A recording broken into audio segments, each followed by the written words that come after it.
Chapter 957, Yi Futian's voice was bright and clear. In the space of the imperial mausoleum, Glass Saint slowly opened her eyes.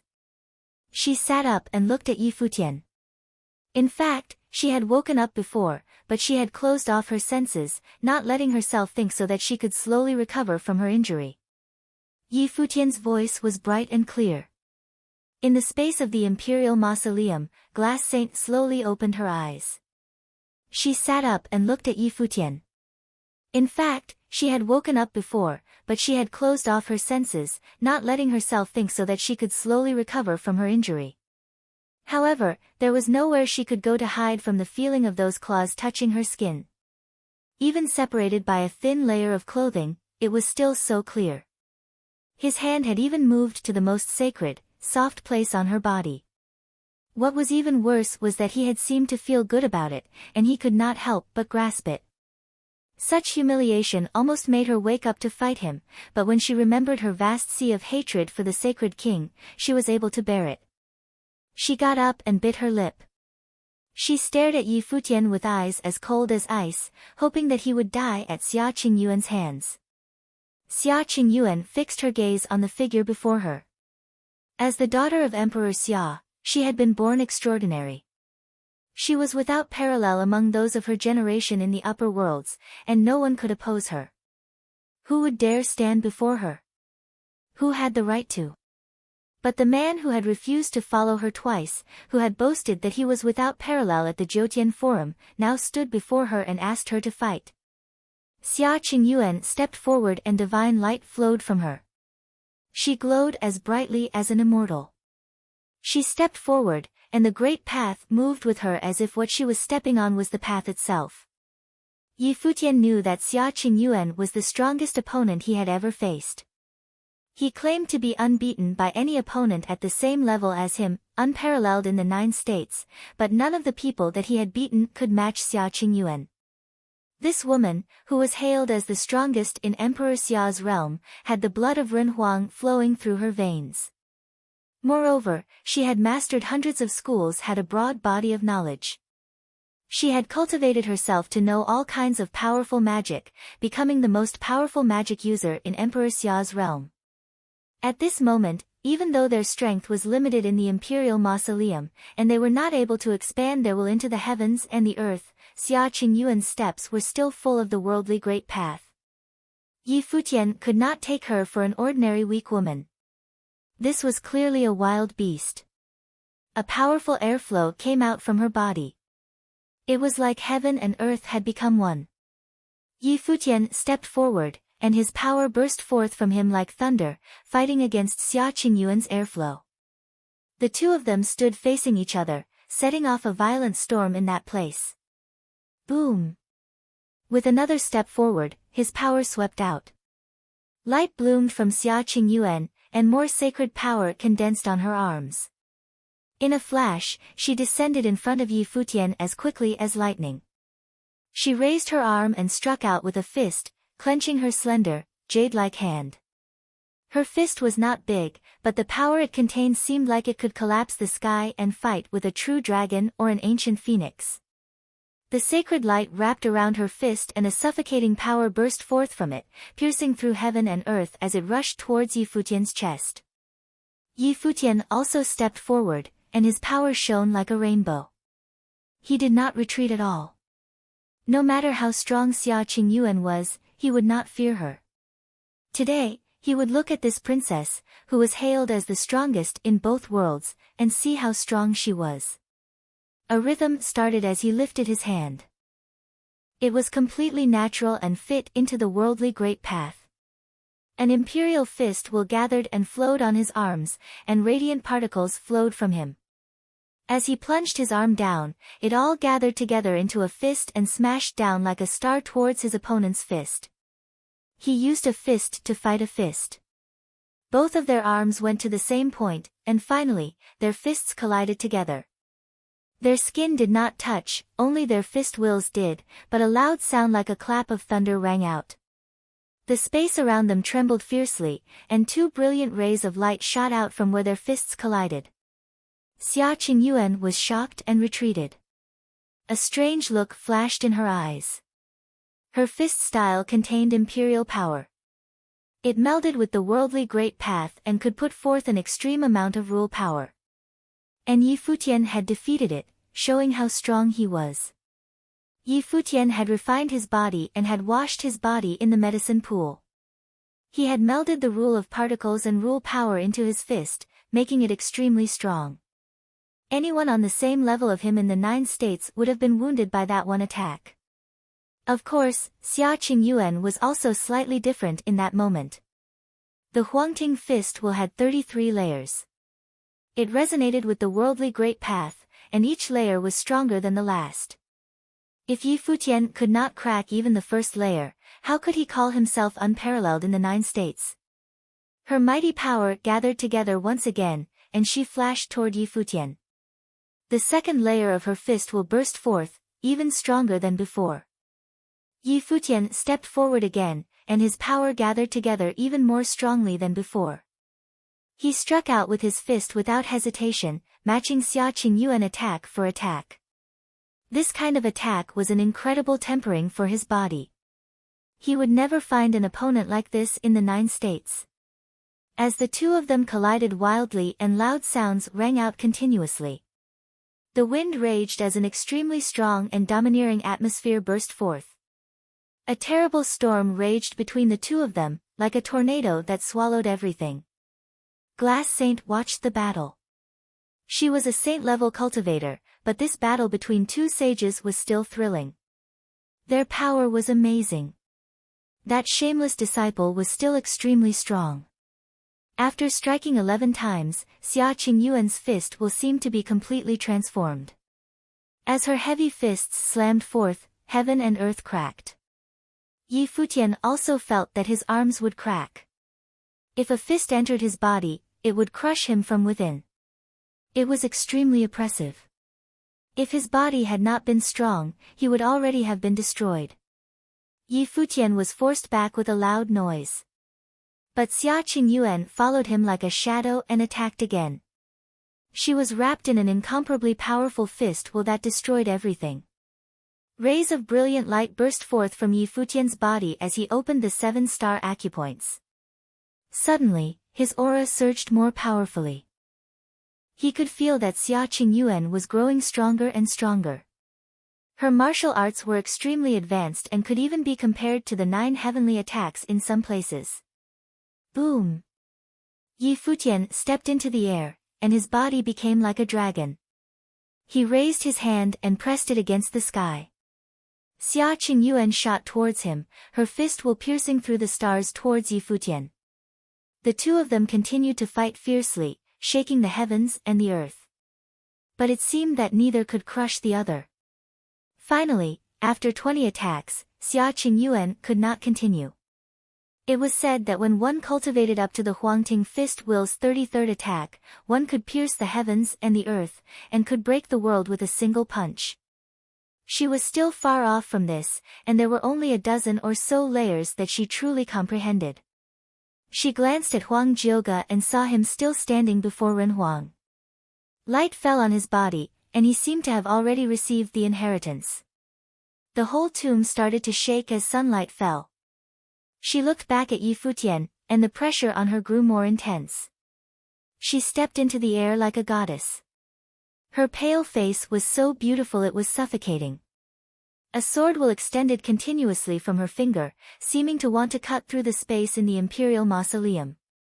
Even though her power was restricted, the sword will that she released at this moment was still astonishing. Yi Futian's face grew solemn as he gazed at Xia Qingyuan.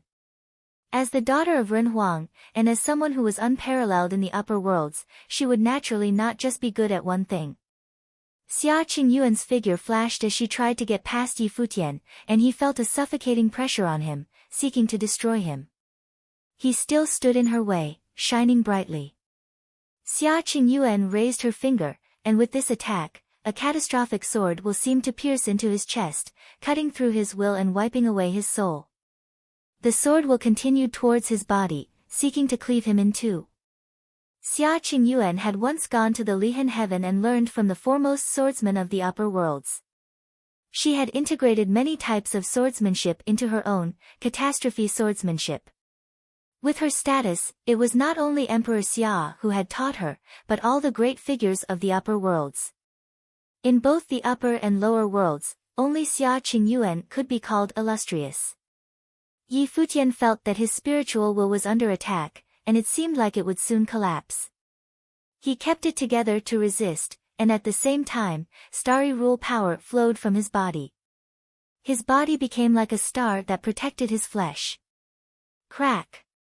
A sharp cracking sound rang out. A single slice broke through his defenses and cut through all his rule power. It slashed towards his body.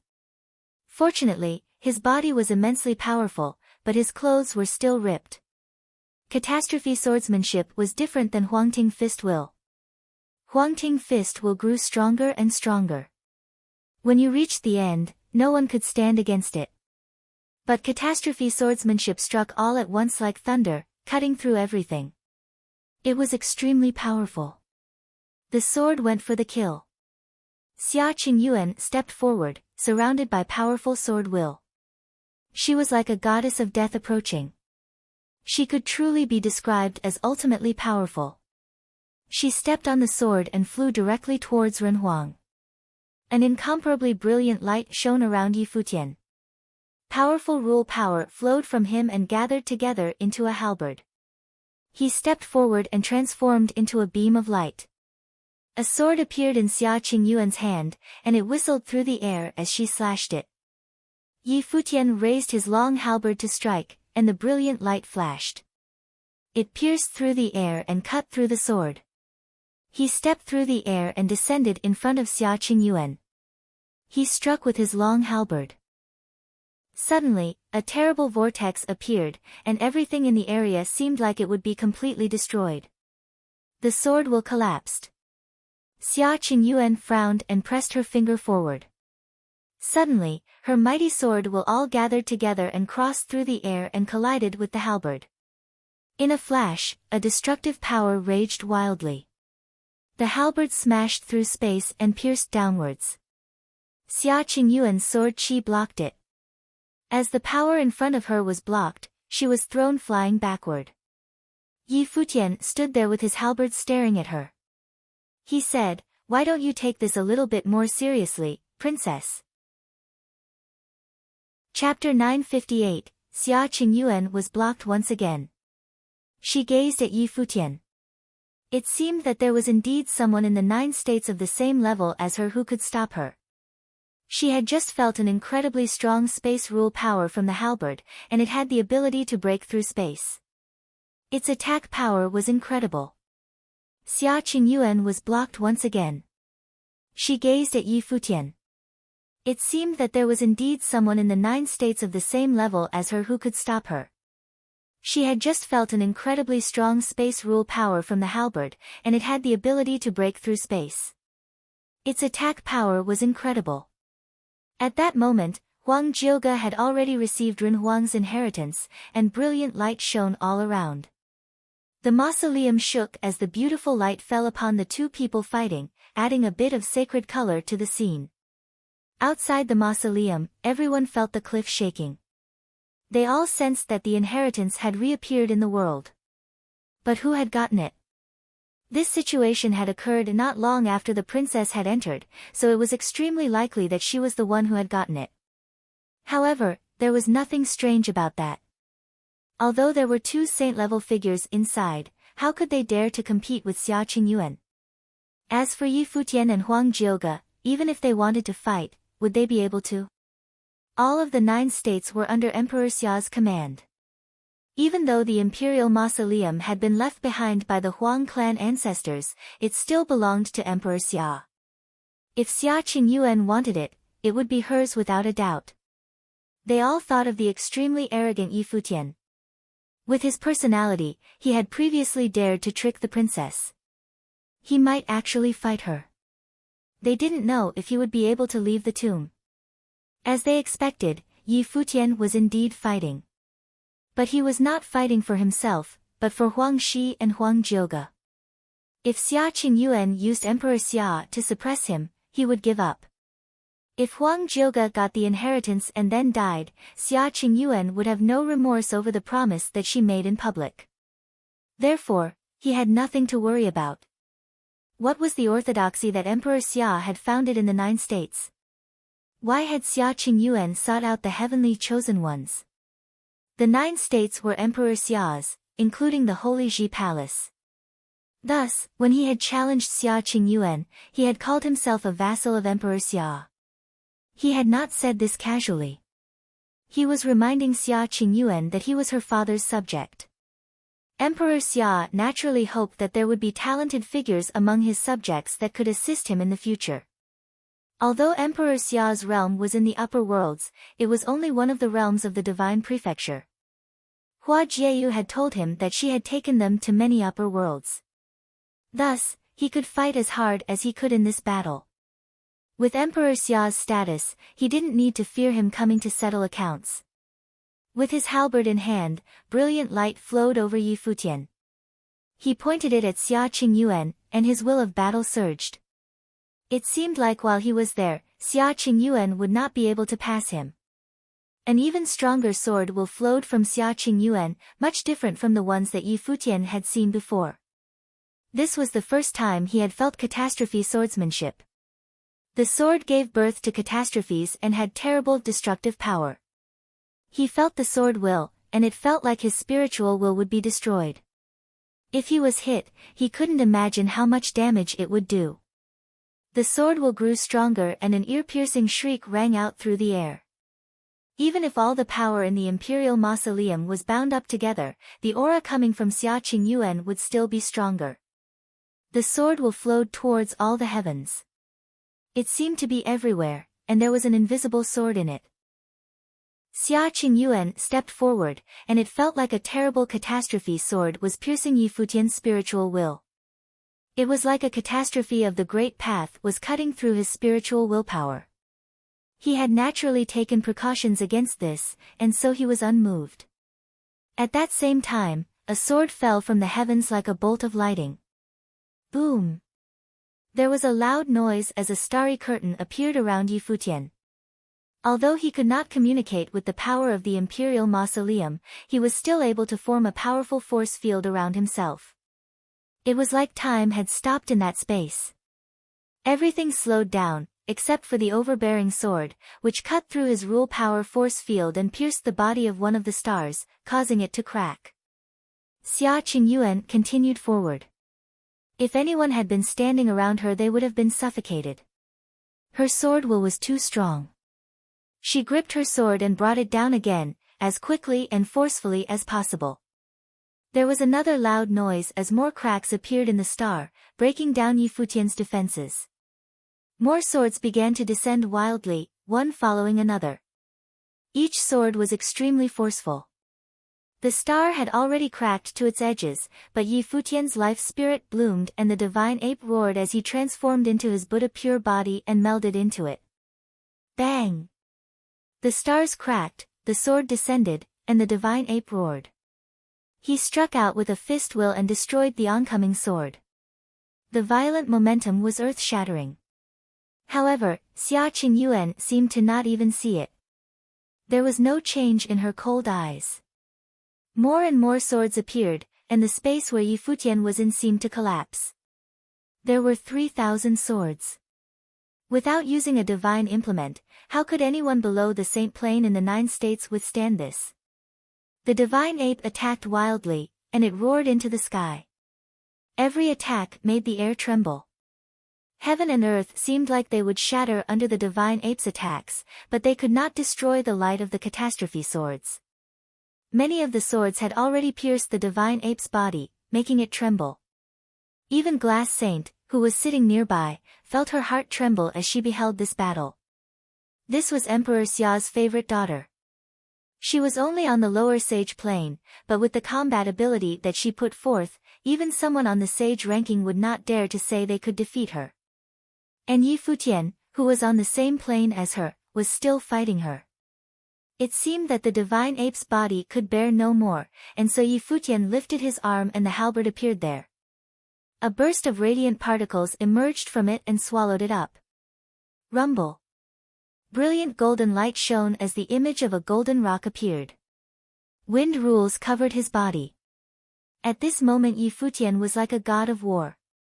A powerful wind blew, and Yi Futian instantly disappeared from where he had been as he moved towards Xia Qingyuan. Xia Qingyuan pointed forward without any hesitation. A sword burst forth and destroyed everything as it raced towards Yi Futian. Smash! Yi Futian stabbed straight out with his halberd, smashing it into the catastrophe sword, causing cracks to appear in it. Under his brilliant wings, he crossed through the air and continued to get closer to his opponent. His power was rising. After cultivating his skill with a halberd in the Lost Ruins, he had spent a period of time cultivating in the Endless Sea. He trained with it every day in every part of the Endless Sea. The billowing ocean waves helped him understand how to wield it. Now his attacks grew fiercer and fiercer, just like the ocean waves. But now more catastrophe swords descended. They seemed to be endless. Brilliant light bloomed from him, and his golden wings shrieked past. He thrust his halberd forward once again, and as he did many halberds of light appeared beside it. They crashed wildly into the catastrophe swords. Yi Futian's body seemed to be buried in the devastating storm it caused. Xia Qingyuan was as unmoving as a mountain. 3,000 catastrophe swords wrapped around her like a storm. Her expression was as sharp as one of her swords. She continued to walk closer to Yi Futian as if there was nothing for her to fear. No matter how strong she was, her state of mind was not affected. The storm of catastrophe swords shrieked like the light of the catastrophe of the Great Path. It descended towards Yi Futian. He could not avoid it. If he was not strong enough to withstand it, he could only die. This forceful attack was enough to kill any enemy. Her swords covered the sky. Yi Futian did not dodge. The divine ape roared, and he opened the 7-star acupoints. Beams of golden light pierced through his body, and the golden rock shot forward with invincible speed towards the onrushing swords as if it was going to enter into that endless abyss. His body trembled. Suddenly, a bunch of residual images appeared around him. Each one seemed to carry a halberd until they eventually all merged into one. They faced forward in a straight line. A devastating vortex appeared on the halberd that seemed like it would really tear space apart. The 3,000 catastrophe swords pierced towards him, but a broken hole appeared in the middle of them. A halberd pierced through space and fell towards Xia Qingyuan, who was at the center of the swords.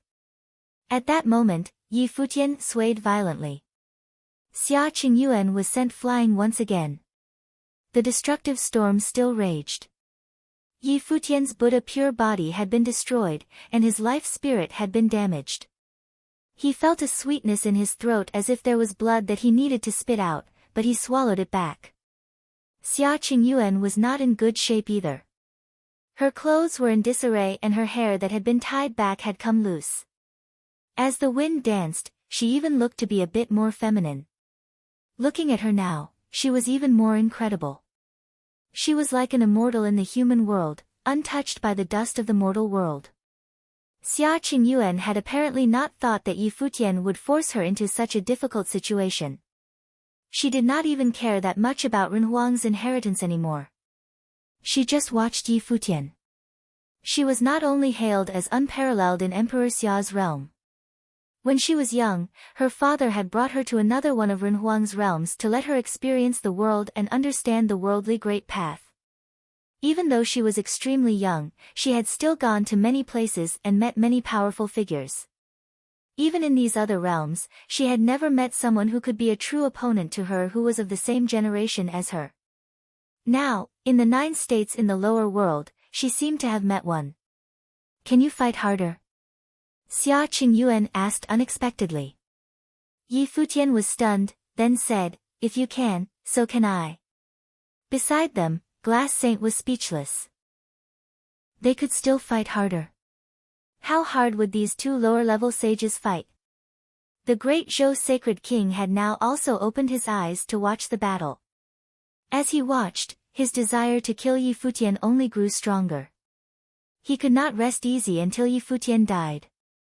"Then let me see," said Xia Qingyuan slowly. Her life spirit bloomed behind her, and in a flash, a divine light covered the whole area. An incomparably beautiful golden lotus bloomed. It was rumored that there was a female Buddha beneath the golden lotus. Xia Qingyuan stepped onto the golden lotus and bathed in the divine light. She truly seemed like an immortal. The shaking of the imperial mausoleum grew stronger and stronger, but Xia Qingyuan did not care. At that moment, Yi Futian was far more interesting than Ren Huang's inheritance. Chapter 959, Yi Futian fixed his gaze on the woman who now looked as holy as an immortal. Xia Qingyuan stood on the golden lotus. The lotus's 6 petals continued to open, causing it to look like there were endless images of more lotuses around her. The lotus gave rise to all things and gave rise to the great path. Yi Futian fixed his gaze on the woman who now looked as holy as an immortal. Xia Qingyuan stood on the golden lotus. The lotus's 6 petals continued to open, causing it to look like there were endless images of more lotuses around her. The lotus gave rise to all things and gave rise to the great path. Yi Futian had once read ancient records in the library of 9 State Academy that said that once you had cultivated up to the supreme level, you could forge the path. The path gave rise to the soul, and your life spirit would develop along with it.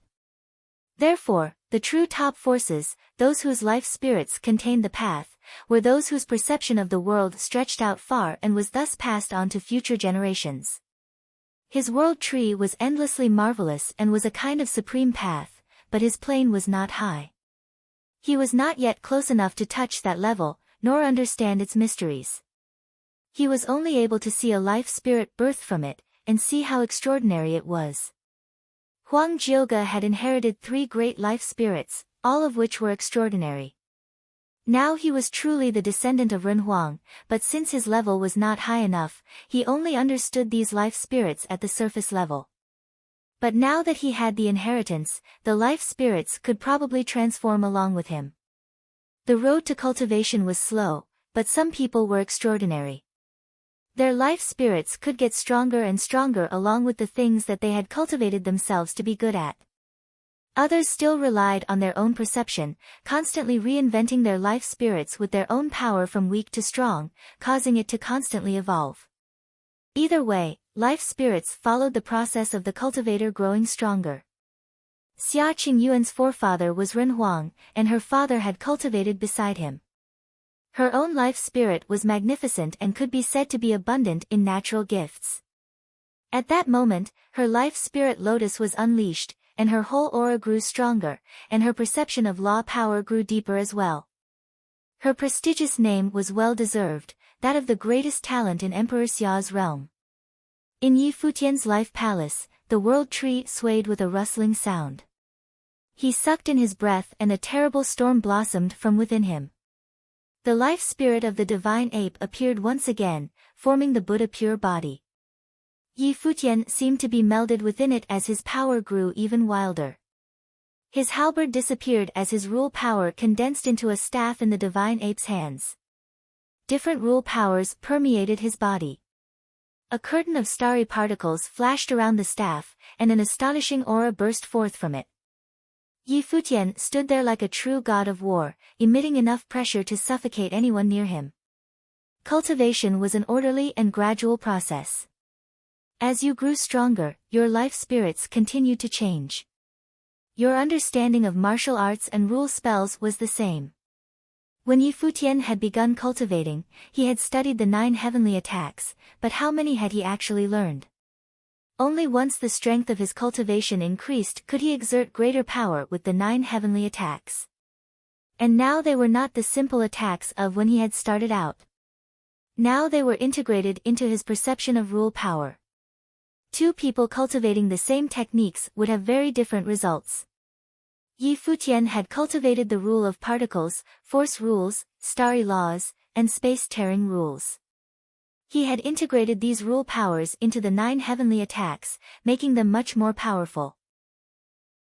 If he truly reached the level of the snow ape, his power would be no weaker than his. Xia Qingyuan still stood calmly on the lotus, holding a sword mudra. More and more lotuses blossomed around her. Suddenly, she was bathed in brilliance. She looked like a divine immortal, incorruptible. But Yi Futian had no wish to appreciate her beauty. He could only feel her dangerous aura. The divine ape stepped into the sky, and the air trembled. A terrible force swept out. Yi Futian grasped the staff. Infinite law power seemed to bloom from Xia Qingyuan, and it seemed like Yi Futian was trying to smash through the great path of heaven and earth itself. She had all that law power, and he had only a stick. Brilliance bloomed from the blossoming lotuses, and a catastrophe sword was born from each one. The lotuses gave rise to the path. The lotuses gave rise to everything. Endless sword wills surrounded each catastrophe sword, all of them pointing at Yi Futian. "Cut him," said Xia Qingyuan. The swords in the lotuses flashed as they pierced through the air. The 3,000 swords descended, and a lightning bolt that was much stronger than the swords pierced through the air in that space. Yi Futian raised his arms and brought the staff crashing down, causing a burst of particles to shoot outward. It was like thousands of stars tearing through the air. They crashed into the catastrophe swords from the lotuses, and a destructive airflow appeared. Even if there was a top-level sage there, they would still be astonished by this scene, and shocked by the power of the two of them. In the instant that Yi Futian brought the staff down, the second catastrophe sword bloomed from a lotus. It flashed towards him, even stronger than the one before it. The power of Yi Futian's staff was not diminished, it continued to sweep out and destroy things, but the arm that was holding it felt a tremendous force. The starry particles began to crack. He could see how strong his opponent's sword was. The third sword, the fourth sword, the 11th sword. The swords were inexhaustible, and the sword will was not extinguished. Yi Futian was wrapped up in sword qi, and an endless amount of swords flew around him, cutting through the air. If he let down his guard even a little, he would be beyond saving. But it seemed like he did not feel threatened at all. He walked forward, each step shaking the ground. The divine ape roared, and a storm appeared all around him that seemed powerful enough to smash the heavens. Yi Futian had cultivated for more than 10 years and experienced many battles. Other than when he had faced opponents whose levels he could not compete with, he had never experienced a situation like today, where he was still endangered despite using the 9 heavenly attacks. He knew that Xia Qingshuan's life spirit was full of strength and that she had used the lotuses to give rise to her law power. She had integrated her Huangting fist will into the catastrophe swords, making each one stronger than the last.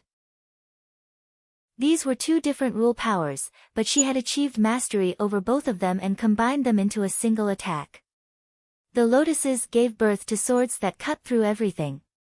But his staff technique was completely different, and his accumulated power was more than that of his opponent's catastrophe swords. At this moment, his staff resonated with heaven and earth. This meant that if 2 people were fighting outside the imperial mausoleum and sought to seize the power of heaven and earth for themselves, they would unleash a terrible storm. Xia Qingyuan stared at him as she stood firm. 9 lotuses flew all around her, with sacred light blooming from them. Powerful catastrophe swords were hidden in each lotus. The 9 catastrophes were linked together. When the swords were born, everything would wither. She pointed forward and the 9 swords shot out. Yi Futian had already struck 6 times, and at that moment a powerful storm appeared around him. He stepped forward again but did not strike a 7th time. The swords reached him. A destructive sound rang out as the air was torn and the stars were shattered. The swords came at him one by one, slicing towards his chest and destroying his will. But Yi Futian seemed to not even see them. He continued forward. The terrible storm of swords seemed to swallow him up, but his momentum grew even stronger. It seemed that he was the only person in the world at that moment. The divine ape's body bore the sword strikes, and it seemed to be riddled with holes. However, at that moment, it grew bigger as if the true divine ape had finally arrived. It gave a loud roar that shook the heavens. Yi Futian lifted his arm and struck forward with it. Bang! Bang! Bang! Loud noises rang out as the swords collided with the staff. The sounds were like thunder, and the sky trembled at them. The swords of the great path all seemed to be annihilated. All that was left was the staff. It broke through all the swords and slammed through the air towards Xia Qingyuan. The lotuses bloomed majestically, forming a barrier around Xia Qingyuan's body. She watched what was happening calmly. There was a loud noise as the lotuses broke and their petals were sent flying. Xia Qingyuan was also sent flying. There was a loud crash as she hit the cliff wall, and blood flowed from her mouth, staining her white clothes. The immortal was bleeding, which was truly astonishing. The destructive storm still raged, but then it gradually dissipated. Yi Futian stood there calmly like a god.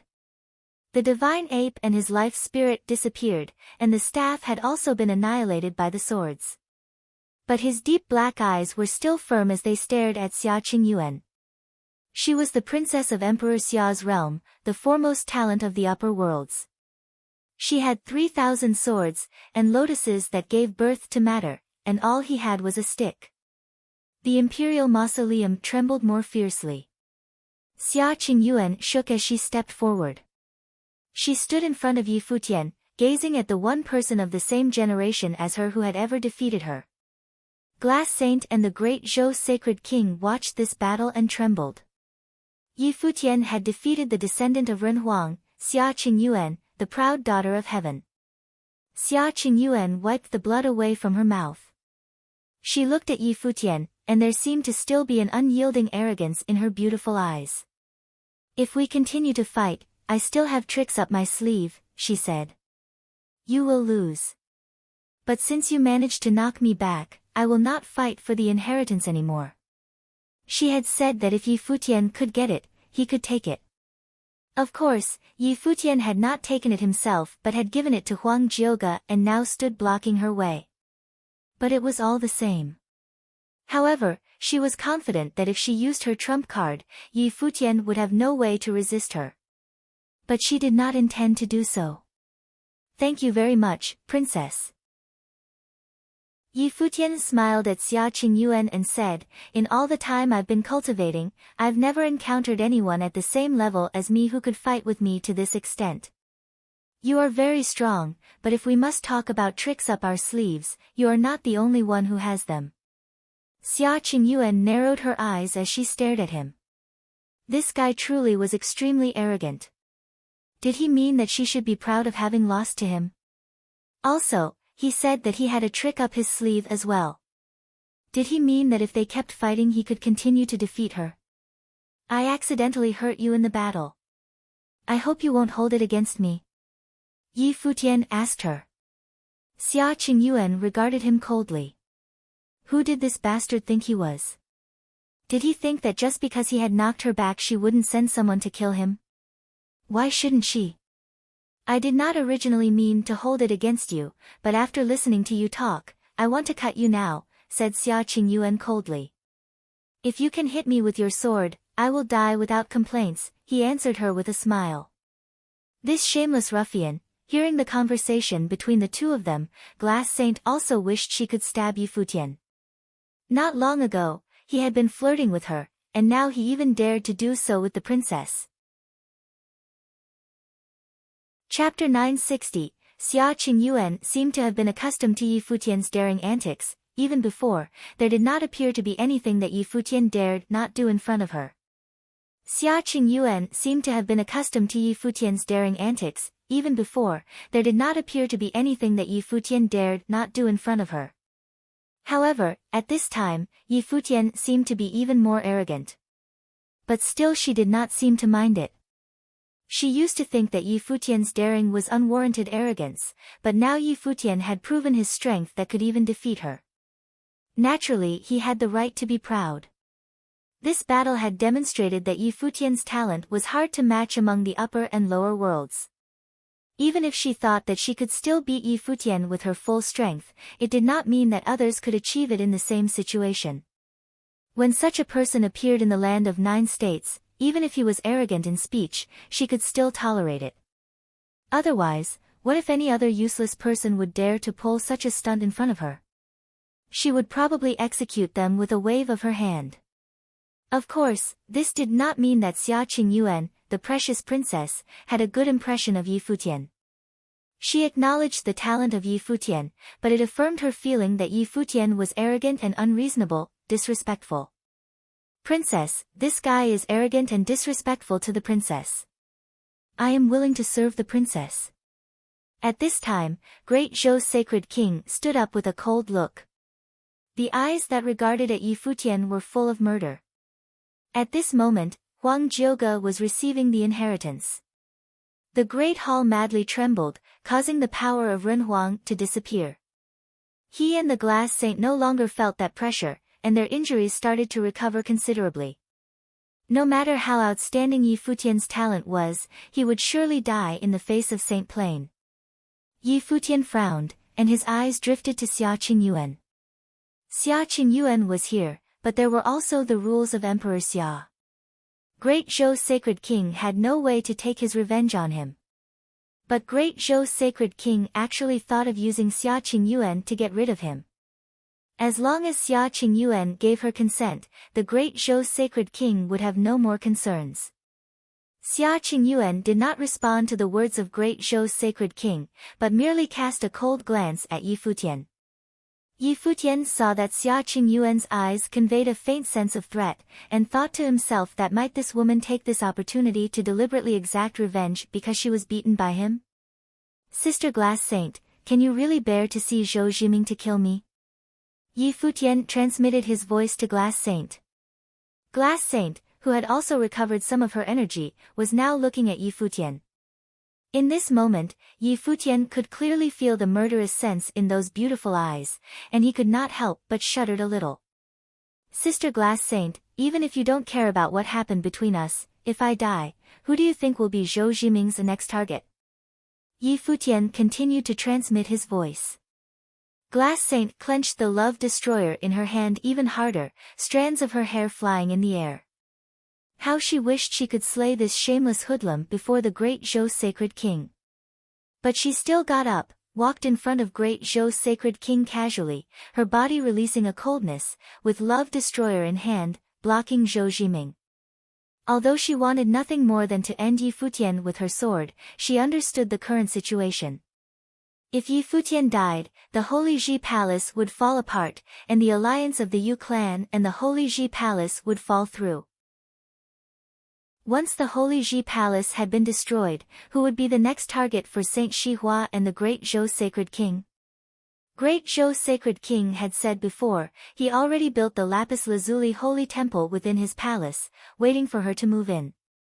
No matter what a bastard Yi Futian was, it was also true that her plot against him in the first place had resulted in his deliberate retaliation, causing her and Great Zhou Sacred King to be grievously injured under the pressure of Renhuang. This grudge was not as deep as the sea of bloody debts between her and Great Zhou Sacred King. When Yi Futian saw what the glass saint did, he knew that she was, after all, a person of the Saint Plain. She would not wish him to die in the heat of the moment. After Zhou Jiming is dead, I swear I'll kill you with my sword. Glass Saint threatened Yi Futian in a voice cold as ice. Sister Glass Saint, we have already been intimate. You wouldn't really be so unfeeling, would you? Yi Futian responded with voice transmission. Had she tried to threaten him? Before, when the glass saint had used him, he remembered it in his heart. The glass saint bit down on her lips, her face was frosty and looked as if she could kill, but it gave her another kind of beauty. For the first beauty of Eastern state, no matter her expression, she would always be lovely to behold. She did not threaten Yi Futian again. At this moment, she clearly knew that this extraordinary man who had just defeated Xia Qingyuan was in fact a shameless boor. Xia Qingyuan clearly saw the actions of Glass Saint, but what she was not clear on was what had happened between the three of them. After all, she'd arrived later. Inheritance has been made known to the world, and all holy lands of the 9 states can go for it amongst themselves as they wish. However, the rules of the sacred war are still in effect. Violators will be executed. At this time, Xia Qingyuan said that coldly, which meant that the Great Zhou Sacred King's thoughts about killing Yi Futian could not be a reality. Besides, Xia Qingyuan had just acknowledged the fact that Huang Jioge was the recipient of the inheritance. 9 states could fight, but they still need to follow the rules of the sacred war. When Yi Futian heard Xia Qingyuan's authoritative words, he stole a look at her. He couldn't help but feel better about her when he looked at her. He thought that this little princess who preferred to dress like a man was actually quite pretty. Maybe he could consider her after all. He had just formed this thought when he felt a cold gaze, and it was none other than the eyes of Xia Qingyuan. He shuddered and gave up the idea, which could prove to be too dangerous. Xia Qingyuan obvious did not know the fleeting thought that had passed in Yi Futian's mind, otherwise she might really have let Great Zhou's sacred king end Yi Futian right then and there. She was only thinking that, with Yi Futian's strength as demonstrated in the battle with her. Under the rules of sacred war, it would not be that easy to die. Whether one could hold on to the inheritance after receiving it, would depend on one's own skills. The rule was set by her father, and naturally it was not her place to interfere. The inheritance of Emperor Xia appeared in the land of 9 states. If anyone else other than her had received the inheritance, it was probably not a good thing. Within the space of the mausoleum brilliant blazing rays bloomed, causing the shaking stone wall inside the mausoleum to gradually crack, and it appeared on the verge of collapse. The glass saint and the great Zhou's sacred king stood on the ground and could clearly feel the vibration of the earth. Yi Futian and Xia Qingyuan turned their attention to Huang Jioge. Because Yi Futian was plotting against the glass saint and great Zhou's sacred king, and also blocked Xia Qingyuan, no one was disturbing Huang Jioge, and this allowed him to quietly receive the power of Ren Huang. At this time, Huang Jioge stood under the body of Ren Huang, and that body seemed to have turned into illusory golden sands, slowly sifting into the body of Huang Jioge. Huang Jioge bathed in the endless glow of the setting sun, and as the body of Ren Huang gradually disintegrated, the light upon his body became brighter and brighter. The 3 great life spirits were released at the same time, and further washed. Even the Ren Huang sword and the Ren Huang bow were all blooming with unparalleled brilliance, gradually blending with the life spirit of Huang Jioge, and seemed to be integrated into one. Yi Futian saw this scene, secretly shocked. After today, Huang Jioge would be transformed. The ancestor of the sovereign family was the true Ren Huang, and now the inheritance had been passed down to the descendants. It would transform and remake Huang Jioge. Great Zhou's sacred king's heart was filled with even more murderous intent, while the glass saint felt something alarming in her heart. She had heard about the story when Jisheng Cliffs bullied the barren state. Now in only a few years' time, Yi Futian had led an army to wash Jisheng Cliffs in blood. In Yi Futian's generation, outstanding talents had risen one after another. In a few more years, what would things look like then? Xia Qingyuan thought different from what they were thinking. 9 states was governed by her father, so it didn't matter to her who was stronger or who was weaker. However, Yi Futian was willing to give the inheritance of Ren Huang to Huang Jioge, guarding in front of him. He had also gone to the 9th layer of heaven through the sky stairwell on account of Yi Wuqian of the Holy Ji Palace. Just what kind of a person was he? Did he not value the inheritance of Ren Huang, or did he feel that it was not as valuable as friendship? At this time, outside the mausoleum cultivators from the 9 states and the upper worlds were still here. When they saw cracks appearing on the stone wall of the mausoleum, they knew everything was soon to come to an end. The little princess, Xia Qingyuan, should have received the inheritance. Golden rays pierced through the mausoleum, and the light radiated toward the entire imperial mausoleum. In this instant, all the puppets turned into golden sands that flew away, and the matrix was constantly disintegrating. Above the firmament, the perilous aura that had blocked the void was gradually dissipating. At this moment, all the cultivators breathed deeply and felt a little intoxicated by the pure aura of heaven and earth. However, at this time, there were terrifying rules of the great path gathering above the firmament, and the void had changed its color, and turned into a threat of catastrophe. Many showed a look of surprise for a moment. Was this the divine catastrophe? Just when the matrix had been breached, there was already someone who needed to pass the divine catastrophe. Who had attracted the divine catastrophe? Suddenly, there was a great laughter heard, and when the eyes of many turned that way, they saw that Huang Shi, who had already merged with the statue, said aloud, "I didn't expect that I would have a similar encounter as Dozhan, but it was a pity that Dozhan was far more fortunate than me. But that I could experience the divine catastrophe before I die, it was a life worth living." He understood that it was not his own power that had attracted the divine catastrophe, but it was because he had borrowed the glory of his ancestors and transformed his mind that he'd succeeded. Unfortunately, he had already burned through his spiritual will and could no longer live. Everyone had said that Princess Xia Qingyuan would receive the inheritance of Renhuang, but he still held out a sliver of hope that he could witness Zhouge inherit the glory of their ancestor. Then he would have no more regrets in this life. Bang! Bang! Bang! Violent sounds were heard, the stone wall was shattered and pulverized, and statues were also crushed and broken. In an instant, countless people were looking in the direction of the mausoleum. Over yonder, the glass saint and the great Zhou sacred king stood opposite each other, as if the two were at an impasse. Yi Futian and Xia Qingyuan stood face to face. It seemed like Yi Futian had blocked the way of Xia Qingyuan. Further forward, a figure was bathed in endless brilliance, the light of Renhuang. That figure was in fact Huang Zhouge. At this moment, everyone's eyes were concentrated there. The one who received the inheritance of Renhuang was not the glass saint, not the great Zhou sacred king, nor Xia Qingyuan, whom they all thought as the most promising. Instead, it was Huang Zhouge of the Holy Ji Palace. Ha ha ha ha. There was sound of great laughs, and Huang Zhouge turned his eyes toward it and a figure that had blended into the stone wall. Tears were flowing down from his eyes. However, at this time, Huang Shi was also in tears, just as if the statue was crying. I, Huang Shi, had a perfect life.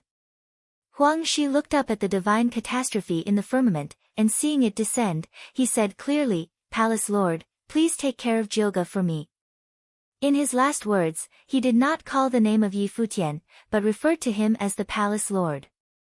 As his voice faded, the divine catastrophe came down, and Huang Shi, who had already burned up his spiritual will, could no longer resist it. The divine catastrophe landed, and in the land of the barren state, Huang Shi was no more. He left with smiles on his face. Chapter 961, Chapter 961, Who will take the inheritance? Chapter 961, Who will take the inheritance? The statue was shattered under the divine catastrophe and turned to dust. Huang Shi, who had exhausted everything like an oil lamp run dry, integrated into the statue and could no longer bear the authority of the divine catastrophe. Just one blow and he had completely disappeared from the world. Only his voice was still reverberating. Take 9 states as a whole, and Huang Shi was really just a minor character, but it was he who blocked all the saints of the 9 states. His death made Huang Shi a memorable name in the 9 states. At this time, everyone from the barren state arrived. Sword Demon, Zhuge Qingfeng, Yu Qi, Su Shang and the others stared at the disappearing shadow of Huang Shi, and they sighed in their hearts.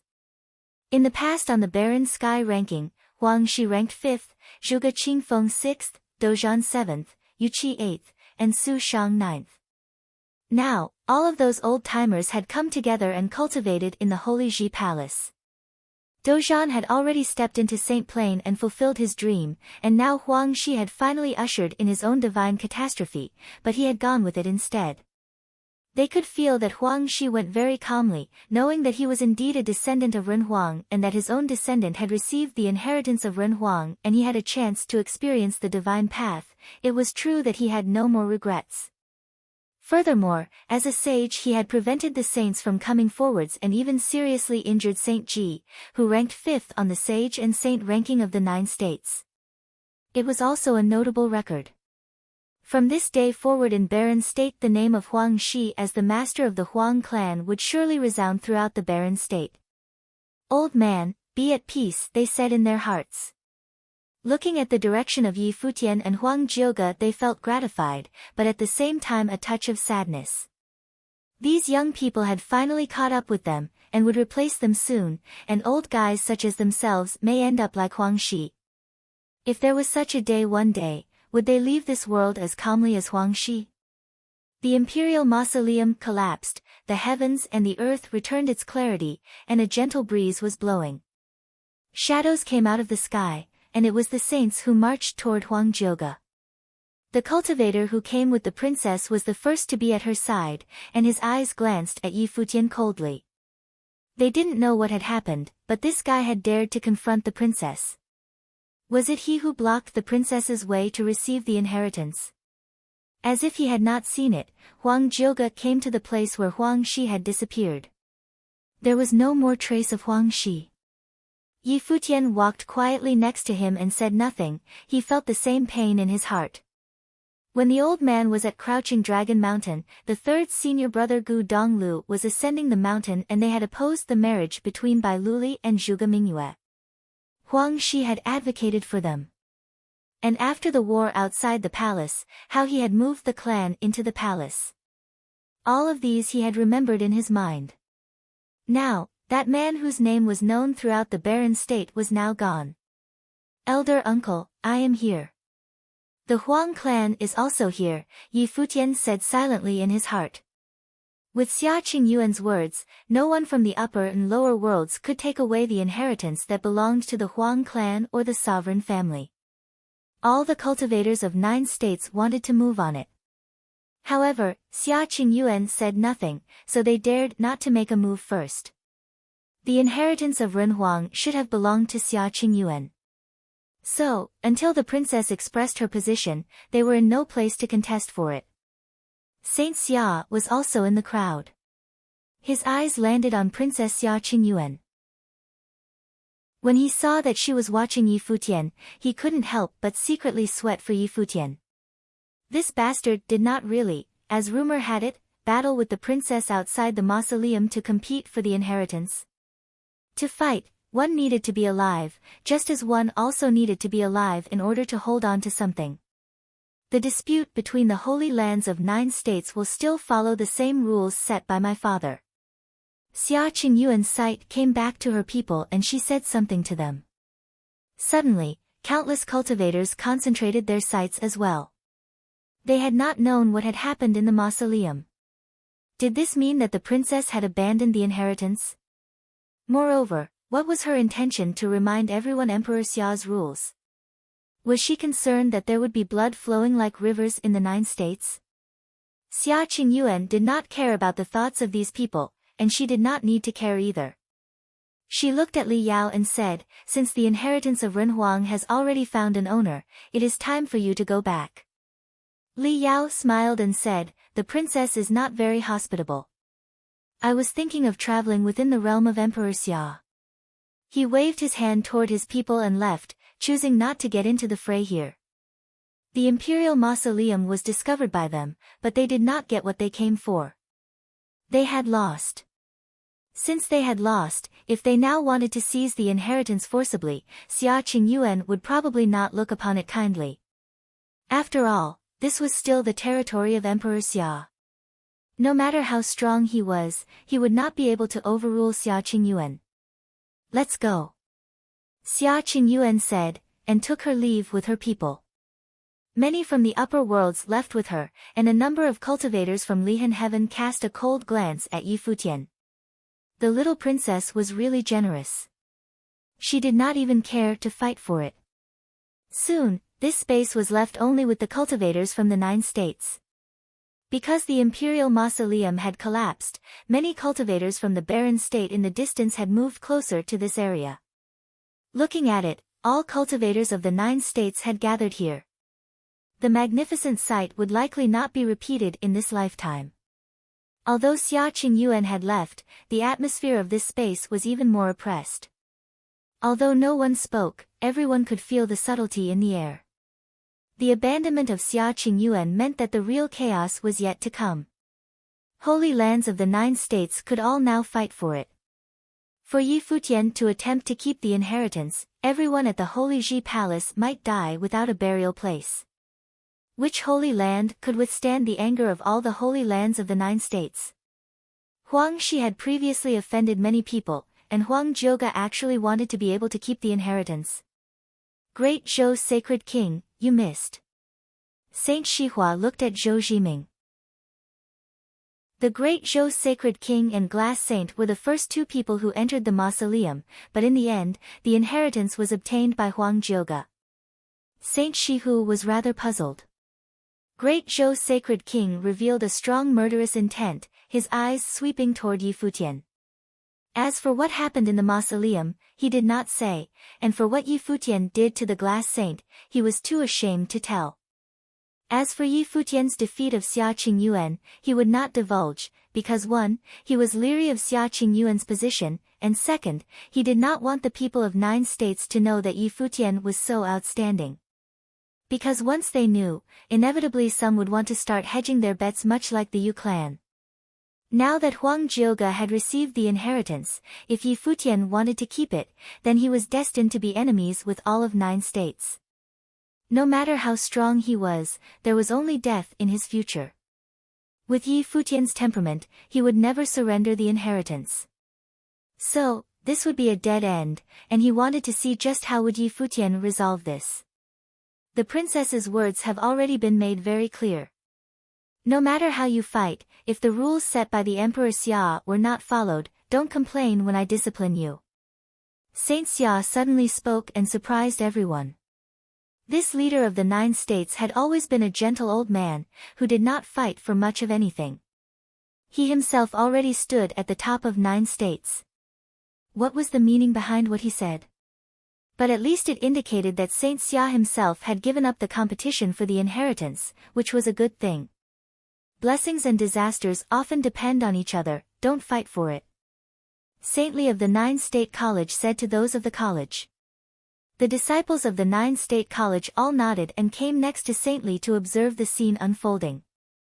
The inheritance of Ren Huang, no matter who took possession of it, would be too hot to handle.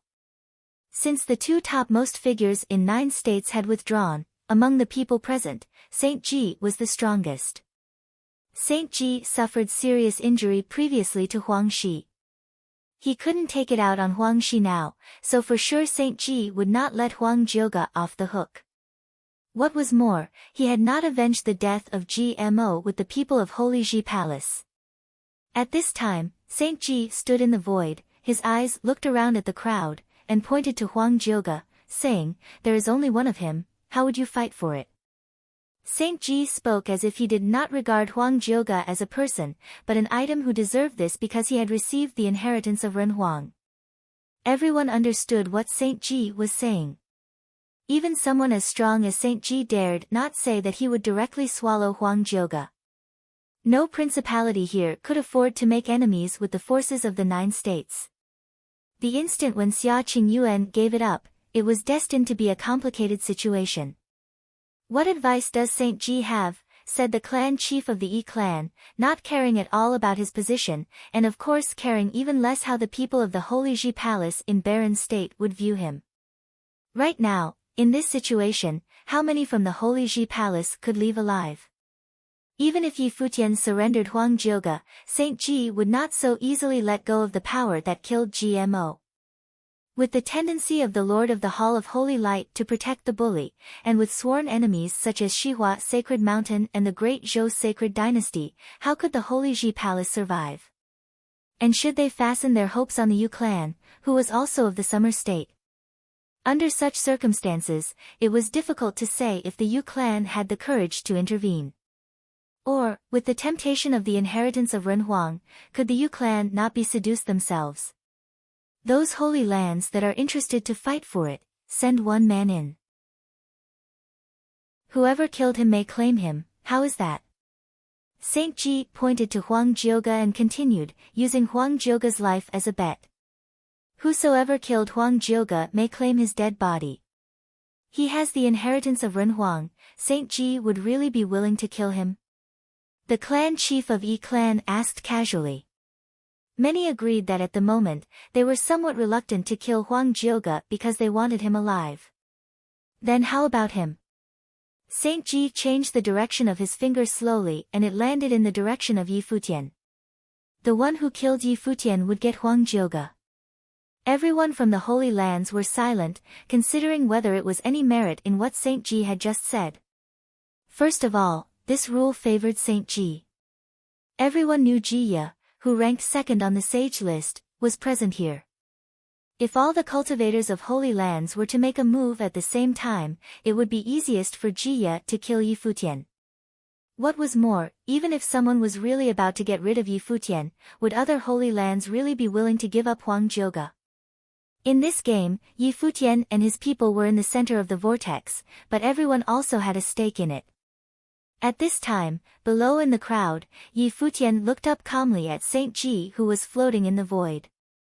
Just exactly what did Saint Ji think he and Huang Jioge would do? Merely be pawns of their bets. He wanted to see, today, who could come and take the inheritance. Chapter 962, Yi Futian looked down from the sky at the mighty ones from the Holy Lands and said, "I've told you that the Renhuang ruins are left behind by the ancestors of the sovereign family, who studies in the Holy Ji Palace of the Barren State. I'm not taking the lineage and the princess isn't taking it either. With Huang Jioge, a descendant of Renhuang having obtained the lineage left behind by his ancestor, we shall call it a day with the matter of the Renhuang ruins." Yi Futian looked down from the sky at the mighty ones from the Holy Lands and said, "I've told you that the Renhuang ruins are left behind by the ancestors of the sovereign family, who studies in the Holy Ji Palace of the Barren State. I'm not taking the lineage and the princess isn't taking it either. With Huang Jioge, a descendant of Renhuang having obtained the lineage left behind by his ancestor, we shall call it a day with the matter of the Renhuang ruins." All the others wore peculiar expressions hearing Yi Futian's words. While Xia Qingyuan had indeed been generous enough not to take the lineage, yet Yi Futian was not a saint despite being immensely talented, and he had dared to tell the top-notch figures of the 9 states to call it a day as a sage. No one cares. Saint Shihua snickered sarcastically, and the sacred king was in no hurry as well. While he had personally witnessed how peerless Yi Futian's powers truly were, but that mattered little as over half of mighty ones ranked on the sage ranking from all holy lands throughout the 9 states gathered there, and all of them held divine implements. While Yi Futian was indeed peerless below the saint plane, but if he intended to protect Huang Jioge's lineage, none there would have let him walked out alive. Saint Ji took a plain look at Yi Futian and paid him no heed.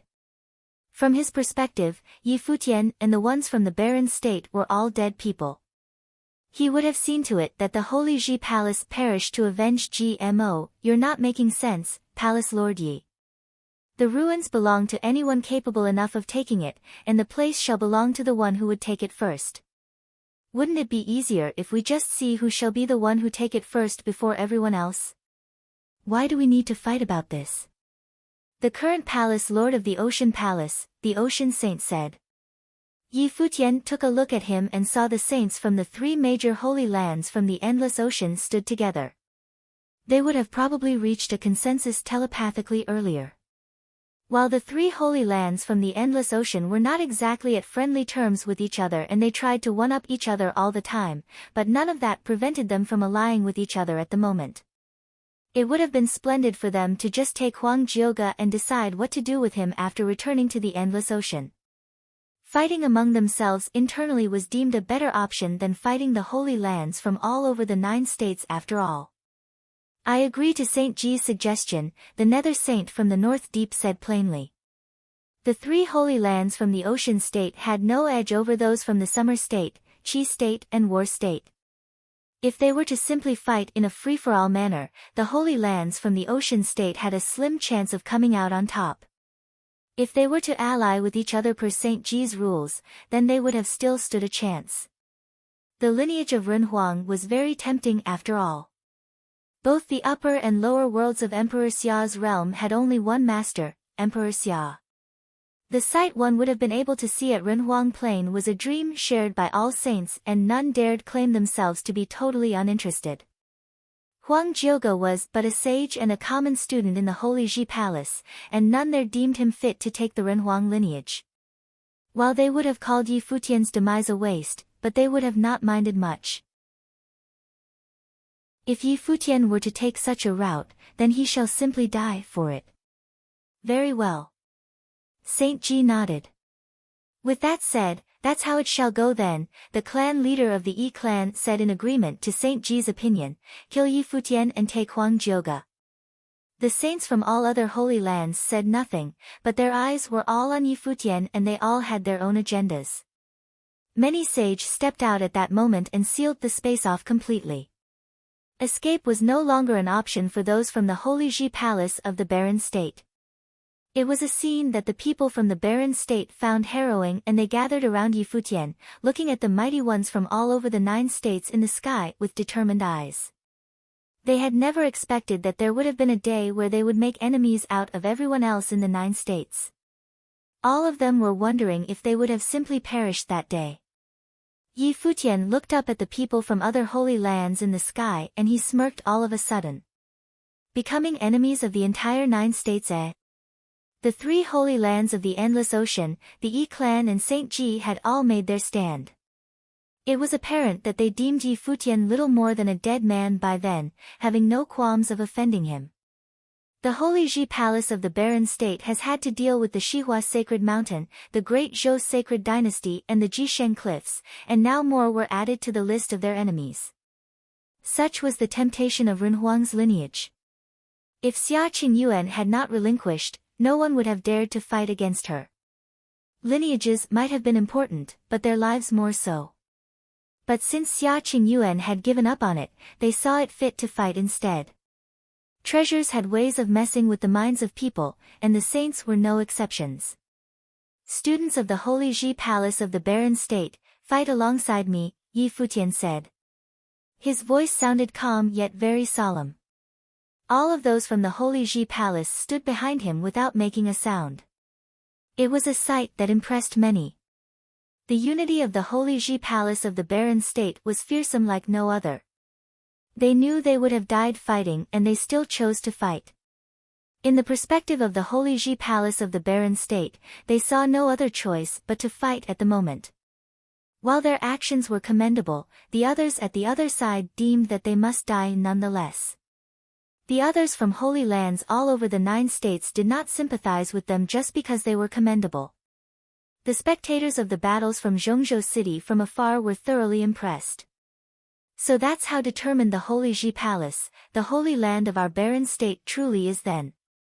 Since the day the young man took charge of the Holy Ji Palace, that holy land of the barren state became firm and unyielding, so much so that they were willing to take on the great Zhou sacred dynasty and massacred the Jisheng cliffs.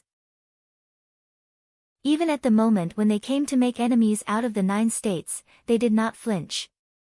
Some of the top forces like the Shiman clan looked from afar and feared that the battle might have simply brought an end to the barren state. That kid has to go this far, Saint Xia cursed beneath his breath. So he's going to do it even though he knows that he stands no chance then. While Yi Futian had went all the way up to the 9th layer of heaven, but things at present were far more dire than it had been at the 9th layer of heaven. That bastard sure doesn't know where he stands. However, the unyielding determination displayed impressed him nonetheless. The young is truly fearsome. Jiang Yuechan came to the side of the glass saint in another corner. It was an ending that she had never expected would have happened. If Yi Futian were to perish there, it would have been the end of the lapis lazuli holy temple.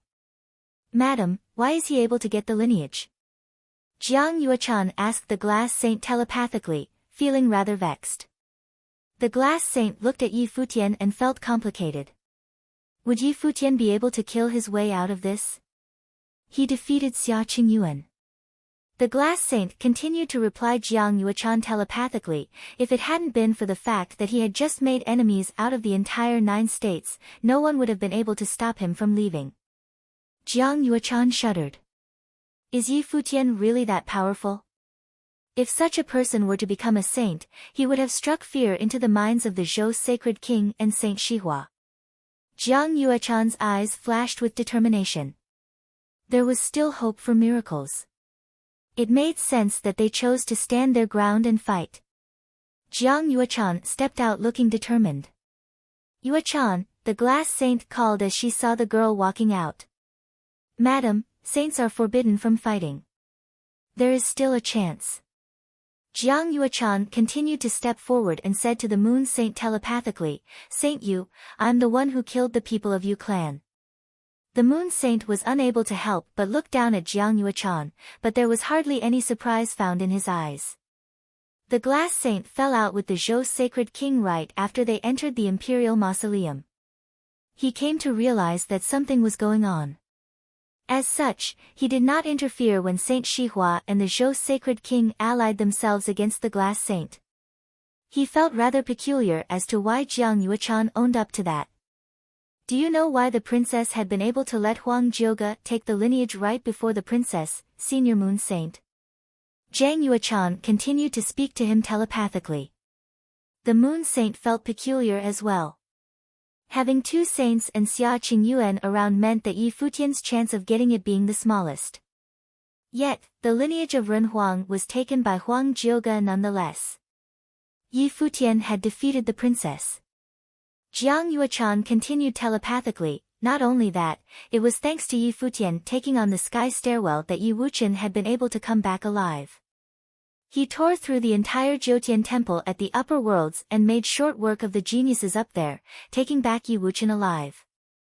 Didn't you find it odd that Saint Xia, the princess, and those from the upper worlds were treating Yi Futian in a rather peculiar manner? The Moon Saint's eyes became pointed. Jiang Yuechan's words were able to make sense of many things and everything seemed clear by then. Saint Xia seemed to have been helping Yi Futian one way or another inconspicuously. The princess' attitude towards Yi Futian seemed rather peculiar as well, claiming that there was nothing Yi Futian dared not do. The Yu clan had wanted to form a marriage alliance with Yi Futian almost exclusively due to his potential. With the barren state facing enemies from all sides from the 9 states at present, if the Yu clan is able to provide assistance, it would be a far better option than a marriage alliance.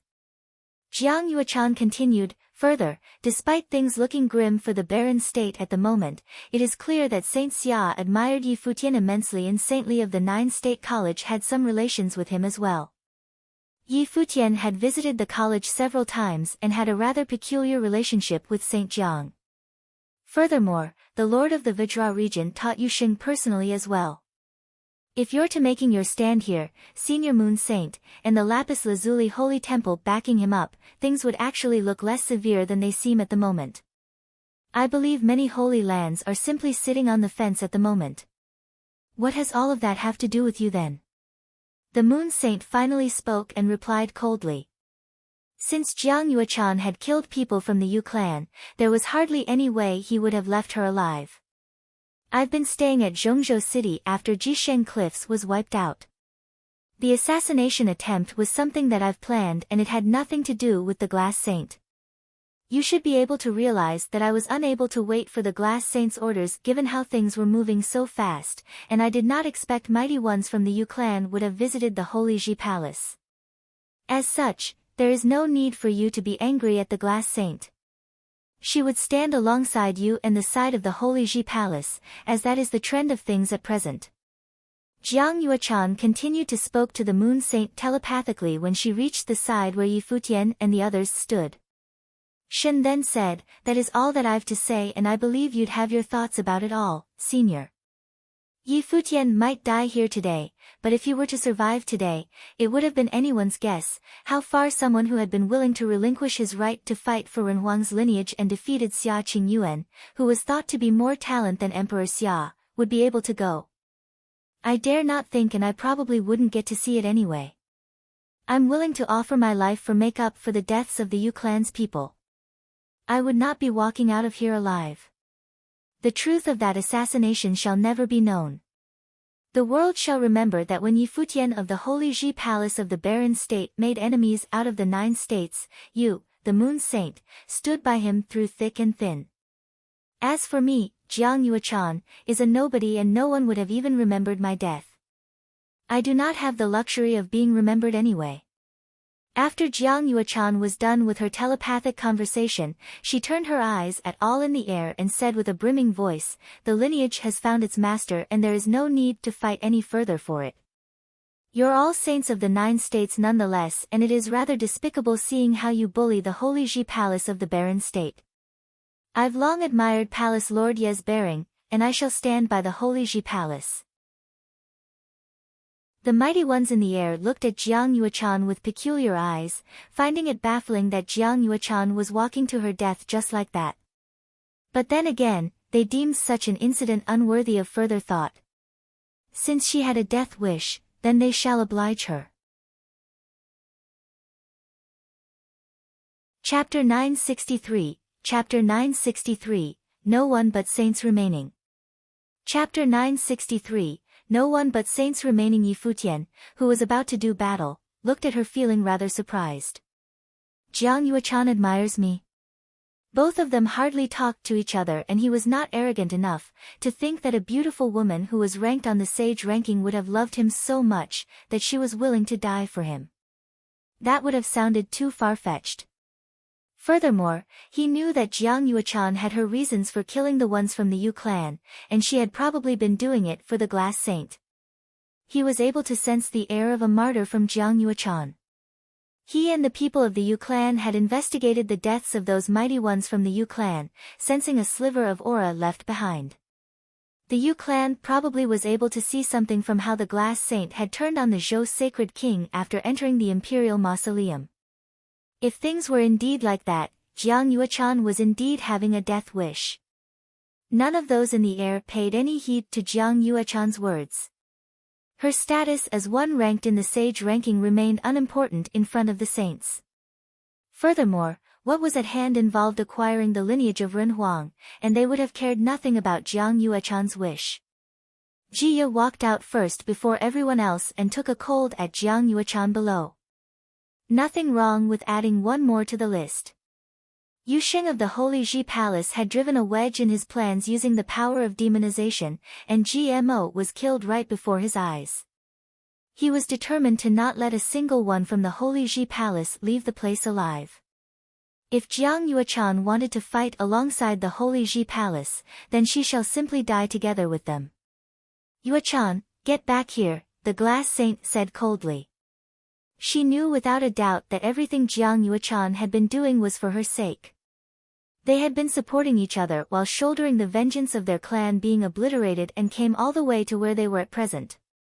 While Jiang Yuechan's talents were not exceptional, but she had nonetheless made it all the way to become a mighty one ranked on the sage ranking with indomitable belief and will. There was no way the glass saint would have simply let Jiang Yuechan send herself to death's door like that. Madam, I apologize for being unable to take your orders this once.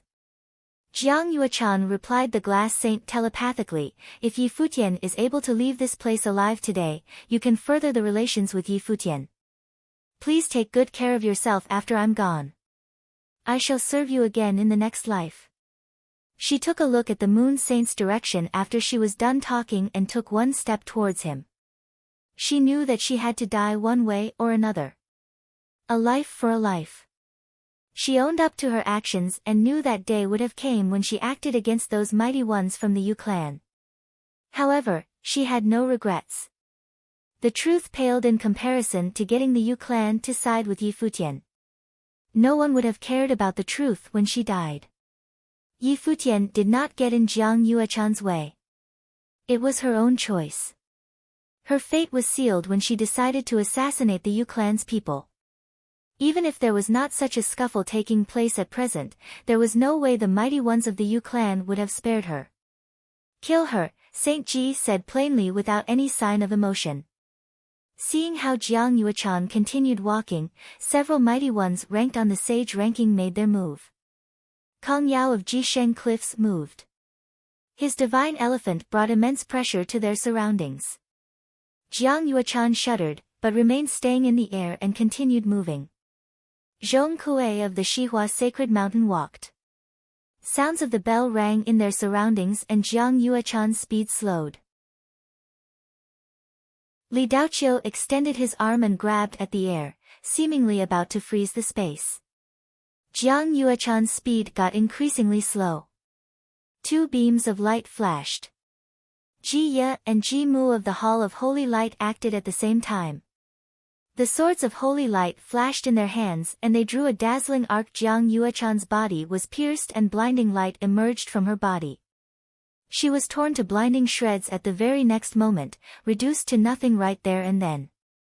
5 mighty ones ranked on the sage ranking attacked her at the same time, and one of them had been Jiya, ranked 2nd, and Kong Yao, ranked 9th. There was simply no way Jiang Yuechan would have been able to stand against such attacks. Furthermore, she had a death wish to begin with and never intended to come out alive. Many throughout the 9 states had no idea why Jiang Yuechan wanted to die, but the glass saint was not one of them. A streak of tears rolled from her eyes, a sight that would have broken the hearts of many. While she was trained in the ways of cutting off emotions, there was no way she would have been able to rid herself of all emotions nonetheless. The woman who had been following her and calling her madam since young left her for good right there and then, and that woman died for her. She recalled her younger days when a servant girl stood behind her and helped her with makeup, looking at the mirror saying, "Madam, your looks is such that even I as a girl would have fallen for you.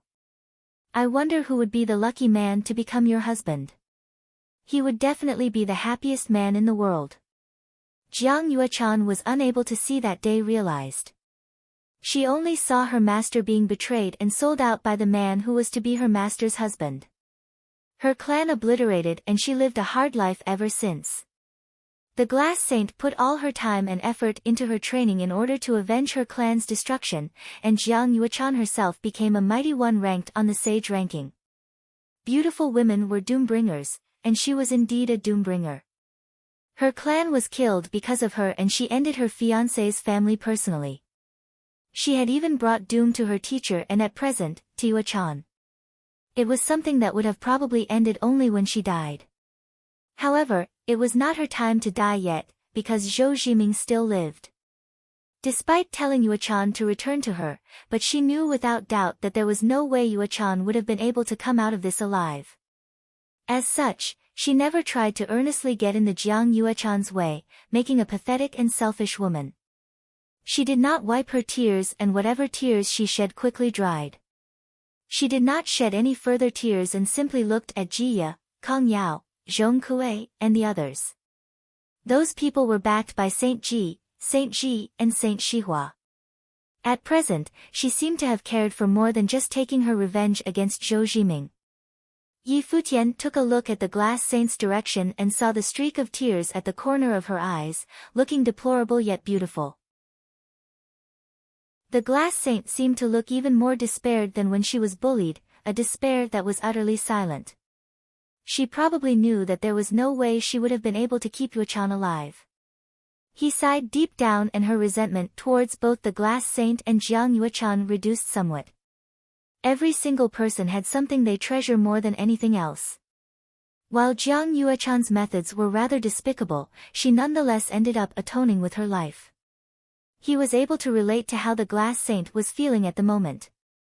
The current predicament with the Holy Ji Palace looked just as despair-inducing. They have just made enemies with the 9 states, and their chance of emerging in one piece was slim. However, all who stood by him were willing to fight to the death by his side. They, like Jiang Yuechan, had their own beliefs which they had to see through. He would have never let himself ended up like the glass saint, who had been unable to protect her own. It was fine to make enemies out of the 9 states. If the people of the 9 states were out to take the lives of the students of the Holy Ji Palace, then he shall slaughter his enemies until a river of blood flowed. Yi Futian gradually took to the air. Countless eyes were fixed on Yi Futian at that moment, seemingly having forgotten about Jiang Yuechan's death. Jiang Yuechan remained insignificant. While she was a mighty one ranked on the sage ranking, but that status meant nothing in the predicament they found themselves in. How she died and her reason of death were things that no one cared about. Everyone cared only about one thing at the moment: who shall be the one to take Ren Huang's lineage. Many mighty ones from holy lands made a move as they saw Yi Futian rose to the air. Jia held the sword of holy light in his hand as he wreaked murderous intent. Kong Yao stood in the air like a god, looking down at Yi Futian. The 2 top mighty ones on the sage ranking from Shihua Sacred Mountain were incredibly cold, and their killing intent just as strong. Zhou Huang and Zhou Mian of the great Zhou sacred dynasty moved. A will of heat spread throughout their surroundings as they launched themselves at Yi Futian. Mighty ones ranked on the sage ranking from the three holy lands from the endless ocean made a move, locking down the space. Mighty ones from the Yi clan moved as they carried bows and arrows in their hands, pointed at Yi Futian and emanating killing light. The actions taken by all those mighty ones alone were more than enough to end the holy Ji palace of the barren state right there and then. With everyone in the 9 states becoming enemies, it was a luxury for anyone below Saint Plain hoping to emerge out of it all alive. Tremendous pressure was cast on Yi Futian and a terrifying gale whipped out. Someone dressed in white garb billowed and the air became filled with murderous intent. The people of the Holy Ji Palace behind Yi Futian mobilized and every single one of them unleashed their own powers, ready to fight to the death. The air was silent, save for the cold wind blowing. It was a stifling scene. Many from the Zhongzhou city far away had their eyes locked onto the battlefield, while sighing deep down. Is the Holy Ji Palace really going to perish at last on this day? If Yi Futian were to perish, the Holy Ji Palace was no longer the Holy Ji Palace even if the organization and place were to remain intact. The one to kill me shall acquire the lineage. Yi Futian lifted his head and scanned the mighty ones in the air. He stepped out and faced the mighty ones from the 9 states alone. He extended his hand and dazzling light emerged. A ritual implement appeared on Yi Futian's palm. It was a halberd, shining with a golden glimmer that made it seem like it was made of pure gold, emanating brilliant sparkle. Terrifying power of space ebbed on the weapon, it was the might of the saints. It became clear that the weapon he held was a divine implement. Many from the Holy Lands did not catch on. It was hardly surprising that Yi Futian came to possess a divine implement. However, the saints from the 3 Holy Lands at the Endless Ocean froze at the sight of the weapon, locking their gaze on the halberd and nothing else. The Ocean Saint, Palace Lord of the Ocean Palace, stepped forward with wide-opened eyes and said coldly, "The halberd of space and time." The saints from all over the 9 states wore peculiar looks. Is that really the weapon that ranked 3rd on the divine implements ranking, the halberd of space and time, nothingness? Saints from the Endless Ocean claimed not long ago that the lost ruins were broken and the halberd of space and time disappeared. The one who had taken the weapon was Jiuying, a divine beast. Yet at present, the weapon appeared in Yi Futian's hand. The saints of the North Deep and the Celestial Cliffs wore similarly cold expressions as they glared at Yi Futian. So this is to say that you're the one who killed the people of the 3 major holy lands of the Ocean State, and the one who took the halberd of space and time that belonged to the Ocean Palace then, the Ocean Saint said as power of the saints emanated from him. Yi Futian held his right hand up and pointed at the Ocean Saint, "Lineages of ruins shall belong to those who are able to take it." I believe those are your words. Have you forgotten them already? It hardly mattered if he had killed the people from the 3 Holy Lands, and him taking out the halberd of space and time was just as irrelevant. If the 9 states were to become his enemies, then so be it. Brilliant, Saint Ji said. He did not expect to not only find the Renhuang lineage on that day, but also the halberd of space and time, nothingness, which was ranked 3rd on the divine implements ranking, appeared as well. Things turned out to be very nice. The 2 divine implements ranked 1st and 2nd were probably still in the hands of their masters, the top 2 on the saint ranking. They were nowhere to be found. With the 3rd divine implement appearing and both Saint Xia and Saint Li not fighting over it, then it would have belonged to him. Brilliant indeed. Yi Futian took a look at Saint Ji and said coldly, while pointing the weapon at him, "If there is anyone from any holy land were to kill even a single person from the Holy Ji Palace, and if I were to emerge alive, I would make sure that said holy land would have no one else remaining but their saints." Chapter 964, Yi Futian's proud voice reverberated throughout that space and everyone was able to sense the killing intent oozing from him. Yi Futian's proud voice reverberated throughout that space and everyone was able to sense the killing intent oozing from him. They were unable to fathom how someone who was about to die was able to be so unrestrained with his words. Not going to die. How is Yi Futian not going to die facing off so many from the other states? Boom! Yi Futian took one step in the air, walking out to see who dare stands in his way. The ones from the barren state stepped out together with Yi Futian. All of them brought their auras to bear. Qin Zhuang and the other 8 took their stations forming the matrix. Huang Jioge emanated with dazzling light. His life spirit burst from behind him, the Ren Huang Bao, a weapon which corresponded to Ren Huang level ritual implements. The aura emanating from the Ren Huang Bao was not any weaker compared to the halberd of time and space. In that very instant, the saint's greed grew. That was a Ren Huang level ritual implement after all. The Ren Huang Bao pointed to the air and the aura bursting from Huang Jioge grew extremely intense. Let's go, Yi Futian said. He stepped out in the air and had full intentions to leave the place just like that. Anyone who dared to stand in their way shall be cut down. Boom! A raging pressure fell from above. Kong Yao, a sage ranked 9th of the sage and saint rankings, stood in the air. He was surrounded by divine elephants out to trample everything in their path, as he glared at Yi Futian and the others. You intend to leave? Let's see where you'd end up in then. An extremely raging aura burst from Yi Futian and golden sparkling light burst.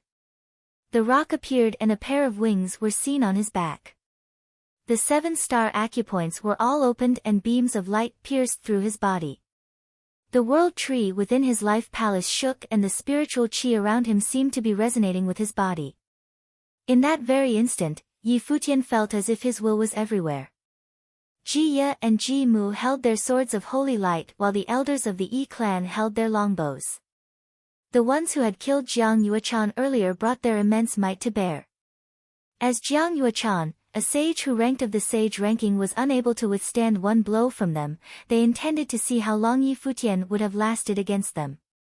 Boom! Yi Futian made a move and shot out like a streak of lightning. He held tight to the halberd in his hand and terrifying space-tearing rule power appeared around him. All forms of might and pressure were torn away by his body itself as he carved a path in their midst, like a golden lightning bolt headed straight for one direction. It was where Zhou Huang, the crown prince of the great Zhou sacred dynasty, stood. Kong Yao took a step on the air and brought the might of his divine elephant rule power down onto his enemies. However, Yi Futian did not seem to be all that fettered. A golden, sparkling ancient path appeared in the air. Zhou Huang's expression was ice-cold. Yi Futian had taken him using the power of the matrix, and that remained to be the greatest insult suffered in his life. And at that moment, Yi Futian chose to attack him first. He fully intended to see how Yi Futian, someone who had just become an archmage, would have been able to deal with him. The golden phoenix sword shimmered with dazzling light in his hand and an extremely dazzling golden phoenix appeared above him. Its wings flapped and a tornado was formed, as he turned into a bolt of golden lightning and headed straight for Yi Futian. Zhou Huang, do not fight him head-on. The Zhou sacred king had witnessed the battle between Yi Futian and Xia Qingyuan, and he naturally knew how powerful Yi Futian was. As such, he reminded Zhou Huang telepathically and he sounded extraordinarily serious with his advice. Zhou Huang did not stop doing what he did even after hearing his father's voice. Even father thought that I'd lose to Yi Futian then. An even more brilliant light burst as Zhou Huang moved forward fearlessly. The shadow of the phoenix blocked out the sky and a huge golden phoenix sword appeared in the air, emanating towering beams of light, seemingly out to tear the space apart as it moved straight for Yi Futian. No other mighty ones helped Zhou Huang out. All of them wanted to see how powerful Yi Futian's combat prowess would have gotten, with that halberd of space and time in his hand. And Zhou Huang served as a convenient guinea pig. The light of the giant sword cleaved through the air towards Yi Futian. However, he did not budge and had simply let the blade come down onto him. He had only Zhou Huang in mind at the moment and nothing else. Two dazzling silhouettes clashed with each other in breakneck speed. Yi Futian lashed out with the halberd of time and space as they neared each other. A black hole seemed to have appeared in the space before the weapon, tearing everything before it apart. The light of the giant sword was disintegrated right there and then as it was cleaved in the middle. The thrust of the halberd tore on the golden phoenix sword and the sword aura was torn to shreds in an instant. A huge force went straight for Zhou Huang's arm. The halberd of time and space grazed through the sword and kept moving forward. Time seemed to have grinded to a halt at that very moment. Zhou Huang's expression finally changed. The storm that tore through everything before it seemed to be the most terrifying vortex to have existed in the world, capable of devouring everything in existence, including his life. He intended to retreat, but found his movements getting extraordinarily sluggish, so much so that even his thoughts seemed to have stopped altogether. PFFTT. A crisp sound was heard and Zhou Huang stopped thinking altogether. The halberd went through his throat right there and then. No. Zhou Huang's mind screamed in a frenzy. His appearance turned increasingly ethereal and under the gaze of countless, his brain exploded to bits and reduced to nothing. The space around them seemed to have stopped and turned completely silent. Many even stopped thinking altogether. The eldest son of the Zhou sacred king, a sage ranked on the sage ranking, was killed with a single thrust from the halberd. Such was the prowess of Yi Futian, who claimed to be peerless in all of the 9 states. The ones from the barren state looked at that figure clad in white while their minds trembled. That figure was none other than their palace lord of the Holy Ji Palace of the barren state. There had been rumors throughout the 9 states saying that Yi Futian lost to Lu Zong of the Xihua Sacred Mountain and ran. However, at that very day, Yi Futian faced off against the mighty ones of the other states and it took him one thrust with the halberd, to kill a mighty one ranked on the sage and saint rankings, Zhou Huang. None other in the 9 states could have claimed to be peerless. None other in the 9 states, but Yi Futian of the barren state. At that very moment, everyone recalled the weight of his words back then. If Yi Futian were to come out alive, any from a holy land who dared to kill even one person of the Holy Ji Palace, he would have then rendered said holy land to have no one but their saints remaining. The sacred king flashed and caught Zhou Huang's dropping body. A vast killing intent emanated from him, pointed specifically at Yi Futian. Zhou sacred king, Saint Xia said plainly while sounding rather cold, seemingly to remind the sacred king to not forget the rules. The sacred king rescinded his aura and turned to look at Zhou Huang who had lost a head. The sacred king felt his heart bleeding. He knew that Zhou Huang would not have been a match to Yi Futian, but he had never expected things to turn out like that. One thrust was all it took to kill his son, Zhou Huang. That insignificant ant of a member of the younger generation that he had once underestimated, had not only waged a sacred war against him, but had also, at the moment, ended up killing his heir. Yi Futian did not look at the sacred king. He took the golden phoenix sword and put it away. He looked up and pointed the halberd in his hand at the mighty ones of the other states, saying plainly, "Who dares to fight me?" His hair billowed in the air and many from the barren state who had watched that battle, felt their eyes reddened and about to shed tears. Such was the bearing of the one who claimed to be truly unparalleled. The figure who pointed with his halberd, asking the ones from the other states, "Who dares to fight him?" It would not have mattered if they had enemies all over the 9 states, if none dare fight them. Kill one from the Holy Ji Palace and I shall have reduced his place to have no one but the saints remaining. All from the other states, including even the saints, were shocked by that one thrust of his. One thrust was all it took to kill a mighty one ranked on the sage ranking, and that one thrust came from a sage who had just broke into Archmage Plane. Would anyone throughout the 9 states be able to hold him back? Saint Xia looked at that youth clad in the white in the air.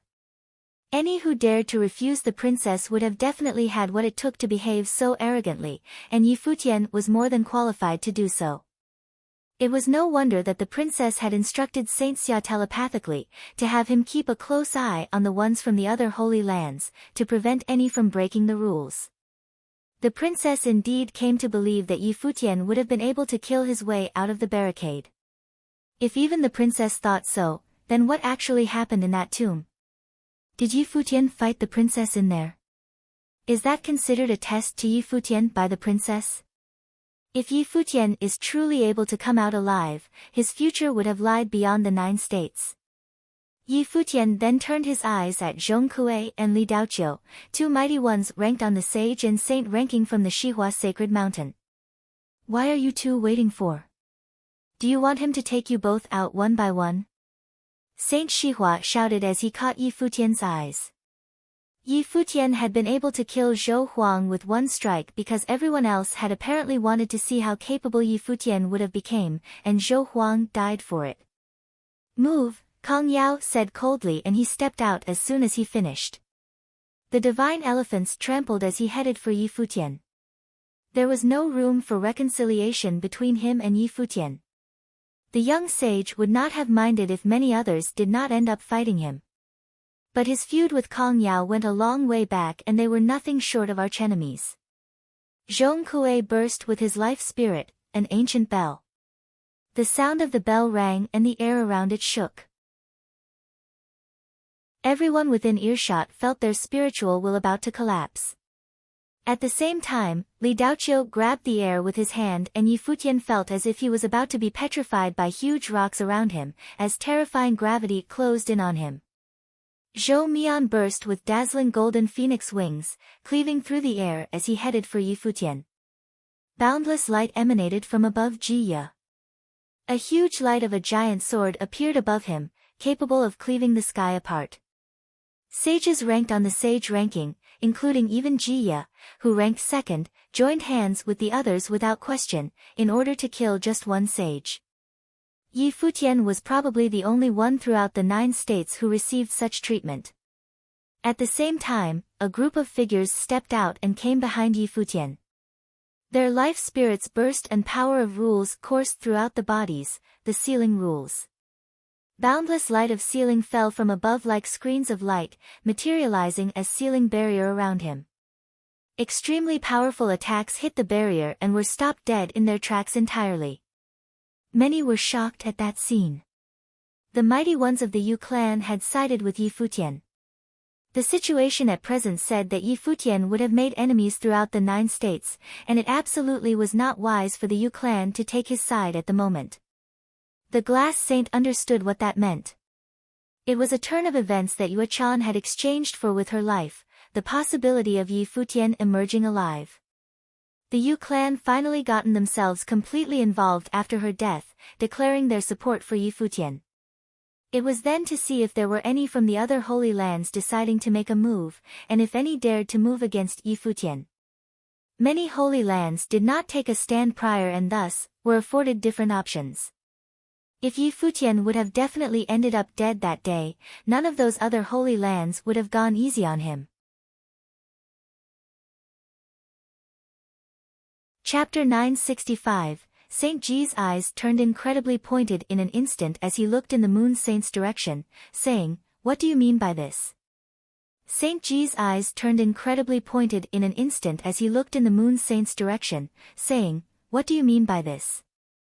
All of you are figures standing at the pinnacle of the 9 states, and I find it rather despicable for you all to bully a member of the younger generation like that.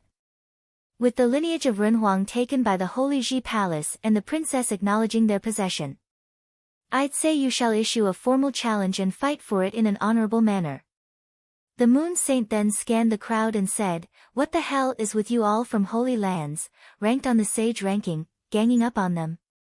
Saint Ji continued glaring at him with cold eyes.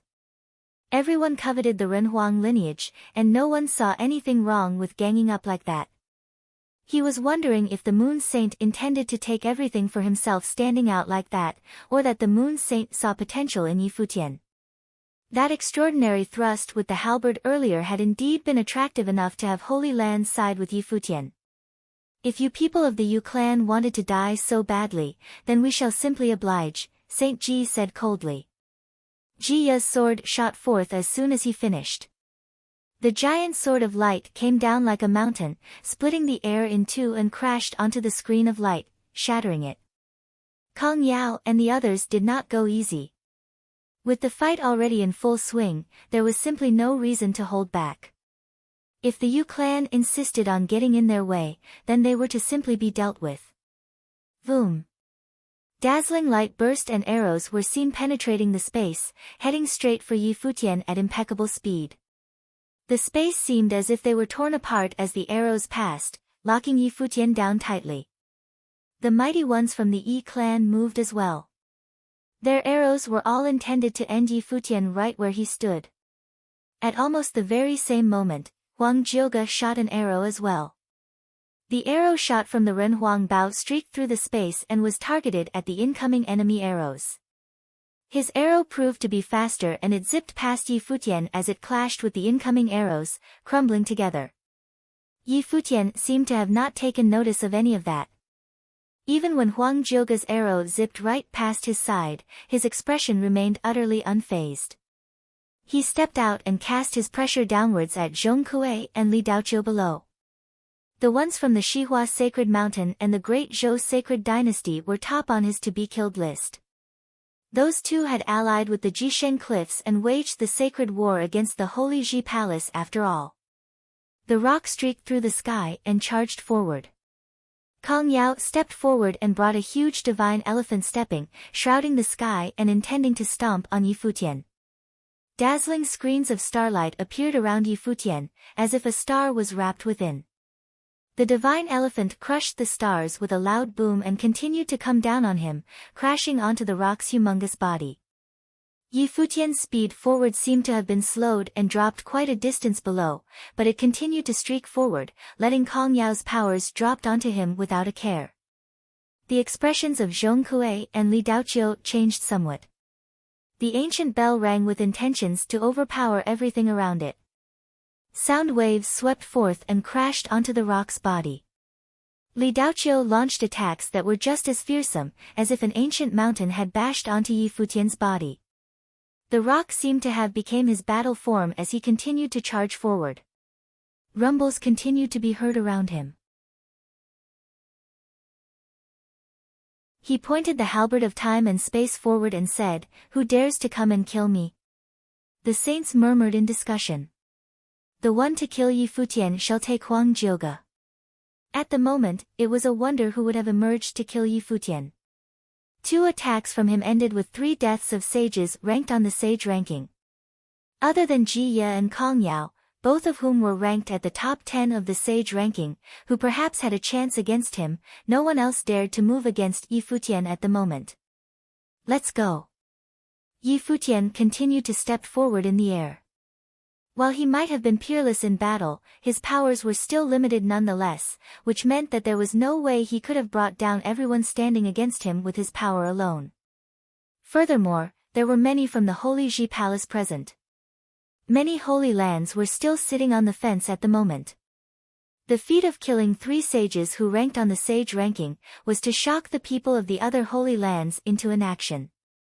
The score was to be settled once they returned to the Holy Ji Palace.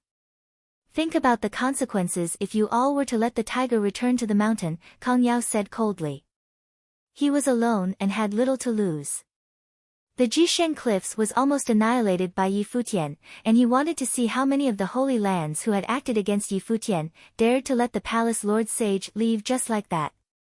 Kong Yao stepped forward against Yi Futian, bringing countless divine elephants to bear.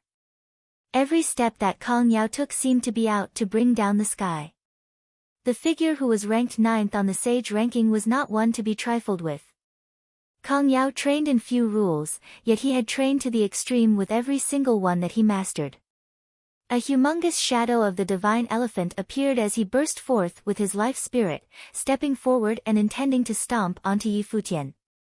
The palace lord had led others to carry out a bloodbath in the Jisheng Cliffs, and he intended to settle the score by taking Yi Futian's life.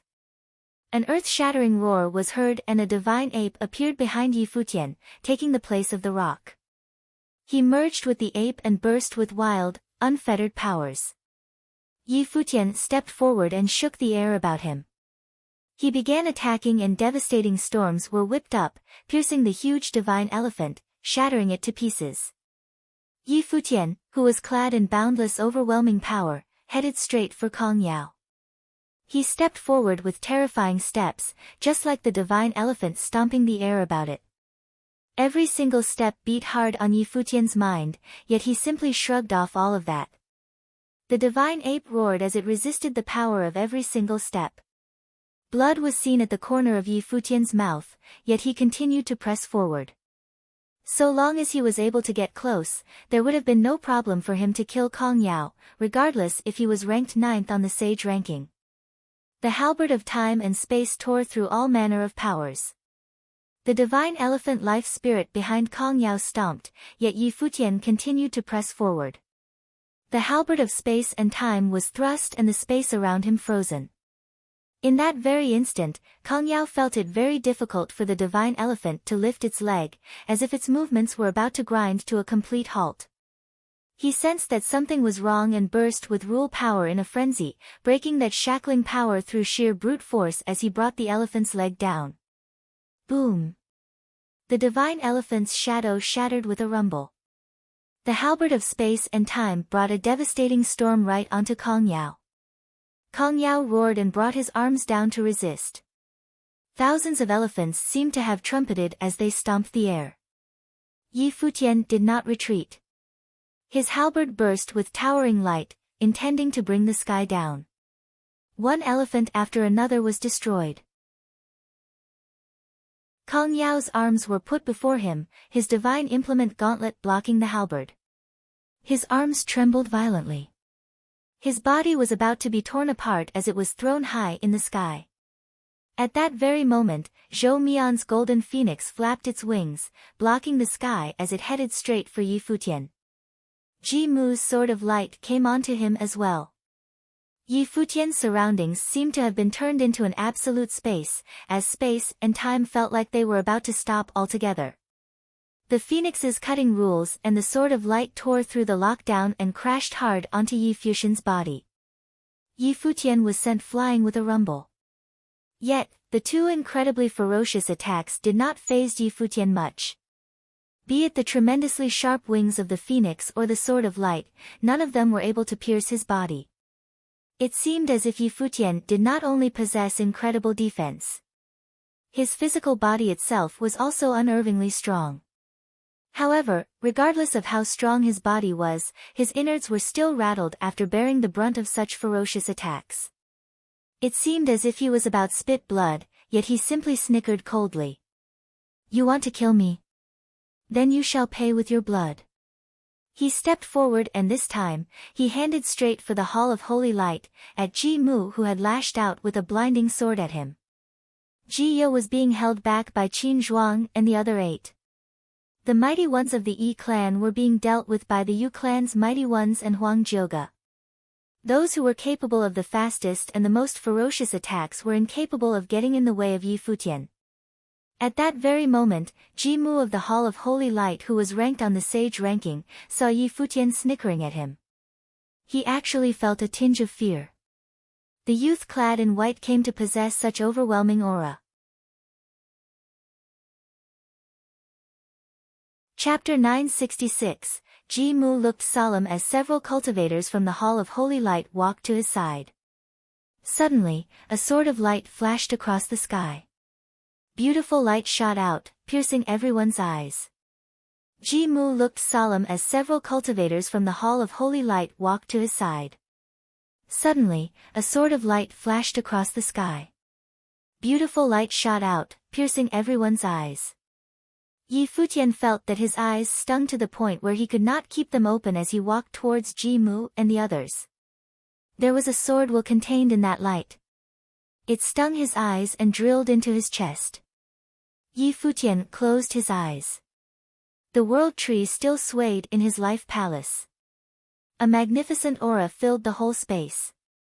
Everything was clearly presented in his mind. He seemed to be able to see everyone's movements, and even their expressions. He saw that Qin Zhuang and the 9 others had forced Ji Ye, number 2 on the sage ranking, to retreat with their sword matrix, making him unable to participate in the battle. He saw the Yu clan cultivators staring at the people from the Yi clan, guarding against them taking action. Both the Yu clan and the Yi clan were among the top forces of the 9 states. Perhaps there was some enmity between them, but Yi Futian wasn't sure. All he was sure about was who his friends were and who his enemies were. Big Brother stood there with his sword, staring at the cultivators from the three great holy lands of the ocean state. Yang Xiao and Yuan Hong stood beside him, and Huang Jiuge's arrows faced them as well. If the cultivators from the three holy lands made a move, they would be blocked. Given the current situation, they were at an absolute disadvantage in a direct conflict. There were too few of them, and some of the holy lands had not gotten involved. What they would do today would make Yi Futian kill his opponents without remorse, and the other holy lands had not dared to get involved. Kong Yao was extremely angry. The power of his divine elephant could not suppress Yi Futian. Yi Futian had killed two of Saint Shihua's cultivators right in front of him, shocking him and making him hesitate. Moreover, when the two of them had collided, he had felt just how threatening Yi Futian really was. It was as if he could restrict the space and time around him and kill him with the halberd. More images of the divine elephant descended from the sky, crushing everything. But with his current strength, Kong Yao did not dare to get closer to Yi Futian. He stepped into the sky, and one of the divine elephants expanded rapidly. It crashed through the heavens, trying to crush Yi Futian under its foot. The ability that Kong Yao had cultivated was extremely forceful. It was a saint-level ability from Jisheng Cliffs. It used the power of heaven and earth to crush anyone who fell under its feet. At the last battle of proving holiness, he had trampled many cultivators to death with it. Go! At almost the same time, Chen Mu and the other cultivators from the Hall of Holy Light got involved. Their light swords shot out towards Yi Futian, but he weaved back and forth through them, letting the attacks hit his body. When the divine ape had stepped into the air, it not only covered his body, but also the bodies of the cultivators from the Hall of Holy Light, combining them all together. Their expressions turned ugly. They were angry at this, but they couldn't deal with Yi Futian coming for them with so much force. They turned into beams of light and disappeared from where they were, shooting directly towards Yi Futian. They were fast, so fast that they merged with the light. Even though Yi Futian's close combat skills were exceptional, they had no fear as they prepared to strike the arrogant scoundrel. Yi Futian's eyes were still closed, but their movements were extremely clear in his mind. He had advanced his space-controlling powers to an astonishing degree. He clutched the halberd of time and space tightly, a divine power spread out from within it. At the instant when the cultivators from the Hall of Holy Light approached him, the space around him fell into absolute stillness. As the divine elephant crashed down, even the cultivators from the Hall of Holy Light were hit. As they were stuck in the frozen space, they could not retreat. The annihilation of light. The cultivators from the Hall of Holy Light slashed out with their swords, and with Ji Mu's at the front, they all resonated together, cutting through space. Endless light shone out, turning the space into nothingness. Everything was annihilated by that extremely beautiful light. Yi Futian thrust the halberd of space and time forward, and the light seemed to change. As he did so, everything seemed to stop, and Ji Mu and the others seemed to slow down. They saw a terrible black hole storm that swallowed up the light.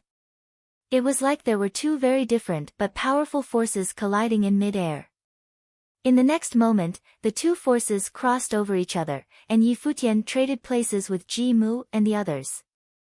Yi Futian's clothing was riddled with holes, and he was bleeding.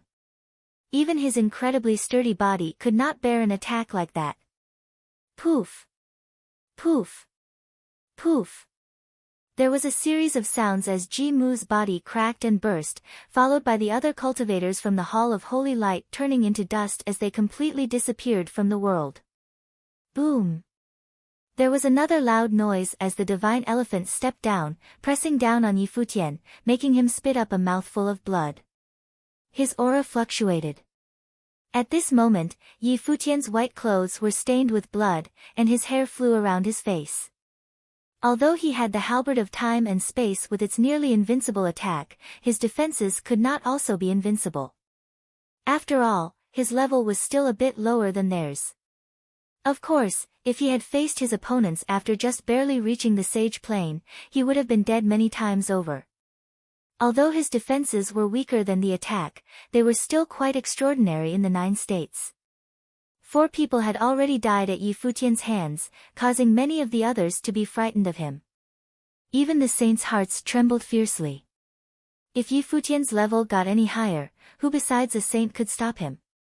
If he made it to the top of the saint level, would he sweep through the 9 states with his own power? Saint Ji, the great Zhou's sacred king, Saint Shihua, Saint Ji, and the other cultivators looked upon Yi Futian with despair. They saw his blood-stained clothes and the murder in his eyes. They all wanted to personally put an end to him, but they could only endure. What are you waiting for? Saint Ji swept his gaze over the cultivators from the 3 great holy lands of the Ocean State.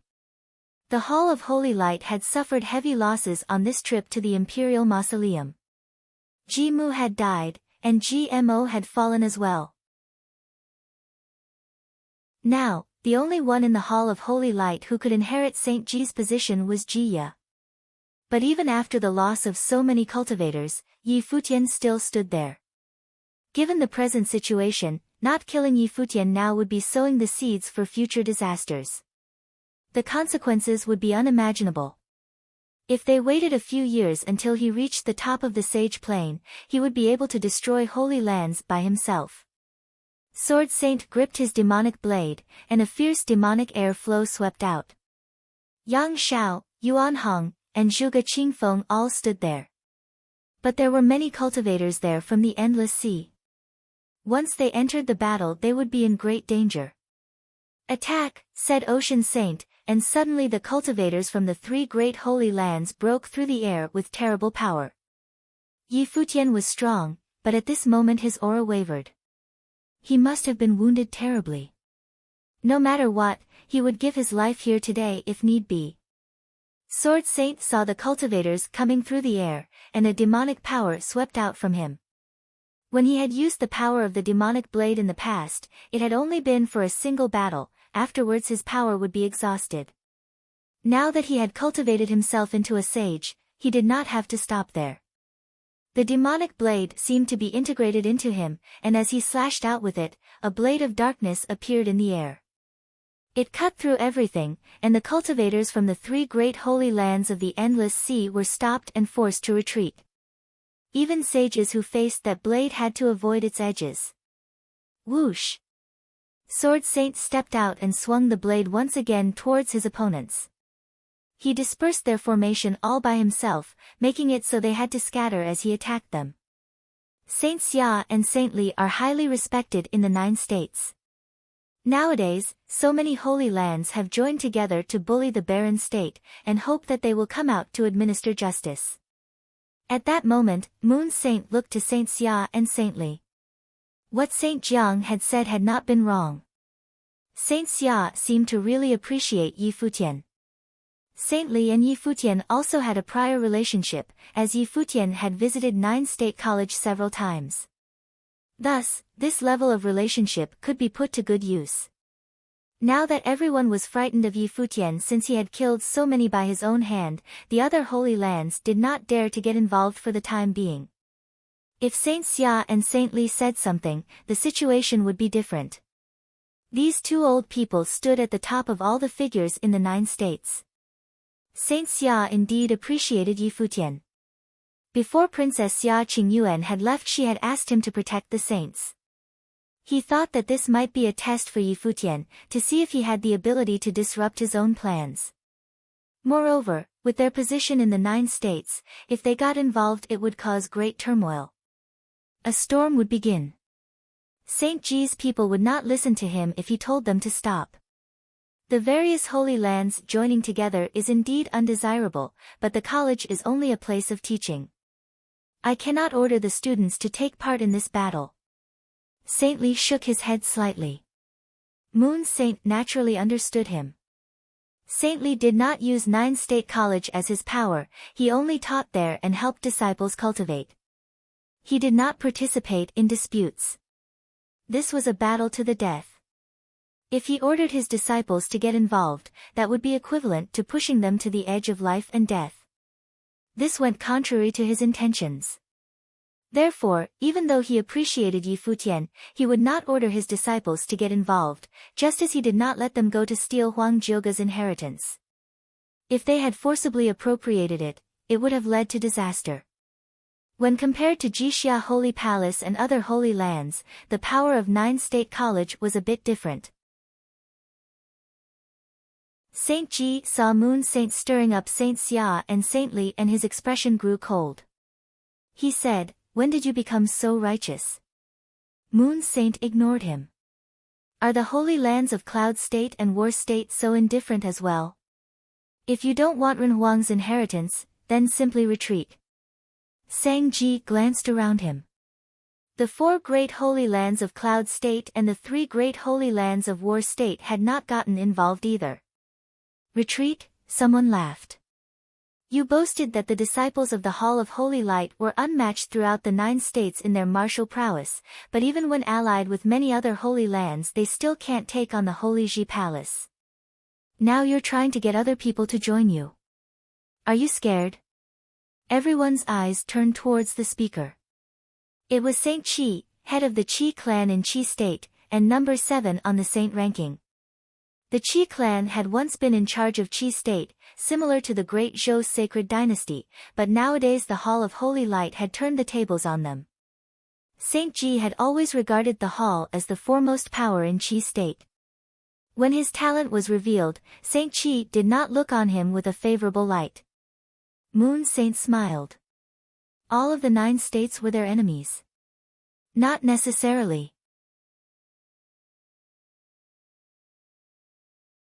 Chapter 967, Saint Ji narrowed his eyes. They were like a thin crevice from which a cold light shot out as they swept over Saint Qi. Saint Ji narrowed his eyes. They were like a thin crevice from which a cold light shot out as they swept over Saint Qi. Of the 4 great holy lands of Qi State, Jixia Palace was of the same type as 9 State College, and ignored disputes. Yu House was good at rhythmic sorcery, but since they were the weakest of the 4 great holy lands of Qi State, they rarely made noise as they quietly studied their music. They did not seek trouble. Thus, the Qi State was split between the Qi family, the oldest one of the holy lands, and the Hall of Holy Light struggling for the position of top force. In reality, it wasn't even a struggle, they just both thought of themselves as the strongest holy land in Qi State. There was often friction between their disciples. Saint Qi was reserved by nature, which was exactly opposite to Saint Ji's character. Although the 2 sides had never been in harmony, there had been no friction between them for a long time as they cultivated separately. But now, Saint Qi's attitude as he spoke seemed very subtle. "Are you trying to meddle in this?" spat Saint Ji in a cold voice. "Lord Ye's talent is outstanding, unmatched in the 9 states. In time he may become the most powerful figure here. Just like the Sword Saint of the Void and the Great Shaman, you, the 5th name on the saint ranking, have targeted Yi Futian. This is not fitting for someone of your status. Saint Xia and Saint Li are warm and unobtrusive by nature, and yet you will not let your juniors rise up? Are you worried about your place on the saint ranking?" Saint Qi ignored Saint Ji's cold voice. As the 7th name on the saint ranking, he was lower than Saint Ji, but he was not afraid of him. The Qi clan had a lot of hidden strengths. The Hall of Holy Light boasted of being the most powerful force in Qi State, but they would not dare move against the Qi clan. As for Renhuang's inheritance, it has already been taken by your junior. Lord Yi does not contest this, nor does the princess. That makes you seem a little petty, continued Saint Qi. Saint Ji said nothing as he stared at Saint Qi. He knew what he was up to. If Yi Futian had been easily killed by them in today's battle, Saint Qi would not have spoken up. He might have even joined in the struggle for Renhuang's inheritance. But in the battle that had just happened, Yi Futian had proven himself. Of course, this seemed to have nothing to do with Saint Qi, but in fact this was not the case. If Yi Futian did not die, he would seek vengeance, and would seek to kill the disciples of the Hall of Holy Light. Ji Mu and Ji Mo, 2 promising disciples, had already been killed at his hands. If the disciples of the Hall of Holy Light suffered terrible losses, how could the next generation fight the Qi clan? This was the reason that Saint Qi had stood up to speak. As for his so-called magnanimity, could anyone speak of such a thing before Renhuang's inheritance? Cultivation of the path meant being tolerant of the heavens and the earth, but it also meant struggling with them. The essence of cultivation was plundering. It was not to never struggle with the world. Thus, why bother to cultivate unless you were someone exceptional? Saint Chi seemed generous, but really he wanted ever so much to fight the Hall of Holy Light. What does everyone think? Saint Ji swept his gaze over the expressionless cultivators from the other holy lands. They had been watching all along. Did they think to collect the spoils of victory without lifting a finger? Of course, he had previously never thought that Yi Futian would become so strong and kill 4 cultivators of the sage ranking. Let him go, came a voice. Everyone turned to look at the speaker. It was the Vajra region lord. The number 6 and number 7 cultivators on the saint ranking had successively made their declarations. In this way, the cultivators who had stood there watching would not make their moves. Under the current situation, even if they acted, the likelihood of them getting the halberd of time and space and Renhuang's inheritance was very low. Even though Yi Futian had been seriously hurt, with the strength that he had shown, none of them could guarantee that they could kill him in close combat. Obviously, the potential loss outweighed the gains. This situation made it so that the cultivators from the 3 great holy lands of the ocean state were not willing to risk their lives. If they tried to kill anyone from the palace, Yi Futian would stop at nothing to kill them. The power that he had just displayed was quite shocking to anyone on the sage level. Yi Futian was currently facing Kong Yao, Zhou Mian, and Nie Gai. But if they wanted to kill him, it would be quite difficult. At that moment a beautiful light bloomed, and Yi Futian shot towards Zhou Mian like a bolt of lightning. Suddenly the image of the golden phoenix behind Zhou Mian shook as it struck out with its feathers. Zhou Mian pulled back, widening the distance between himself and Yi Futian. Boom! There was a loud noise as Yi Futian disintegrated his attack. He appeared right in front of Zhou Mian and shot him a piercing glance. Leave, said Yi Futian. Below them, the people from the palace flashed upwards. Sword Saint, Qin Zhuang, and the others fought and retreated towards where Yi Futian was. Ji Ye and the cultivators from the ocean state's attacks were not as strong anymore. After a while, the cultivators from the palace gathered together in the air, and no one was able to intercept them. Thank you all, said Yi Futian. He stepped away as Kong Yao and Ji Ye moved forward with faces held hard. No need to chase them, said Saint Ji with a gloomy look. Ji Ye stopped with a dark look on his face. They had let Yi Futian get away with his life, and with the inheritance. There will be time for that later, came a cold voice from far away. It was Yi Futian. Everyone looked at his back as he left, and their hearts were still unsettled. They would probably never forget the battle that had just taken place. He had smashed through sages and killed 4 cultivators of the sage ranking by his own power. Who in the 9 states had such a brilliant record? A huge sword crossed through the sky and fell before Yi Futian. Yi Futian and the others stepped onto it, and suddenly the sword sped away in a winding arc. No one pursued them. All the saints of the 9 states naturally felt a bit of saintly power. It was the village chief of Tombkeeper village. He had been nearby the whole time, and had taken the people from the barren state away on his huge sword in order to avoid being intercepted. The sword pierced through the sky, and soon reunited with the village chief. Yi Futian stood upon it with the wind blowing wildly upon him, making his hair flow. He coughed and a little blood came out. Facing the attack of so many allied sages would have hurt him even if his body had been stronger. After all, he had just entered the sage plane. He had obviously been seriously wounded, he had just not shown it. Are you all right? Yi Futian looked at Hua Jieyu and Yu Xing behind him. They had fought Ji Ye and Ji Mu outside the imperial mausoleum. Yu Sheng had demonized and used up all his power in a single battle. Hua Jieyu had also received some wounds. This trip to the imperial mausoleum had been extremely dangerous. Huang Shi had perished, but he had done so very calmly. He had obviously thought that his death had been worth it. Huang Jioge had received their ancestors' inheritance. We're fine. Everyone nodded. Although they had all suffered different injuries, it was no matter. After we return to the palace, we must immediately prepare for war. Mobilize the matrices as quickly as possible, said Yi Futian. He knew that this war had just begun.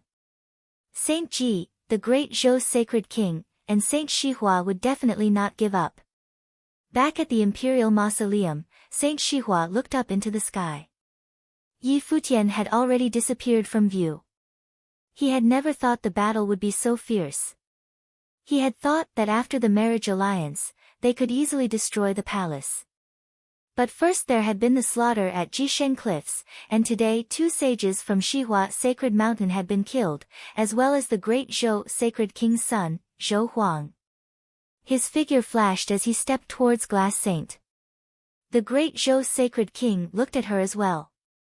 But he heard Moon Saint say, "Are the 2 holy lands of the eastern state still planning to ally together to bully Glass Saint? If so, I'd like to benefit from your instruction as well." Saint Shihua and the great Zhou Sacred King stopped and looked at Moon Saint. Moon Saint was obviously thoroughly involved in this sacred war. He wanted to protect Glass Saint as well. As for the other saints, they bore no grudge towards Glass Saint.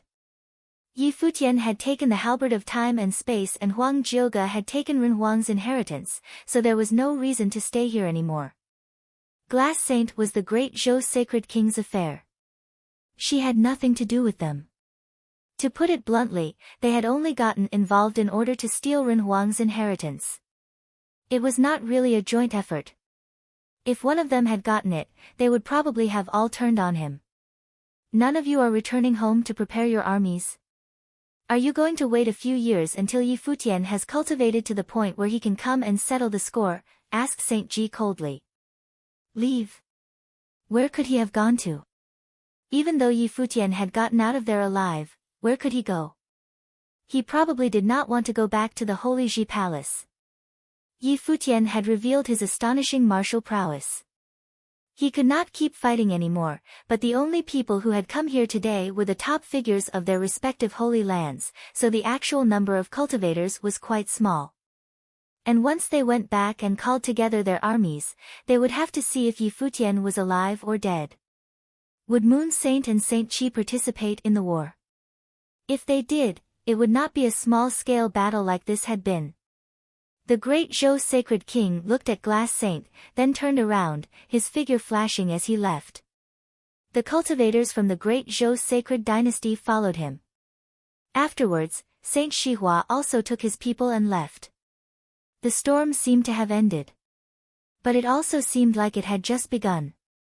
Perhaps there would be an even greater storm. Saint Ji shot a glance at Saint Chi and Moon Saint, and then turned into a beam of light and shot away with Jia following him. Each of the saints of the various holy lands had their own ideas. Their figures broke through the sky as they left one by one, not even calling out farewells to each other. The 9 states will be thrown into chaos, whispered Saint Xia. We have been at peace for so many years. It makes sense that we would be thrown into chaos when a figure like Yi Futian appeared, said Saint Li. They both looked forward at the beautiful figure who still stood there. It was Glass Saint. She stared forward in a daze. Moon Saint had protected her, but there was no joy in her. She knew why Yuechan had died. Before her death, she must have made contact with Moon Saint, otherwise she would not have been able to die so calmly. And it was all for her. Her blue silk swayed in the wind, crossing over her beautiful face. She turned and left. There were only a few people left.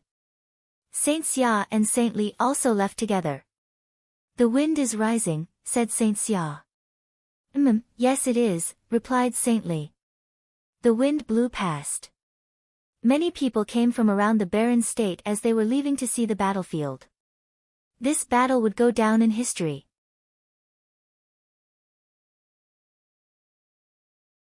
Chapter 968, the Holy Ji Palace was in Zhongzhou City, and with the village chief's speed they made it back in there in a short period of time.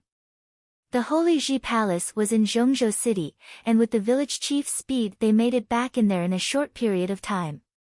The huge sword returned, and descended towards Holy Sage Pavilion, following which a voice swept out through the palace, "All disciples, prepare for war."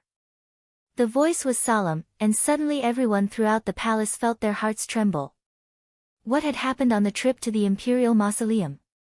Yang Xiao and the others' figures flashed as they went to make their arrangements. Soon everyone in the palace knew what had happened, and they were all astonished. Lord Yi Futian had slain 4 sages in one battle, including the great Zhou sacred king's son Zhou Huang. The halberd of time and space, the number 3 divine implement on the 9 states divine implement ranking, was in his hands. He had helped Huang Jiuge obtain his ancestors' inheritance. Huang Shi had died in battle. Each piece of news was just as shocking. At the imperial mausoleum, all of the 9 states had been their enemy, and Yi Futian had led the people of the palace to attack them. Everyone was kicking themselves that they hadn't been there to witness it personally. Yi Futian and the other wounded were recovering in Holy Sage Pavilion. The undying old man came to visit them and give them medicine, and they all recovered very quickly. Yi Futian had the World Tree Life Spirit, and so he recovered the fastest. Although his injuries had been severe, he was able to Holy Sage Pavilion very quickly. Somewhere in the Holy Ji Palace, 3 people were cultivating quietly. It was Lu Zixuan and the other 2 from the Endless Sea. They looked up and saw a figure coming. It was Yi Futian. Just now they had heard the news from the other people in the palace. Yi Futian had finally obtained the halberd of time and space. "You can leave," Yi Futian said to them. Lu Zixuan looked at him. Even in the palace she was still an outstanding beauty, but in Cliff State City she had been the most beautiful woman, and had been extraordinarily talented, someone whose saints regarded highly. "Can I stay in the palace to cultivate?" She bit her lip as she asked this. Even though they had not been allowed to leave the palace during this time, they found it a much better place for cultivation than Cliff State City. Even Ocean King Palace did not have as good an environment for cultivation. A strange look came over Yi Futian's face. He said, "Right now the palace is facing a dire situation, and it is very possible that we will be destroyed. Are you not afraid of death?" Lu Zixuan shook her head. "Where can a cultivator find an absolutely safe place? I am willing to face this war alongside the palace. But afterwards, I hope that I will no longer be under house arrest, but a part of the palace." Yi Futian looked at Lu Zixuan's exquisite features. She was indeed a very assertive woman. The Lu clan must be very strong in Cliff State City to raise an outstanding woman like this. "Fine." He nodded. "What about Lu Yu and Lu Han?" "Brother Yi, I will also continue cultivating in the palace." Lu Yu and Yi Futian's relationship was actually quite good, as Yi Futian had taken care of her during the journey to the Lost Ruins. "I will follow my sister," said Lu Han. "Go back," said Lu Zixuan to Lu Han. "Our family doesn't know if we are alive or dead. Go back and tell them everything. If I die, the family should know where." "Sister." Lu Han looked at her. "Do as I say." Lu Zixuan stared at him until Lu Han nodded slightly and said, "All right." Yi Futian looked at the 3 of them and said, "This is your own decision." On saying this, he left, and flew into the air above the Holy Ji Palace. A line of figures flashed into the sky. Yang Xiao, Sword Demon, Yu Qi and other cultivators appeared beside Yi Futian. Yu Qi said, "Futian, I fear that a fierce battle is coming." Yi Futian nodded. Everyone could see that clearly. Not long ago in the Imperial Mausoleum they had forced their opponents to let them go. But if their opponents had pressed the attack, it was not certain that those Holy Lands who had spoken up for them would have gotten involved. Their enemies, the Hall of Holy Light, Shihua's Sacred Mountain, and the Great Zhou Sacred Dynasty, would doubtless go to war with them. Yi Futian looked down at the palace and said, "Will the terrain around the palace affect our matrices?" "A little bit." Yang Shao nodded. "Our matrices will have to bypass some places." Yi Futian nodded slightly, then said, "All disciples of the palace, hear my orders, everyone stop cultivating immediately and head to the palace." His voice rolled out through the entire Holy Ji Palace. Everyone looked up at him and stopped their cultivation and flashed towards the main palace. "Village chief," shouted Yi Futian in another direction. A sword flashed through the air, and the village chief appeared before Yi Futian. "Once all the disciples are in the main palace, level the rest of it," said Yi Futian. Everyone trembled at these words. Would he really level the rest of the palace? There were many hidden places in the palace, many of them left behind by their ancestors, and there were ruins scattered throughout, many of which were good places for cultivation. And now Yi Futian had ordered for it all to be demolished. All of it would disappear. But no one objected. At this moment, no one could doubt Yi Futian's position within the palace. Previously, he had entered the palace on the basis of nobility, and everyone had assisted him and had high hopes for him. But now he had brought 2 saints to the palace and led them on an attack against the Jisheng cliffs. He now stood at the highest point just below the Saint Plain. Yi Futian had become the symbol of the Holy Ji Palace. He was even symbolic of the whole barren state. Whenever the barren state was mentioned, the first thing that anyone would think of was its palace lord, Yi Futian. A group of figures flashed over as more of the elders arrived. After hearing Yi Futian's decision, they merely sighed to themselves and looked at the palace as if they could not bear to part with it. Not long after, an incomparable storm of sword qi appeared in the palace like a giant sword, flattening the earth. The buildings, mountains and ruins were crushed into dust. The disciples of the palace looked on from above with unease in their hearts. Before long, everything except for the main palace had been flattened. And, of course, Sage Hall was still there. "Lord Yang, please lead the disciples to work even harder," Yi Futian said to Yang Shao. He nodded, and led some men down to the ground to begin preparations for the matrices. "Send this order throughout the barren state. As Palace Lord of the Holy Ji Palace, I call upon all swords in the barren state of the sage level or higher," continued Yi Futian. "Do we need so many swords?" asked Yu Qi. He had brought many ritual implements from Alchemy City, as well as many swords. "Yes, and uncle is also forging more swords. Have the people of the palace go out to collect materials. When I activated the sword matrix of the void at Nether Sword Mound, I couldn't control it, but I remembered some things. I can carve out a sword matrix," said Yi Futian. He had studied matrices at Chess Saint Villa, and had consolidated his studies at Nether Sword Mound. Now that he had reached the sage level, he could carve out his own sword matrix. "Okay, we will do this." Yu Qi nodded. Sword Demon, Su Shang and some others left to make ready for this. Soon the news spread all around the barren state. Yi Futian was calling all the swords in the barren state. For a time, countless cultivators set out towards the Holy Ji Palace. The news did not only sweep through the barren state, but through every part of the 9 states as the cultivators returned home. But the places that were shaken the most fiercely were the Hall of Holy Light, Xihua Sacred Mountain, and the Great Zhou Sacred Dynasty. At the Hall of Holy Light, Saint Ji sent out an order, summoning the top forces from the area to launch an attack on the barren state. At Xihua Sacred Mountain, the order was given for all forces under their jurisdiction to gather together at the mountain. Obviously, after the events at the Imperial Mausoleum, both the Hall of Holy Light and Xihua Sacred Mountain were paying close attention to the barren state. And they were not simply summoning their forces for an attack, they were convening their holy lands.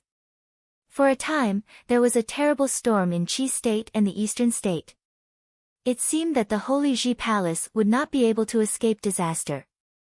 In the past, who would have thought that sending a punitive expedition against the declining barren state would have required such care? Only a few years before, it had only taken Kong Yao and a few other cultivators to ravage the barren state. In Jixia Palace in Qi State, two figures were playing chess. One was wearing white clothes and playing as white, while the other was wearing black and also playing as black. Both of them looked quite extraordinary. Behind the handsome white-robed youth sat a gentle woman quietly watching the game. "Brother, your heart doesn't seem to be in the game."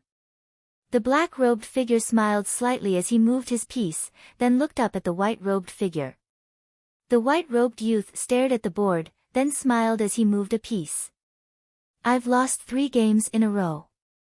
Is it because of the news from the barren state?" The white-robed figure smiled at him and said, "If I was a piece in this game, I've already been taken off the board. Why worry about it?" "Why has this piece been removed?" said the man in black with a smile. "Naturally, it was in order to join a better game," answered the white-robed youth. "In that case, if the new game really is better, then this piece has a reason for being. At the very least, making the decision to be removed in order to change games is not altogether blameless, but is at least forgivable," said the figure in black. On hearing this, the white-robed youth trembled slightly. He looked at the figure in front of him, then turned and left. He had changed games. Since he had left, the barren state's game had changed indeed. After the white-robed youth left, another person came in. It was the number 3 person at the 9 States Forum at Shihua Sacred Mountain, Zhuge Yi. "Did you intend to provoke Brother Bai?" asked Zhuge Yi. "Brother Bai's talent is outstanding, but he has demons that he needs to face. He is like a dead chess piece," said the man in black. "But isn't it dangerous to let him go? There is no making without breaking. To seek the great path, one's heart must be without lack. If he does not take this step, then he will be lacking something, and it will be impossible for him to take the next step," said the man in black. Zhuge Yi nodded gently. The man in white returned to his residence and sat in front of an old tree for 3 days. He cultivated until he broke through his level, and then turned and left the palace.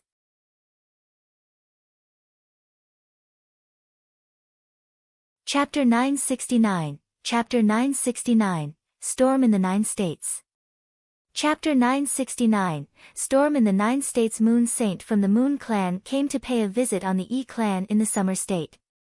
Since he had come personally, Saint Yi came personally to greet him. At that moment, the 2 top figures of the Summer State sat drinking tea and chatting in one of the Yi clan's pavilions like they were friends who had not seen each other in many years. "I've heard that Shihua Sacred Mountain, the Great Zhou Sacred Dynasty and the Hall of Holy Light have mustered their armies in preparation to attack the barren state. With the strength of these 3 holy lands, there's no question that the barren state can't match especially the Hall of Holy Light. They've lost a lot of their cultivators recently, but they still rank in the top 5 of the 9 states, and that is not an empty reputation. And then you have the forces of the Endless Sea on top of that. Are you really planning to join in this war?" said Saint Yi to Moon Saint. It seemed that he wanted to convince Moon Saint to abandon this course of action. "Are you planning to get involved?" asked Moon Saint. "Whether I get involved or not, the palace will be destroyed." Saint Yi took a sip of tea as he spoke. Saint Ji was cruel by nature. They would not wait for Yi Futian to grow stronger and thus threaten them. When their armies descended, no matter how strong Yi Futian was, he would have no way to save the palace. "What if the palace is destroyed but Yi Futian survives?" asked Moon Saint. "Does Yi Futian have a chance of breaking out of their encirclement?" Saint Yi thought of the battle that had taken place, and was silent for a while. "There's not much hope," he said finally, "but it is possible. If that time really comes, and if the palace is really destroyed, the Yu clan will die fighting to let Yi Futian escape the encirclement. Even Ren Huang's inheritance is not necessary as long as he lives." Moon Saint smiled. "If he reaches the top level of the Sage Plane, you have to admit that he could take on an army by himself." Saint Yi looked at his guest. Moon Saint was resolute. He thought back to that day, and how Yi Futian had seemed peerless. If he truly reached the top level of the sage plane, then Kong Yao would not have been able to withstand even a single blow from the halberd, and he would sweep away all before him. It would truly be possible that a single person could be compared to an army. If Yi Futian lives, he'll get revenge for the palace, and who will be able to survive?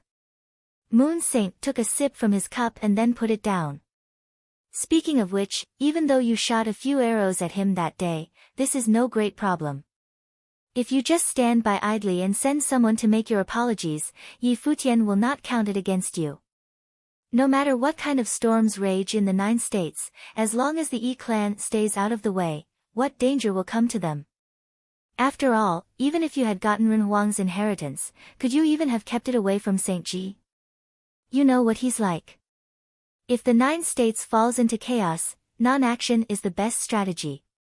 Why did so many holy lands observe passively on that day? First, the great Zhou sacred king was arrogant and harassed Yi Futian. How is the great Zhou sacred dynasty now?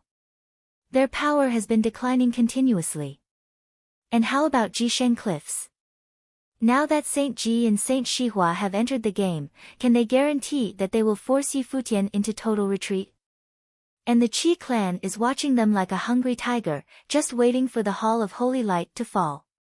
Do you really want to jump into these troubled waters? Continued Moon Saint.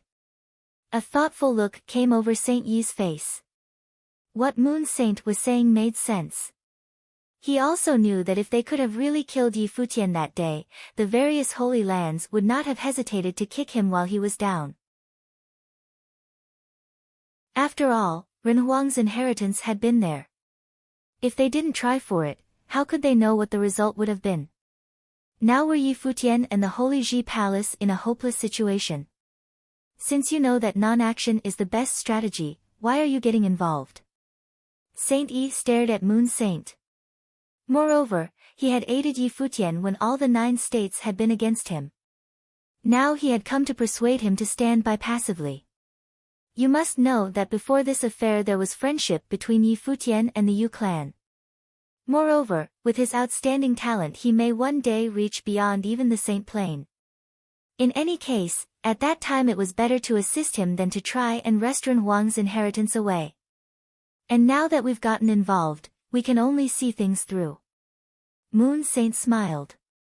Moreover, you must see that Saint Xia values Yi Futian as well. It won't be so easy to kill him. On saying this, he stood up and said, I've said my piece. If you still decide to join the war, then we will meet on the field of battle. Farewell. He turned and left. After he left, Saint Yi still sat there with a thoughtful expression, as if he had not yet made up his mind. Send cultivators to all the holy lands to observe their movements. Send a few more throughout the barren state to see what the Holy Ji Palace is doing, he said. Yes, sir. The people outside the pavilion left to carry out his orders. The Vajra region was on a holy mountain in war state.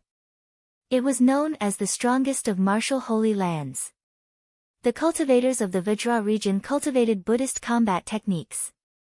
They were extremely tough and strong, their bodies were unmatched, and their attack power was extremely high. The lord of the Vajra region therefore respected Yu Xing's talent, and had invited him to cultivate there for 3 years. At this moment, the kasaya-wearing monks were sitting cross-legged on their cattail hassocks. In front of them all was the Vajra region lord, who was preaching at the altar. His voice was like a Buddha's, and was also like the Great Path. It resonated with the 108 enlightened ones behind him and made all who listened to it feel refreshed. He stopped preaching after a while, and fingered his prayer beads. He looked at everyone and said, You have listened to me preach the Great Path for many years, but have rarely left the mountain. Now that there is chaos in the 9 states, I want you to leave and attain enlightenment there. Who should we help, Lord? Asked a monk. Help whoever you want to, answered the Vajra region lord. All right. Everyone nodded and then left. On this day, 108 warrior monks left their mountain seeking the Great Path and headed towards the 9 states. At that moment, a figure wearing a long green dress stood quietly on a suspended platform outside Lapis Lazuli Holy Temple, gazing out into the distance. The wind blew through her hair, gently stroking her exquisite features. Her dress fluttered in the wind. She was like an immortal who had come down to the world of mortals. Master. At that moment, Goddess Qingni walked up behind her. Glass Saint had said very little for the past few days. Yuechan's death had affected her greatly. What is the situation like outside? Asked Glass Saint without turning to look at Qingni. The Hall of Holy Light, Shihua's Sacred Mountain, and the Great Zhou Sacred Dynasty have all called their armies together. They can attack the barren state at any time, answered Goddess Qingni. Anything else? Asked Glass Saint. Each of the forces in the area under our control have sent people to beg you to excuse them, continued Goddess Qingni. Lapis Lazuli Holy Temple had also summoned all their cultivators, but none of them had obeyed. The situation in the barren state was known throughout the 9 states, and would likely lead to catastrophe. After the barren state, the next place to be destroyed would probably be Lapis Lazuli Holy Temple. Under these circumstances, none of the forces in the area dared get involved in the war, and instead only sent people to beg for mercy. Glass Saint was silent, still looking off into the distance. She said, "Summon everyone in the temple who is of the sage level or above. We will go to the Great Zhou Sacred Dynasty. Have everyone else leave temporarily. If something happens to me, they are to never return." Master.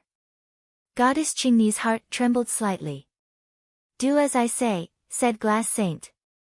Goddess Qingni nodded and left. The news spread quickly. The cultivators of Lapis Lazuli Holy Temple all left within a day. A group of them went to the Great Zhou Sacred Dynasty, but they took no action, seeming to only be there to contain the dynasty's forces. Glass Saint was not there. She naturally left Lapis Lazuli Holy Temple as well, but no one knew where she went. Some said that she had gone to the capital of the Great Zhou Sacred Dynasty and was preparing to fight the Great Zhou Sacred King to the death. Anyone who was perceptive enough could see the enmity between the two of them. The storms that had swept out across the 9 states began to gather together. And, there in the center of the storm, the barren state was the most active of all the 9 states. These past few days many people from throughout the barren state had come to Zhongzhou City, and many of them had even come to the Holy Ji Palace to offer their swords. The Holy Ji Palace had been leveled. Yi Futian had been setting up matrices all along while using chess spirit to calculate more of them. Now, there was a chain of interlocking patterns in the vast land where the palace had been. There was a group of swords at the center, and each sword was a sage-level ritual implement. At that moment, a group of figures broke through the sky, and a voice rang out, "Futian. Why have you come?" Yi Futian looked up at the figures in the air and saw that one of them was the college chief of Starry School in Divine Sky City. He was now the college chief of 3 colleges. "I heard that you have called together all the swords in the barren state, so I brought you the swords from Divine Sky City," said the college chief with a smile. "And not only us. The Long family, the Gu family, and other forces from Divine Sky City have also come. Although we don't have many swords, us old folks have a bit of combat experience," said Qin Yuan with a smile. Beside him was Mu Chuan of Zhaixing House. Yi Futian was moved as he looked at all these familiar faces. He smiled and said, "Thank you all for your help. But Yunxi and Linger shouldn't join in the fun. Have them return to Divine Sky City." He naturally saw that Gu Yunxi and Long Linger were in the crowd behind Qin Yuan. Gu Yunxi looked at Yi Futian. There was still some faint affection in her gentle eyes. She had heard that he was now able to sweep away all the cultivators in the 9 states. He was a legend. "I was a disciple of the palace. Why shouldn't I fight?" "Don't think you can kick me out, Brother Yi," said Long Linger. "You can stay if you want, but once the fighting starts you must go into Holy Sage Pavilion with everyone else," said Yi Futian with a smile and a shake of the head. On the day of battle he would have everyone under the sage level go into Holy Sage Pavilion to arrange matrices. Even if they lost, those people would be safe. At that moment, more people appeared in the sky. Futian. A gentle voice rang out. Yi Futian looked up and saw two figures. A strange look came over his face. Why have you come, little butterfly? Master said that you promised that before you tried his medicine. Little butterfly paused. I can't die, said Yi Futian with a smile. Little butterfly smiled softly and said, Master said that your last round of trials can be done at the palace, so he ordered me and my brother to come. Saint Jiang is too relentless. Yi Futian was silent for a while. So many people had come to the palace.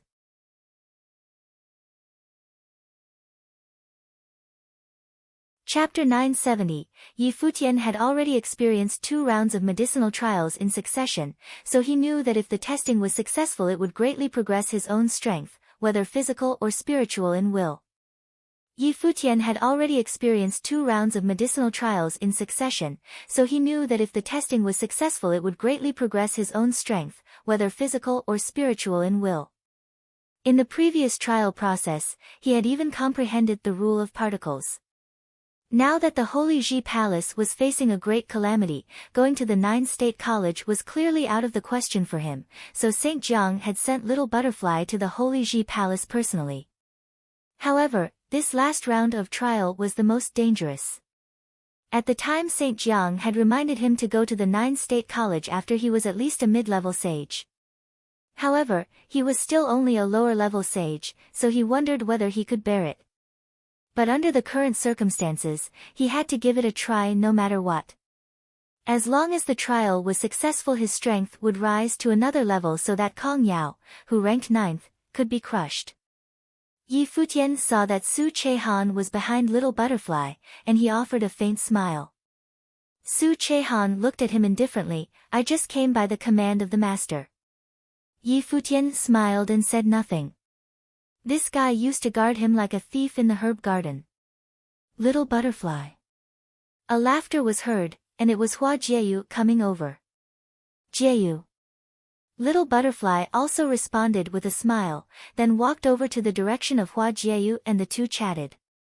The two of them, fairy-like, standing together, formed a rare but beautiful sight to behold.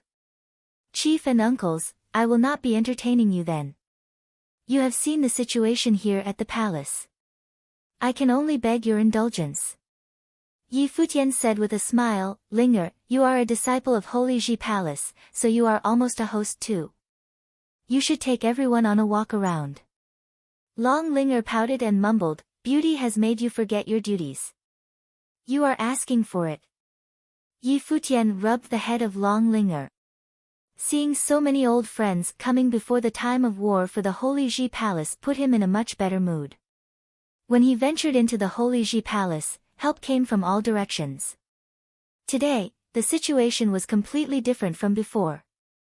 This time it was to defend against the invasion of the Hall of Holy Light and Shihua Sacred Mountain. But what remained the same were these old friends gathered once again to support him. Naturally he felt a great warmth in his heart. Let's not delay the testing then.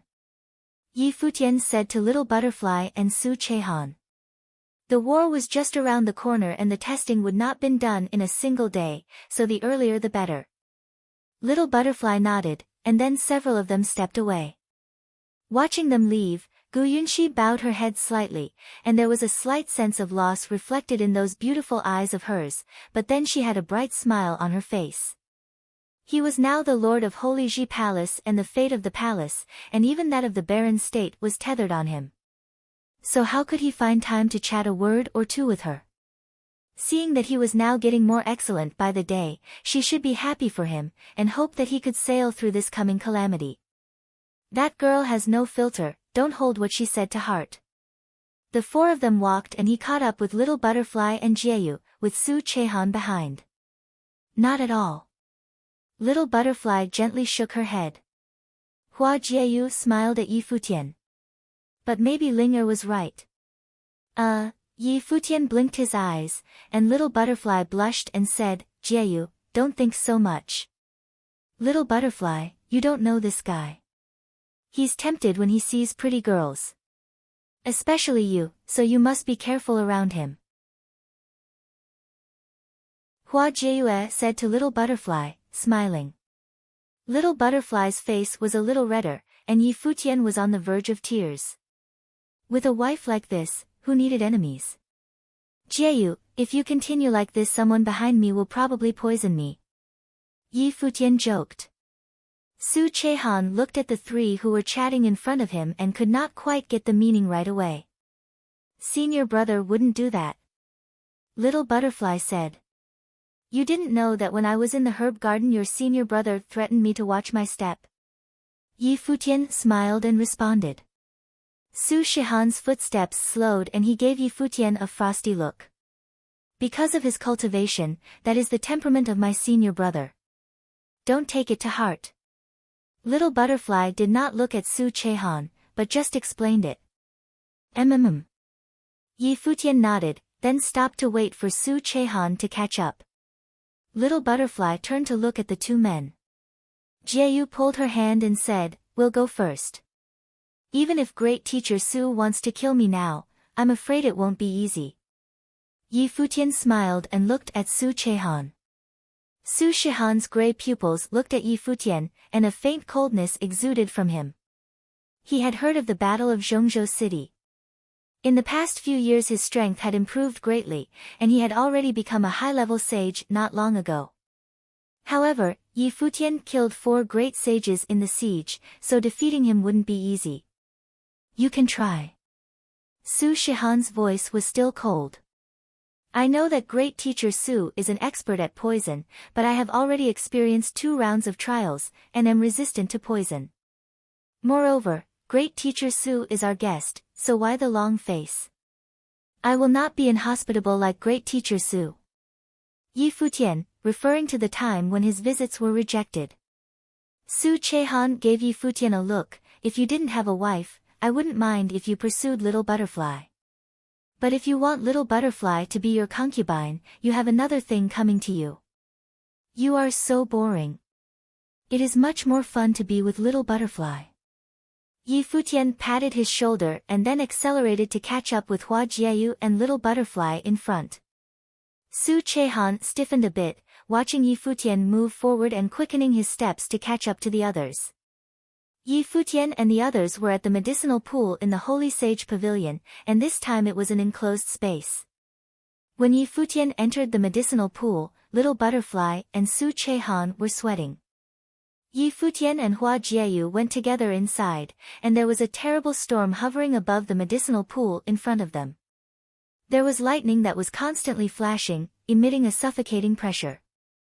Yi Futian's heart beat wildly. Was this really a medicinal bath? But how was it that the medicine pool in front felt like a catastrophe that was enough to make one disappear into it? The face of Hua Jieyu had also changed, and she could feel the terrible aura that came from it and permeated the space. Little Butterfly was not as relaxed as she was before. Her beautiful eyes were solemn.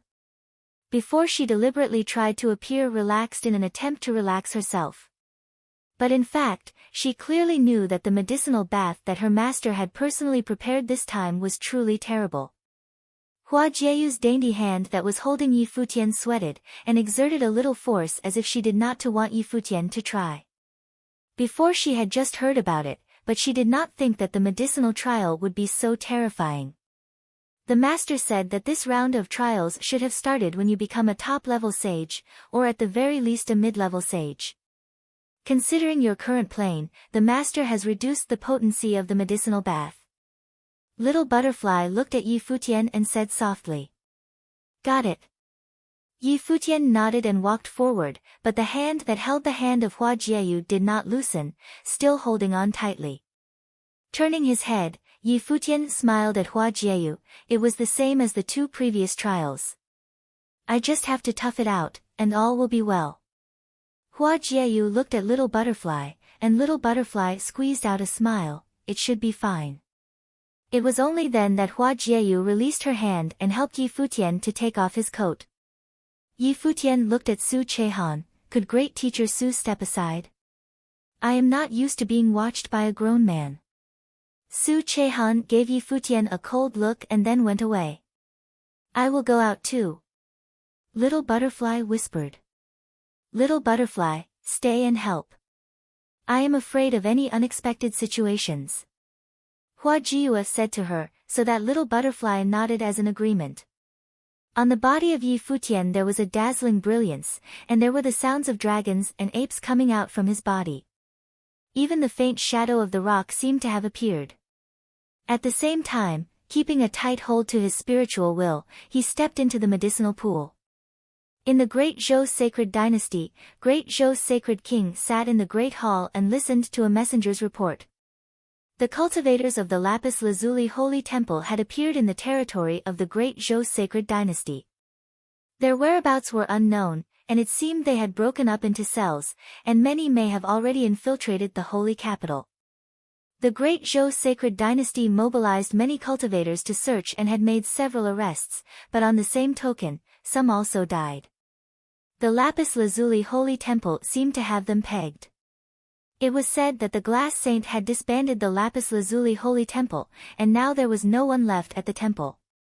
Glassy, Great Zhou Sacred King looked indifferently towards the distance and remembered the scene in the Imperial Mausoleum when Yi Futian held the sacred Glass Saint in his arms and had his way with her, and his eyes filled with endless thoughts of murder. Yi Futian treated her thusly, so why would she still help the barren state? I and Zhou Yanwang will embark, leading the Golden Phoenix Army. Other cultivators, stay and guard the palace. Great Zhou Sacred King commanded coldly. He would lead the most powerful army of the Great Zhou Sacred Dynasty to conquer, and the others would be more than enough to defend the Lapis Lazuli Holy Temple. Boom! Boom! At this time, there were violent trembling sounds coming from the Great Hall in the rear. Many people looked up over yonder, including the Great Zhou Sacred King, and suddenly there was a dazzling light flashing through his eyes, and he started toward that direction. Boom! A loud noise was heard, and the Great Hall was breached. A beautiful and radiant blade of light went straight into the sky. Immediately afterward, everyone in the palace saw a sword, the divine sword.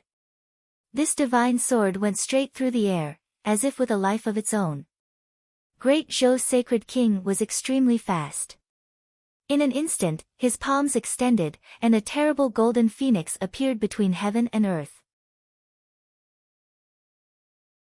Its claws smacked down from the sky and grabbed toward the divine sword. However, at this moment the incomparable glory exploded from within the divine sword and it disappeared right where it was, crossing the void and appearing in the sky above. Great Zhou Sacred King looked extremely bad. Like a divine phoenix, he gave chase and wanted to waylay the divine sword. But that divine sword continued to shuttle through the void. Even the speed of Great Zhou Sacred King could not catch up with it. Very quickly, Great Zhou Sacred King gave up.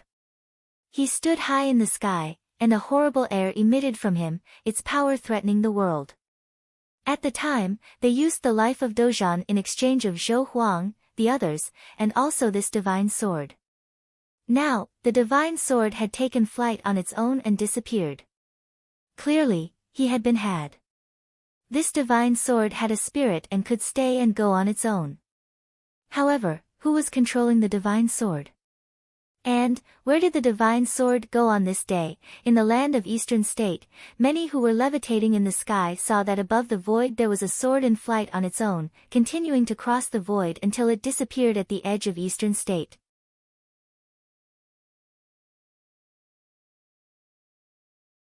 Chapter 971.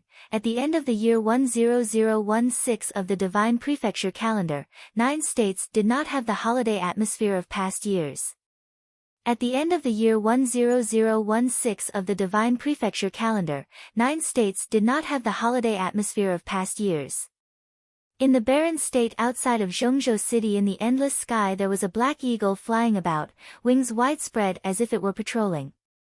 Groups of cultivators traveling by levitation entered the territory of Zhongzhou City. These were cultivators who had traveled from all over the 9 states. Just 5 or 6 years ago the people of 9 states had all but forgotten about the barren state.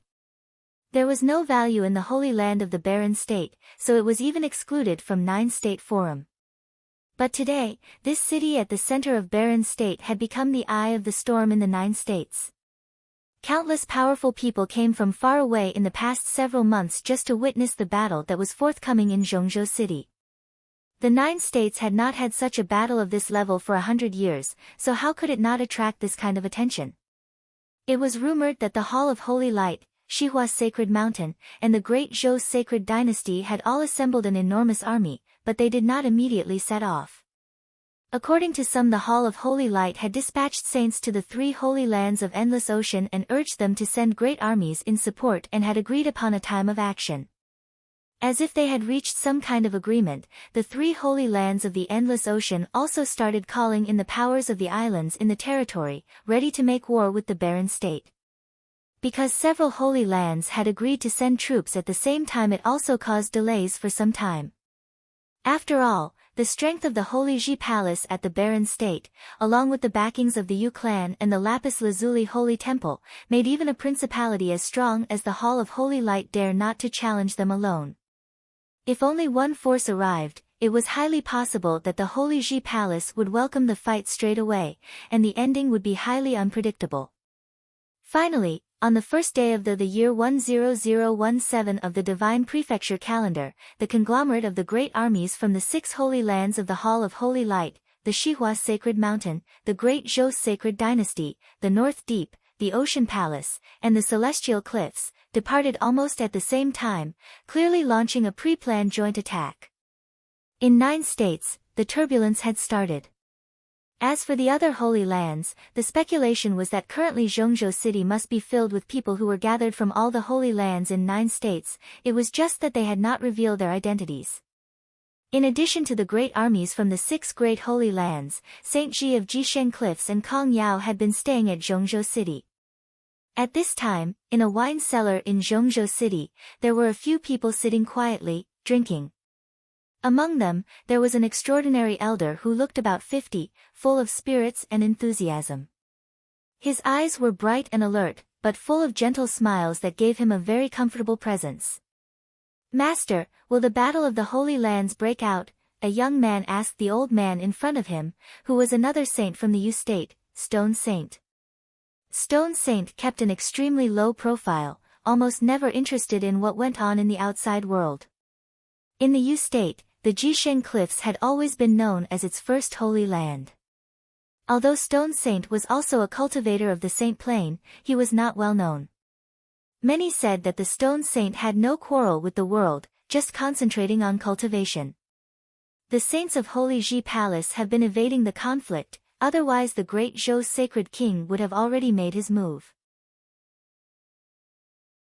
As for this sacred war, if the Yu clan and the Lapis Lazuli Holy Temple were involved, and the Moon Saint and Glass Saint both appeared on the battlefield, it is possible that it would erupt in a war of the saints.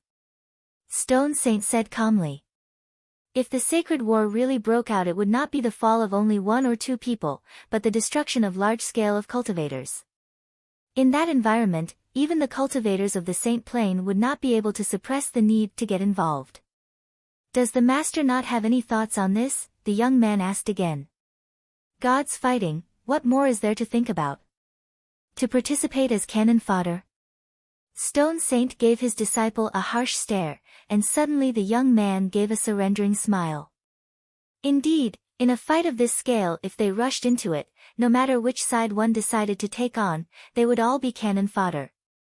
Stone Saint drank up the wine in the cup, then looked up at the distance. He said, "The people from the holy lands of the 9 states should have all arrived. They also want the inheritance of Renhuang, but it is a hot potato, and not so easy to be had. Let's go." As he finished speaking, he got up and walked out. "Where is the master going?" Those around the table also got up and tried to catch up with him. To the Holy Ji Palace, of course, the voice of Stone Saint was heard. Not only them, but countless others in Zhongzhou City also rushed toward the direction of the Holy Ji Palace. People in Zhongzhou City had heard the news that the major Holy Lands would join forces today to attack the Holy Ji Palace.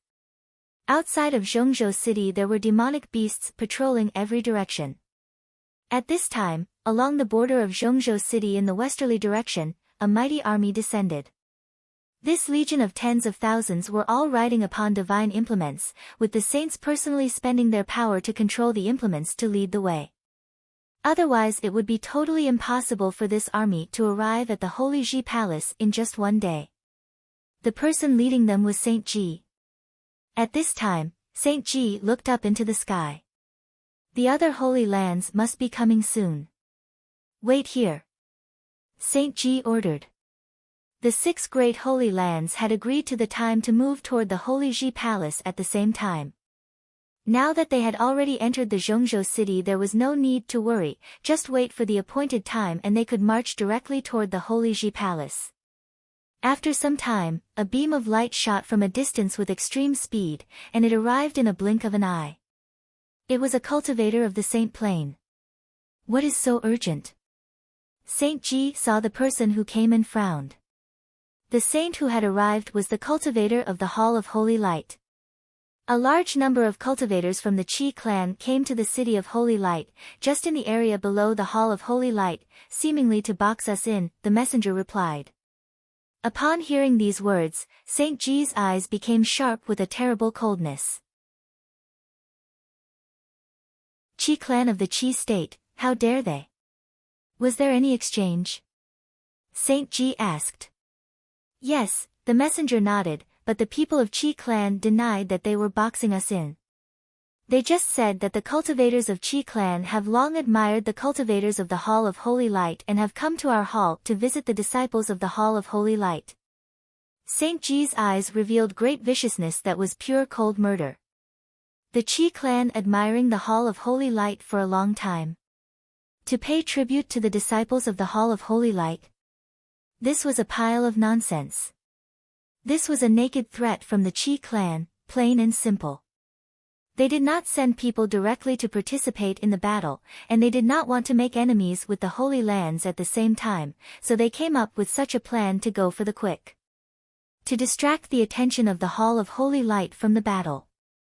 I will leave some people here, you take the rest back. Saint Ji's voice was extremely cold as his eyes passed through the army. He then divided them into groups and kept a group of elite cultivators from the Hall of Holy Light, and less than half of the cultivators from other areas in the region of the Hall of Holy Light. Those who turned back would at least be enough to cope with the cultivators from the Qi clan who gathered in a hurry at the Hall of Holy Light.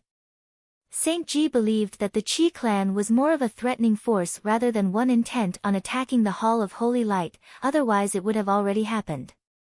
He understood what that old man, Saint Qi, was thinking about, to kill with a borrowed sword. As long as Yi Futian was alive, he would be a great threat to the Hall of Holy Light. Moreover, Qi clan did not need to offend other Holy Land forces, and it did not even need to directly be involved on the battlefield. He was truly tricky old fox. In the southerly region of Zhongzhou City, there were many humongous divine golden phoenixes descending. On the back of every divine phoenix there was a group of cultivators. Likewise, the great Zhou sacred king also did not bring all his people, but he brought with him his most elite troop, the Golden Phoenix Army. In the southeastern region, the 3 great holy lands of the Endless Ocean had arrived together. The demonic beasts in the outer area of Zhongzhou City continued to hover and flew toward the sky. When the 6 holy lands had all arrived, they set foot in this central city of the barren state and marched toward the same direction. The cultivators of the Hall of Holy Light continued to move forward. They passed by a Buddhist mountain in Zhongzhou City, and on top of the mountain there was a famous temple. When they passed through, there was a golden glow on the top of mountain, and the light of Buddha was spreading far and wide. Many looked in that direction and saw a shocking scene. There were 108 Buddhists who turned into a giant Buddha, releasing a blazing light of Buddha like a big statue of Buddha. Saint Ji glanced at the Buddhist mountain. In the land of the barren state, there was never the presence of such powerful monks. Clearly, those were the people of the Vajra region. It was just 108 people. Even if it was the 108 battling monks of the Vajra region, what could they do? How could they dream to subvert the situation? When the cultivators of the Hall of Holy Light passed by, an even more brilliant light of Buddha shone forth, and then the Buddha stepped into the void like an immense and boundless Buddha walking on top of Zhongzhou city, each step spanning a great distance, following the cultivators of the Hall of Holy Light. This had made many cultivators from the Hall of Holy Light incredibly displeased. What was the meaning of these Vajra region cultivators? To follow them at every step. In different directions, the sixth great army went to the Holy Ji Palace, which led to the complete madness of the people in Zhongzhou city, who gathered and moved toward the direction of the Holy Ji Palace in great terrible manner. In this horrible flow of people, a handsome figure in white followed along. He was a symbolic figure in the barren state, the future palace lord chosen by the Holy Ji Palace. But now he was mixed in the crowd like a common disciple of the barren state, heading for the direction of the Holy Ji Palace. His return today was but for his peace of mind. By the time he left, the two palace lords had died, so he left the Holy Ji Palace and the barren state to separate from the 9 states. He eventually went to the Jixia Holy Palace to cultivate, and then went to the upper worlds with Xia Qingyuan for the trial, and blessed with chance, he was chosen to be allowed to cultivate in the upper worlds. But no matter what the grievances were back in the days, he still owed a favor to the palace that taught him, and would never forget the teachings of his master. Today, when the Holy Ji Palace was in crisis, he could not stand by and do nothing. No matter the outcome of this battle, it would be him returning the favor to the palace. Barren State, the Holy Ji Palace. Yi Futian looked at the distance, and beside him, all the cultivators above the sage plain had gathered together, waiting. They already knew that the 6 great holy coalition forces had descended, and were on their way to the Holy Ji Palace. It would not take long for them to step into the space above the Holy Ji Palace. Yi Futian slowly levitated, his eyes turning to look at everyone from the Holy Ji Palace. There were many old friends and many new faces. He said, "The battle today may be more dangerous than the time when the great Zhou sacred dynasty had descended. But what I have said remains, I am the lord of the Holy Ji Palace. If I survive, so will the palace. If the palace should die, so will I." The eyes of the people fastened on Yi Futian, their eyes revealing extreme determination and a strong sense of war. "And one more thing, if we win this battle, from then on in the 9 states no one will dare to bully to the Holy Ji Palace, or any of our disciples." Yi Futian's voice was not loud, but everyone heard it clearly.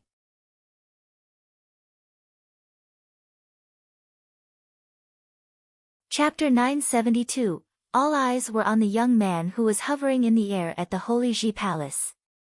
All eyes were on the young man who was hovering in the air at the Holy Ji Palace. From that battle onwards, no one would have dared bully the Holy Ji Palace and any students from that holy land. Yi Futian had brought the Holy Ji Palace to lengths and achievements that the Holy Land of the barren state had never seen before in all those he had been in charge. Be it the 9-state forum or the skirmish at the imperial mausoleum, the barren state had emerged victorious over all other holy lands of the 9 states. He came to possess the halberd of space and time, a divine implement left behind by the Ocean King and ranked 3rd on the divine implements ranking. He had led them to victory against the great Zhou sacred dynasty and had reduced Jisheng Cliffs to a mere shadow of its former form. He had also killed 4 major figures ranked Haiyan the sage ranking all by himself. There was no one throughout the 9 states who did not know Yi Futian and the Holy Ji Palace of the barren state. As such, while the current state were 7 holy lands throughout the 9 states intended to ally themselves in an attempt to destroy the Holy Ji Palace was indeed a disaster, but it was nonetheless also an achievement that the people of the Holy Ji Palace were proud of as well. 7 major holy lands needed to ally themselves in order to take on the Holy Ji Palace in present. There was simply no holy land that dared challenge the Holy Ji Palace all on their own. Will battle rose and Yi Futian gazed at the faces in the air and continued, "I heard that there are some within the Holy Ji Palace who claim that we would be safe so long as we hand over Joga. While it is true that the crisis could be averted if we would just hand Jyoga over, but if someone were to demand Huang Jyoga from the Holy Ji Palace, then there would be people demanding me to hand over someone else from the Holy Ji Palace in the future. Unless the Holy Ji Palace is fine with being at the bottom end of holy lands throughout the 9 states, any talk would be futile given how we're not even daring enough to fight for what is ours. If I'm unable to protect even just Huang Jioga alone, then I wouldn't be qualified to protect the holy land that had been around for ages. Yi Futian scanned everyone present and his voice roused his audience to high spirits. I shall be fighting in this matter at the very forefront at any given moment. The battle fought today shall be fought in the Holy Ji Palace's honor. Countless students of the Holy Ji Palace felt their heart burning. For the Holy Ji Palace, the Sword Demon, Lord of the Sword Palace said in a brimming voice. For the Holy Ji Palace, the Sword Saint said solemnly. For the Holy Ji Palace. Voices were heard here and there. For the Holy Ji Palace, countless voices were heard from the sky. It was the only voice that reverberated throughout the entire Holy Ji Palace. Morale had never been so high. Among the crowd, the sword was seen sitting solemnly, guarding the area all on his own. Yuan Hong led an army garrisoning another area, Qin Zhuang and the other 8 swordsmen sitting on the ground in formation, Hua Jieyu, Yu Sheng, Yi Wuchen and the others standing by, as well as the palace lord's brothers and sisters in training. There was also Lu Zixuan, who had just joined the ranks of the Holy Ji Palace. Her eyes were fixed on the silhouette in the air. He knew that the handsome figure was something godlike and worthy of worship in that holy land of the barren state. There were Goddess Dai and great teacher Su from the 9-state college. Even they were inspired due to standing among the crowd and experiencing the heat from all the others around them. Goddess Dai's eyes reddened somewhat and said, "It's truly my honor to be able to join this fight." Su Chehan stared at the sky. While it was true that the figure above was a bit of a douche, he was nonetheless very charming at the moment. If it had not been for the fact that he was already married, Little Butterfly would have earned herself a good husband if she were to marry him. It would have at least been better than to have her following Su Chehan. Yi Futian went on with medicine tests throughout the days. While the entire course of 81 days was not completed, but it was nonetheless considered a success for being able to get so far. Little Butterfly's teacher said that if Yi Futian was able to make it through the first day, then they shall help Yi Futian out. As such, even though Su Chehan had no liking for Yi Futian, he would have still joined the fight. But then again, even if his teacher did not give such an order, there was still no way he would have sat by and do nothing if Little Butterfly intended to fight. Demonic beasts circled around in the air and their eyes looked far away. In the Holy Sage Pavilion, there were matrices protecting those below Sage Plain. However, many in the air gazed at the silhouettes appearing above the Holy Sage Pavilion and everyone understood that the upcoming battle was one that would have decided the fate of the Holy Ji Palace. If the Holy Ji Palace were to emerge victorious, few would have been able to shake Yi Futian in the future. He was nigh invincible at Sage Plain, and if a saint of the 9 states intended to kill him when he became a saint one day, it would not have been easy as well. The Holy Ji Palace stood as long as Yi Futian stood. If the Holy Ji Palace were to lose, there would have been no holy lands left in the barren state, and things would have looked bleaker than it used to be. Demonic beasts howled high up in the air and terrifying might was sensed from far away. Although few were able to extend their spiritual powers that far, but they felt the immense pressure coming their way. The pressure of the army preceded the army itself. "They're here." Many quipped deep down and Yi Futian's eyes looked far away ahead. The deep eyes seemed to be able to penetrate the space and formless current ebbed in the air, growing increasingly powerful and the demonic beasts circling in the air continued to howl.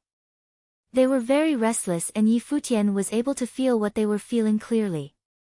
Even demonic beast at the pinnacle of Sage Plain felt so as well.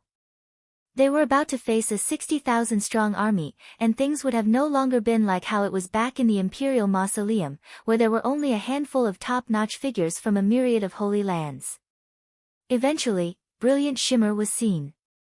Saint Ji and the mighty ones from the Hall of Holy Light reached first before everyone else, stopping outside the Holy Ji Palace and stood high above the air, as if they were a celestial army. The howl of the phoenix was heard as well, and bright flames were seen burning in the sky. The Zhou Sacred King and Zhou Yanwang, both saints, arrived as well as the Golden Phoenix army. Their numbers were comparatively few, as many mighty ones were held back by the people of the Lapis Lazuli Holy Temple. Saint Shihua arrived shortly after. All three of the saints of the Shihua Sacred Mountain were there. Their numbers were the greatest among the three forces. Vast, powerful might was felt in another direction. The people of the Holy Ji Palace turned around and found an allied force consisted of 3 armies from the Endless Ocean arrived, boosting the greatest number. The ocean state was situated at the Endless Ocean. Their area was vast and cultivators aplenty. Countless islands were controlled by the 3 holy lands of the ocean state. One could have only imagined how vast such an allied army would have been as they blocked out the sky. While spirits remained high among the ones from the Holy Ji Palace, but they were unable to help but shudder nonetheless, after sensing the solid, undeniable might of the invaders. Doom! Golden light of the Buddha shimmered from far away, ringing in the air. Many turned to look at that direction and found a powerful ancient Buddha-like figure running in the air. Is Vajra region getting themselves into this as well? Saint Ji said coldly. The monks of the Vajra region had been coming alongside them before, and it was obvious that the monks were not on their side. The lord of the Vajra region advised them back in the imperial mausoleum to let their enemies go after all. 108 warrior monks from the Vajra region has come seeking the path of enlightenment. A voice was heard rumbling in the air. The dazzling light of the Buddha got increasingly close to the Holy Ji Palace. Yi Futian saw them heading towards the Holy Ji Palace before descending to the ground at the same time. Many students of the Holy Ji Palace was getting ready to fight, but Yi Futian waved and prevented them from activating the matrices. Boom! A loud rumble was heard as dust was sent flying. 108 warrior monks seemed to have coalesced into a single Buddha as they stacked on top of one another. The monks stepped on the shoulders of each other. The higher the levels, the fewer the monks seen standing. Only one monk stood at the very top. He was dressed in a Kasaya garb and looked very young. Despite being a monk, he looked very handsome and his eyes seemed to possess some mystical powers capable of seeing through people's minds. He was seen closing his hands together and chanted a string of Buddhist chants at Yi Futian. Yu Xing stood up and stepped forward, bowing slightly to the monk at the very top, appearing very respectful. The one before them was the leader of the 108 warrior monks of Vajra region. Brother Tianxin, Yu Xing called. Yi Futian heard Yu Xing's voice and took a look at the monk, before nodding and addressing him, Master Tianxin. Palace Lord Yi, the monk returned the gesture to Yi Futian. Everyone from the Holy Ji Palace turned their eyes at the monk and they came to admire him somewhat. Number 3 on the sage ranking of the sage and saint rankings of the 9 states, Monk Tianxin of the Vajra region. He did not participate in the previous orthodoxy battles, or he might have become a saint over a decade ago. It was said throughout the 9 states that Monk Tianxin had no intentions of borrowing any external implements and wanted to come to enlightenment on his own. He was ranked 3rd only because he did not participate in the last orthodoxy battles, while Jia, who went about beating people up, went all the way to be ranked 2nd. Many people held the belief that the powers of Monk Tianxin of the Vajra region easily rivaled that of Jia. Yu Sheng, many of our younger brothers claimed to want to ask for guidance from you, and thus we came all the way here, Monk Tianxin smiled as he replied to Yu Sheng. We shall have all the time in the world to do so after this battle, Yu Sheng said as he looked at the monks of the Vajra region. As pompous as always, some monk quipped. Be careful, Yu Sheng. I'm not going to go easy on you this time, someone else said as well. Very well, we shall fight to our heart's content after this. Yu Sheng nodded. Tianxin, are you seeking enlightenment or death? Jiya's eyes were seen glaring at them from afar, at the Hall of Holy Light's direction. His murderous intent was sharp and unmistakable. Tianxin turned around to look at Jia, who continued, "If you're seeking enlightenment, go elsewhere. If you're seeking death, feel free to stay." Tianxin looked at him and closed his hands. The light of the Buddha shimmered all over him and he said, "Your senses are corrupted and shall need Buddhist methods to cleanse them." "How do we go about that, big brother?" Monks from beneath asked. "Through expiating the soul," Monk Tianxin answered. "Mercy." The monk beneath nodded. Jiya's eyes were incredibly cold. The number 2 and number 3 on the sage ranking seemed to be at each other's throats before the army began fighting. Powerful aura was sensed from far away. Saint Ji and Saint Shihua wore cold expressions. They knew the mighty ones from the Yu clan were 3 as well. With the mighty ones from the 6 Holy Lands about to raise the Holy Ji Palace, the Yu clan at the rear would have been able to mess up the army's formations once the fighting commenced. Saintly might flooded the place at the moment. 2 figures were seen descending at the Holy Ji Palace's direction. It was Saint Xia and Saint Li, leading mighty ones from both the Xia clan and the 9 State College. "We're here to watch," Saint Xia said. Their silhouette came before the Holy Sage Pavilion and said, "This is where the Holy Ji Palace's nobles are. Please don't attack in this direction." "Saint Li, how about a game of chess?" Saint Xia said to Saint Li, "Sure." Saint Li nodded and they both set up the game high above the Holy Sage Pavilion. Students of the Xia clan and the 9 State College were behind them. Lin Shubai and Tong He, extremely renowned students of the 9 State College, were there as well. Their eyes were on the battlefield. When the battle was over, the sage and saint rankings would have been rearranged. They were not alone. Many throughout the 9 states were standing by to watch the battle from far away, not daring to get too close. A figure dressed in white descended quietly at the Holy Ji Palace's direction from the sky. Many eyes looked at the figure and even Yi Futian was rather startled to see him. The Sword Demon, Sage Daozang, Yu Qi, Zhuge Qingfeng and many others looked at him. They were all very familiar to Bai Luli. Bai Luli simply watched the armies about while saying nothing. "Welcome back to the Holy Ji Palace," Yi Futian looked at him and said. Since Bai Luli was willing to fight for the Holy Ji Palace, Yi Futian had no intentions of being petty with him over what happened in the past.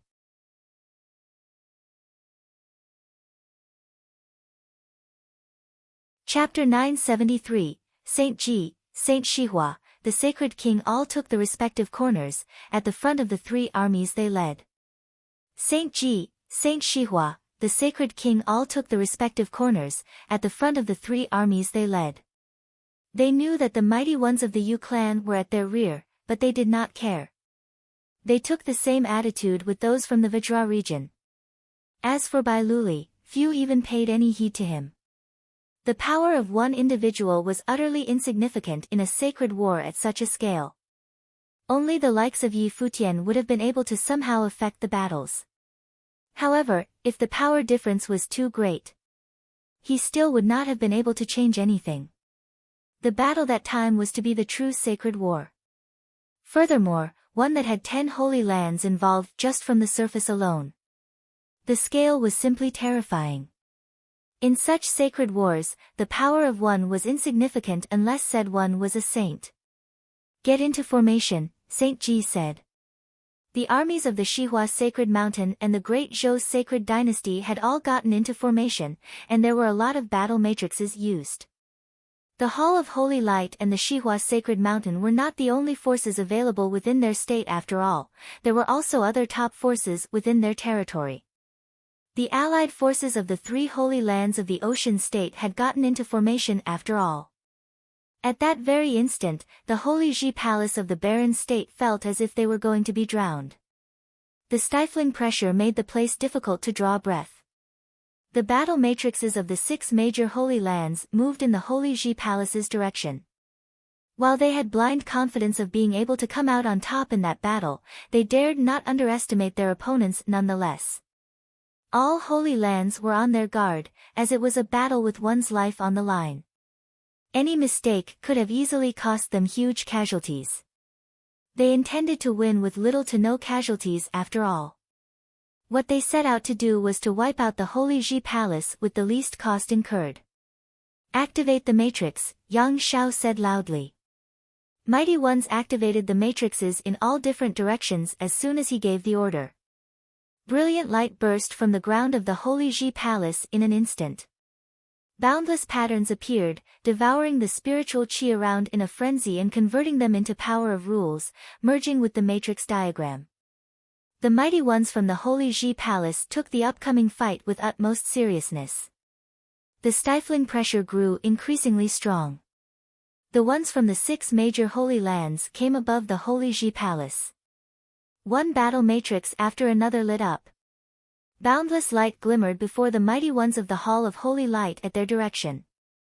A very tall celestial god appeared in the sky, shining with boundless light. Its light rained downward and turned incredibly sharp, as if it was raining swords of light onto the Holy Ji Palace. Activate the Black Turtle Matrix, Yang Xiao said loudly, and beams of light shot up. A huge gigantic beast seemed to have sprung up from the earth. Loud rumbles were heard and the entire Holy Ji Palace shook. A boundlessly huge black turtle appeared above the Holy Ji Palace, enveloping everyone within the battle matrix. The mighty ones far away shuddered at the scene. It was worth noting that the Holy Ji Palace was of the size of a small city. One was only able to imagine how large the turtle would have been to envelop the entire Holy Ji Palace. The scene before them was earth-shattering. The Holy Ji Palace had given its all to manifest such a super matrix. The light raining down on the black turtle naturally was unable to do anything. However, the celestial godlike god of light continued to grow in size. An unervingly holy sword of light appeared in its hand, showering the ground below with shimmering light. The sword was one that would have cleaved the heavens. A mountain god appeared at the Shihua sacred mountain's corner. Its body was immensely huge as well and filled to the brim with power. The Golden Phoenix Battle Matrix was activated at the Great Zhou Sacred Dynasty's side. A golden phoenix out to block the sky out appeared in the air. The flames seemed to have burned the sky as its huge wings flapped. Waves of heat washed all over the place. Even those watching from afar found it unbearable if they were of weaker training. The 3 holy lands of the endless ocean brought their powers to bear as well. They either summoned huge beasts or activated super battle matrices, bursting with unparalleled might. The mighty ones of the Yu clan appeared and looked at the battlefield before them, yet they did not make any move. The Moon Saint was the one taking the lead. If the Holy Ji Palace was unable to even withstand the first wave of attack, it would have meant that they were simply too weak. If the ones from the Holy Ji Palace were to be so easily eliminated, it would have been pointless for the Yu clan to join the battle, as they would have simply walked to their deaths. They needed to see that the Holy Ji Palace being able to survive through the attacks and get into very heated stage of the fights, before they saw it to be time to attack. They were to then went all the way to the core of the enemy's camp and finished the enemy off in one go. In that direction, there were still others who watched the battle between the Yu clan and the Holy Ji Palace. The number of such people were few, so much so that their numbers could have considered pathetic in comparison to the armies in the field. They were none other than the mighty ones from Jisheng Cliffs. The figure taking the lead was none other than Saint Ji, and Kong Yao was standing by his side. However, there was still a group of people behind Saint Ji who did not emanate any aura, yet possessed exceptional bearing. All of them wore cold, haughty looks on their faces as they watched the battlefield without being fettered by anything. Murderous intent was seen in Saint Ji's eyes. Yi Futian would have definitely perished on that day. The celestial godlike figure brought the sword of light in its hand down on the battlefield, dropping from high above all the way down to the black turtle matrix. An earth-shattering noise was heard as the matrix cracked like a spider web. At the very next moment, the huge mountain god made its move and the entire Holy Ji Palace shook. Saint Xia and Saint Li, who were playing chess at the moment, had to emanate faint auras to stabilize the game. Both men continued to place their pieces as if the battlefield did not exist. Boom, boom, boom. The continuous rumble rattled their surroundings, and every rumble shook the hearts of all present. "Get the kuei up," Yang Shao shouted his order. Another layer of matrix seemed to have been activated within the black turtle matrix. A kuei after another appeared and devastating storms built up within the matrix. The kueis brought thunderous rumbles ringing about within the Holy Ji Palace, bringing the devastating lightning storm to its critical point, as if the apocalypse was near. Boom! A rumble was heard and the black turtle broke. At the very next moment, the kueis roared at the heavens and the previously suppressed devastating lightning storm was thicker than an ancient tree, shooting skywards. In that one instant, that space seemed to be on the verge of total collapse. Terrifying rumbles continued to be heard. The god of light and the mountain god were both torn to shreds right there and then. The golden phoenix was destroyed as well. However, the terrifying light of the lightning seemed to be out to destroy everything like a calamity of the great path, heading straight for the battle matrices of the 6 holy lands, forcing the mighty ones to get into formation and activating defenses. "Carry on," Saint Ji said coldly.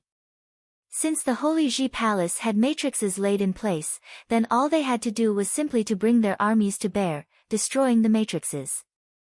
The mighty ones continued descending as they focused their attacks, launching devastating might in the Holy Ji Palace's direction. Terrifying light of devastation appeared above the Holy Ji Palace in an instant. The matrix of the kuei was still at work when the weather changed. Everyone in the Holy Ji Palace shivered before a sheet of frost appeared in the air. Their surroundings turned pale white and extremely cold, as if everything was soon to be frozen. Many felt as if the blood in their veins were about to stop flowing in the cold. Their bodies were hardly able to move. What was worse was that even during the cold, lightning and fire storms came nonetheless. "Press on," Saint Shihua said, ordering his men. While there had been many who were injured from attacks, but neither Saint Ji nor Saint Shihua seemed to hesitate. They ordered their men to simply press on with attacks. If they were to be held back by the matrices, they would have only suffered greater losses. They did not expect the chess saint's eldest student to survive in the Nether Sword Mound all those years ago and came back to bite them. Those matrices were definitely his work, which had enough weight to steer the direction of the war. But then again, it would have only been so when both sides were of comparable powers. The stifling pressure in the Holy Ji Palace grew increasingly powerful. Their eyes turned towards one direction and Yi Futian was seen standing quietly, totally unfettered as he simply looked up at the battlefield in the air. He came to resemble a statue. Seeing mighty ones coming at them, Yi Futian stepped up and expanded his spiritual powers. A huge matrix diagram lit up within that spot of the Holy Ji Palace, getting increasingly bright. Heaven-splitting sword will emerged from beneath the diagram in an instant. One sword aura after another shot through the ground and headed for the clouds. The entire Holy Ji Palace was completely lit up at that moment. The swords rang and one sword after another shot through the diagram from underneath the Holy Ji Palace, before hovering above the diagram. "Retreat! Retreat!" Saint Ji and Saint Shihua and many other mighty ones said at the same time. They all knew about the Holy Ji Palace of the Baron State borrowing swords and they speculated it was for laying out sword matrices. What they had no idea about was how powerful the matrix would have been. However, at that very moment, they felt a sword aura that was so intense that it could have killed everything in its path. At the very least, for anyone below Saint Plain, they would have definitely died if they were to be caught at the center of that storm. The mighty ones retreated to the sky. However, at that very instant, countless swords of the Holy Ji Palace circled around the diagram, turning into terrifying vortex of the sword. The immense sword aura shot to the sky. If one were to view from afar, it would have looked as if countless swords were fighting upwards against the current, with full intentions of tearing the sky to shreds. At the same time, boundless sword will gathered at the same place. A giant sword capable of cleaving everything in its path appeared there. Go! A cold word was uttered by Yi Futian. The sword flew straight to meet its target as soon as he finished. Blood splattered wherever the sword flew as no one had been able to fight it. Everyone retreated in a frenzy. The surroundings of the giant sword was filled with untold numbers of swords borrowed from all over the barren state. Every single blade was filled with the power of the sword matrix, making them invincible. A rain of blood began to fall above the Holy Ji Palace at that moment. Many were pierced and eerie shrieks were heard everywhere.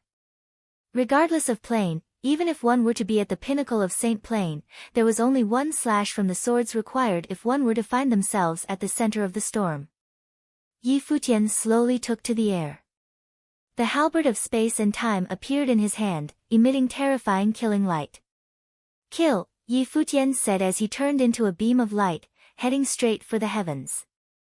He was seemingly honoring his promise in a literal manner, always at the forefront at any given moment. Kill.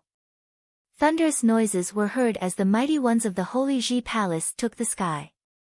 Their enemies' formations were in shambles, and it was a chance as good as any other to launch attacks. The sacred war involving 10 holy lands had finally, and thoroughly, commenced at full force.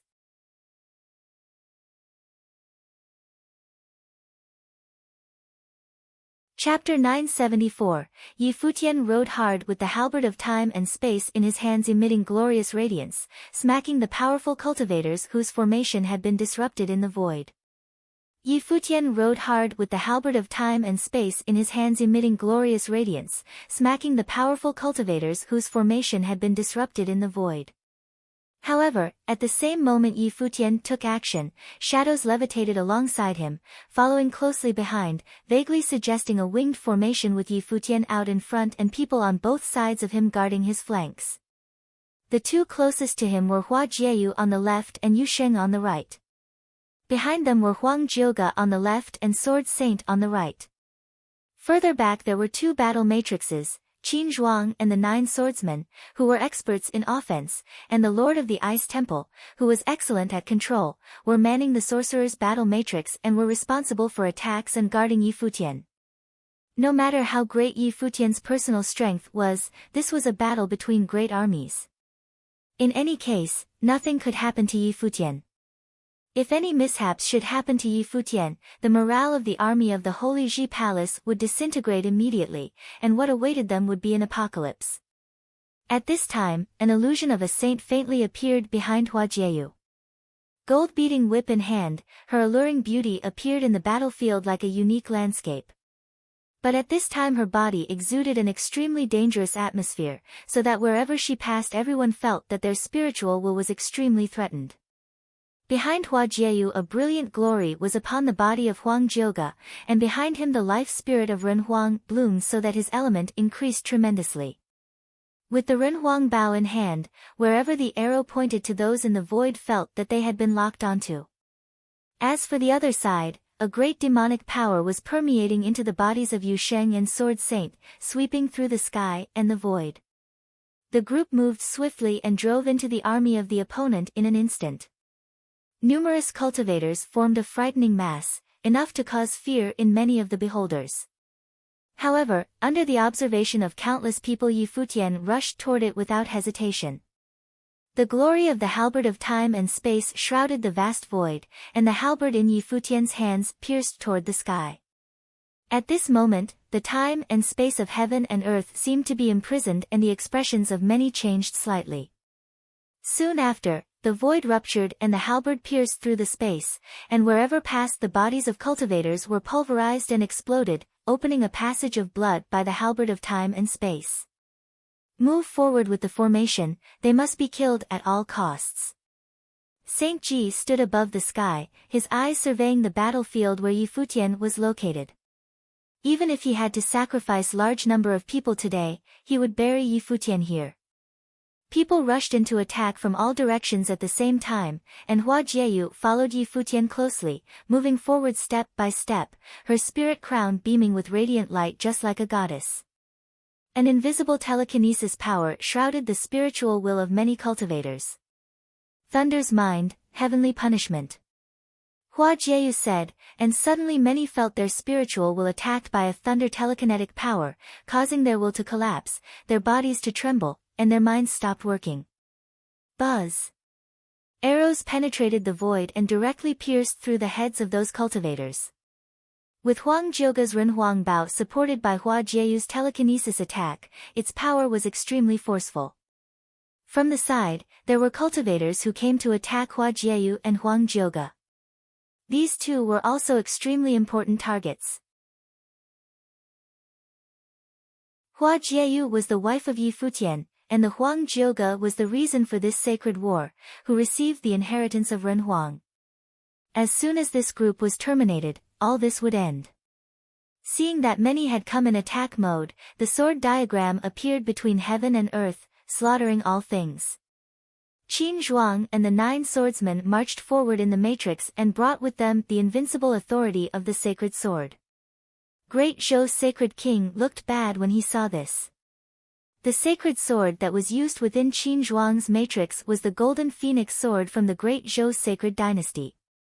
When Zhou Huang was killed, the sword was taken by Yi Futian.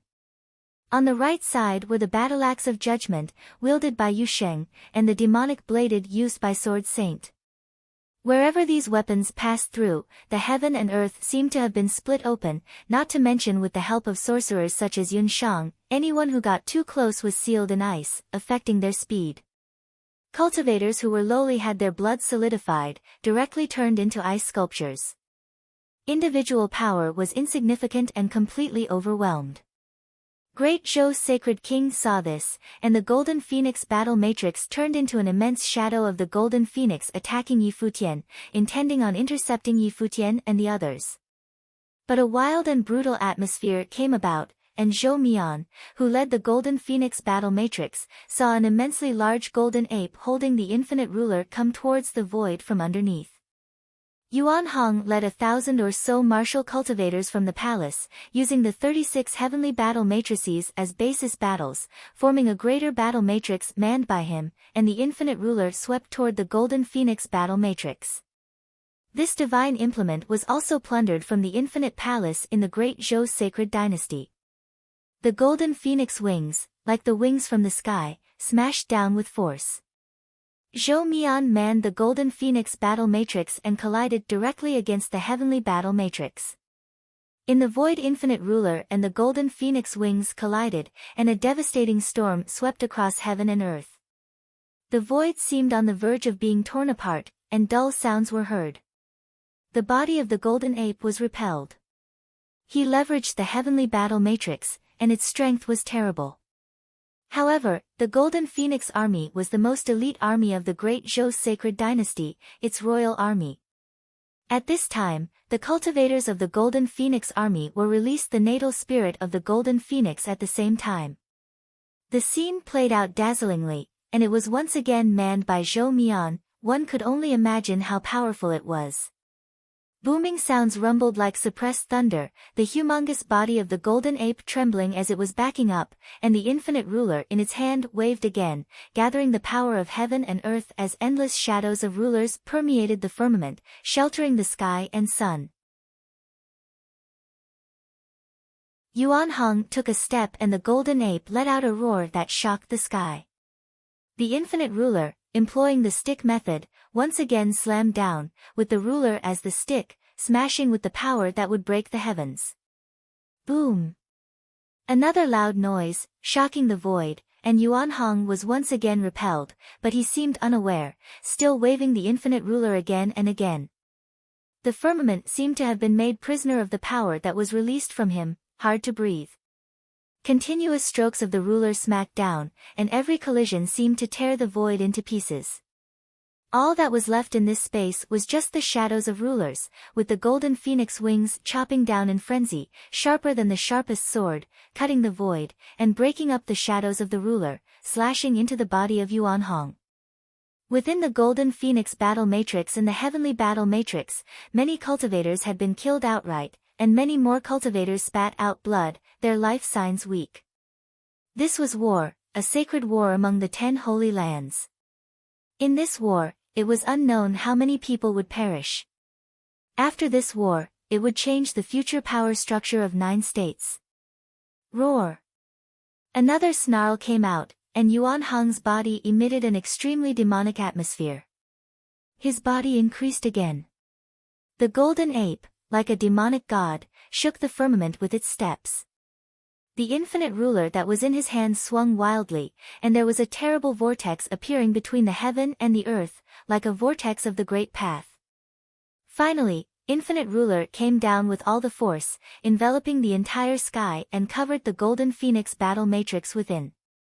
At the same time, the cultivators of the golden phoenix opened their wings almost at the same moment, and the endless infinite wings smashed down from above the sky, colliding madly with the shadows of the ruler that had populated the sky.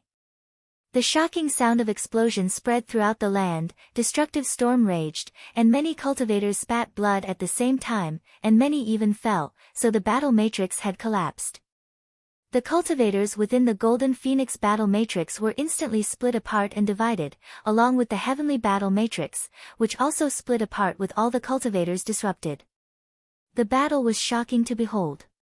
Yuan Hong seemed to be not aware of it, the golden blood dripping from his body, but he continued to step towards Zhou Mian, unstoppable. Zhou Mian looked at Yuan Hong's golden pupils that were burning red with demon blood. He had completely plunged into a state of maddened violence. Yuan Hong, at the moment, could probably only see murder in his eyes. When his hand made a grabbing motion, a cultivator of the great Zhou sacred dynasty was directly torn to pieces, but Yuan Hong did not even take a look at him, simply continuing to move forwards, trampling several top sages along the way. Zhou Mian looked solemn, his eyes equally cold, burning with flames that jumped forward. The two separated from the battle matrices, once again colliding without any ceremony. In another battlefield, the battle matrix led by Jia wanted to intercept Yi Futian personally, but there were cultivators who were continuously flew out in front of them by the shocks. The radiant golden light of the Buddha shone, and as Jiya's eyes turned he saw that 108 battle monks had arrived in front of them. These 108 battle monks stacked together, causing a brilliant halo to form around them, and faintly a shadow of an enormous Buddha loomed, thousands of feet high. All the battle monks put their hands together, with the sound of Buddha lingering in chant, drilling into the eardrums of everyone around. "You bald donkeys are asking for it." Jiya looked incredibly frosty. A bright war god started to take shape at the battle matrix where he was, and the light that shone from it had hidden within it a terrible killing power. "I will now bless you into the other world," Monk Tianxin said. And as soon as his voice fell, the glory of the Buddha was even more blazingly bright. Jiya said nothing further. The bright war god figure released endless blinding light, and each ray was like an indestructible sharp sword. Even though it was not as powerful as before the matrix was breached, the battle matrix formed by Jiya's gathering of the finest of Hall of Holy Light was equally terrible in strength. Ding! A crisp sound was heard.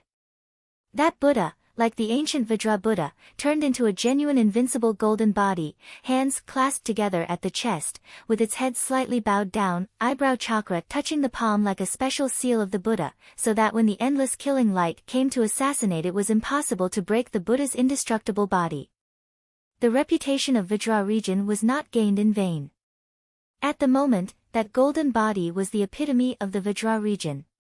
108 battle monks moved in unison as if one, their lips trembling rapidly, and from the corners of their lips there was a constant stream of the sound of Buddha that turned into Sanskrit and flew out, surrounding the Vajra region so that the light of Buddha was ever more blazing, and the body of the Buddha also became more massive. Overhead, it seemed that a sun had appeared, shining upon the world, the Mahavirakana reincarnate. Monk Tianxin slowly retracted his right hand and then extended it forward, his movement extremely slow. Above the void, that boundless giant Buddha moved exactly the same as he. The palm slowly pressed downward from the sky, and there was a world between the heavens and the earth. There was no huge palm print, and between the heaven and earth there appeared an immense palm print, the palm of Mahavirakana, extremely young and masculine, that could slaughter all evils in the world.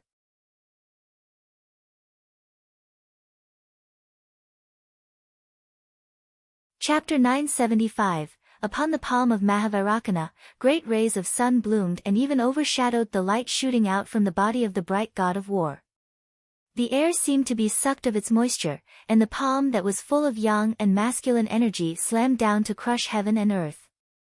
Upon the palm of Mahavarakana, great rays of sun bloomed and even overshadowed the light shooting out from the body of the bright god of war. The air seemed to be sucked of its moisture, and the palm that was full of yang and masculine energy slammed down to crush heaven and earth. Jiya was looking solemn. It was rumored that the battle monks of the Vajra region were experts of warfare. Now the 108 battle monks had turned into a matrix, everyone's movements resonating with each other's exactly the same. Obviously, this was the result of long and arduous practice, so skilled that no common battle matrices could be compared. His hand-pinching sword techniques made the light even more brazen. The bright sacred sword slashed out as if to break open the void, like a beam of light that was shot through the sky. An incredibly heavy power descended, and the bright sacred sword and the palm of Mahavarakana collided, creating terrifying light.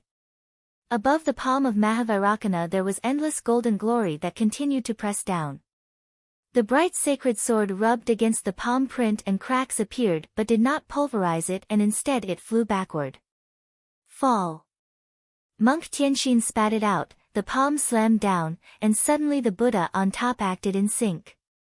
The palm of Mahavarakana, with such a force and sudden increased speed, plowed through everything as if they were just bamboo, and instantly fell on the body of the bright god of war. Great roaring sounds came out, and the body of the bright battle matrix exploded.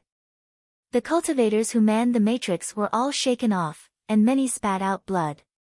Jiya, who was in the lead, also quickly flew in retreat, the eyes that focused on the battle monks of the Vajra region full of cold intent of murder. Resentment and sorrow are both bitter, allow me to bless you into the great beyond, which would be a great contribution to the world. Monk Tianxin sounded solemn and the light of Buddha was burning ever more brightly, but Jiya's face was now more hateful. He ranked second on the sage ranking. That was ahead of Monk Tianxin. If it were one-to-one combat, he felt he would not be weaker than the other, but the Buddha's battle matrix was way too powerful. It was difficult for him to overcome it. Bald donkey, you are full of nonsense. The Buddha has already known of your blasphemy, now go to hell. Jiya responded coldly. He extended his hand, and suddenly a sword appeared in his hand. The sword was rather curious, with sharp teeth on its body, frightening to behold. Even more terrifying was that when the sword came out, the power in Jiya's body was swallowed madly by it. Saint Ji was determined to want Yi Futian dead. Further away upon the holy sage pavilion, Saint Li, who was playing chess, whispered. Yes, he had handed over the sword of judgment to Jiya. Saint Xia nodded. With the talent that Yi Futian had demonstrated in the imperial mausoleum, if he was not dead, the one who would die might be Saint Ji. Yi Futian's talent was no longer just simply limited to prove the divine path. Saint Ji, ranked fifth among the saints on the sage and saint ranking, had a divine implement, though not of the top 3 in the 9 states, that was also a most tyrannical sword of judgment which ranked 8th on the 9 states' divine implement rankings. The strength of Jiya was impossible to control, and the tenacity of the sword of judgment was that it could swallow the rules of heaven and earth of its own accord and could cause great repercussions against Jiya. His power alone was far from enough. In the hands of Yi Futian, he wielded the 3rd-ranking divine implement, the halberd of time and space, so Saint Ji handed the sword of judgment over to Jiya, apparently as a countermeasure against Yi Futian. However, he was forced to use it in advance by the 108 battle monks of the Vajra region.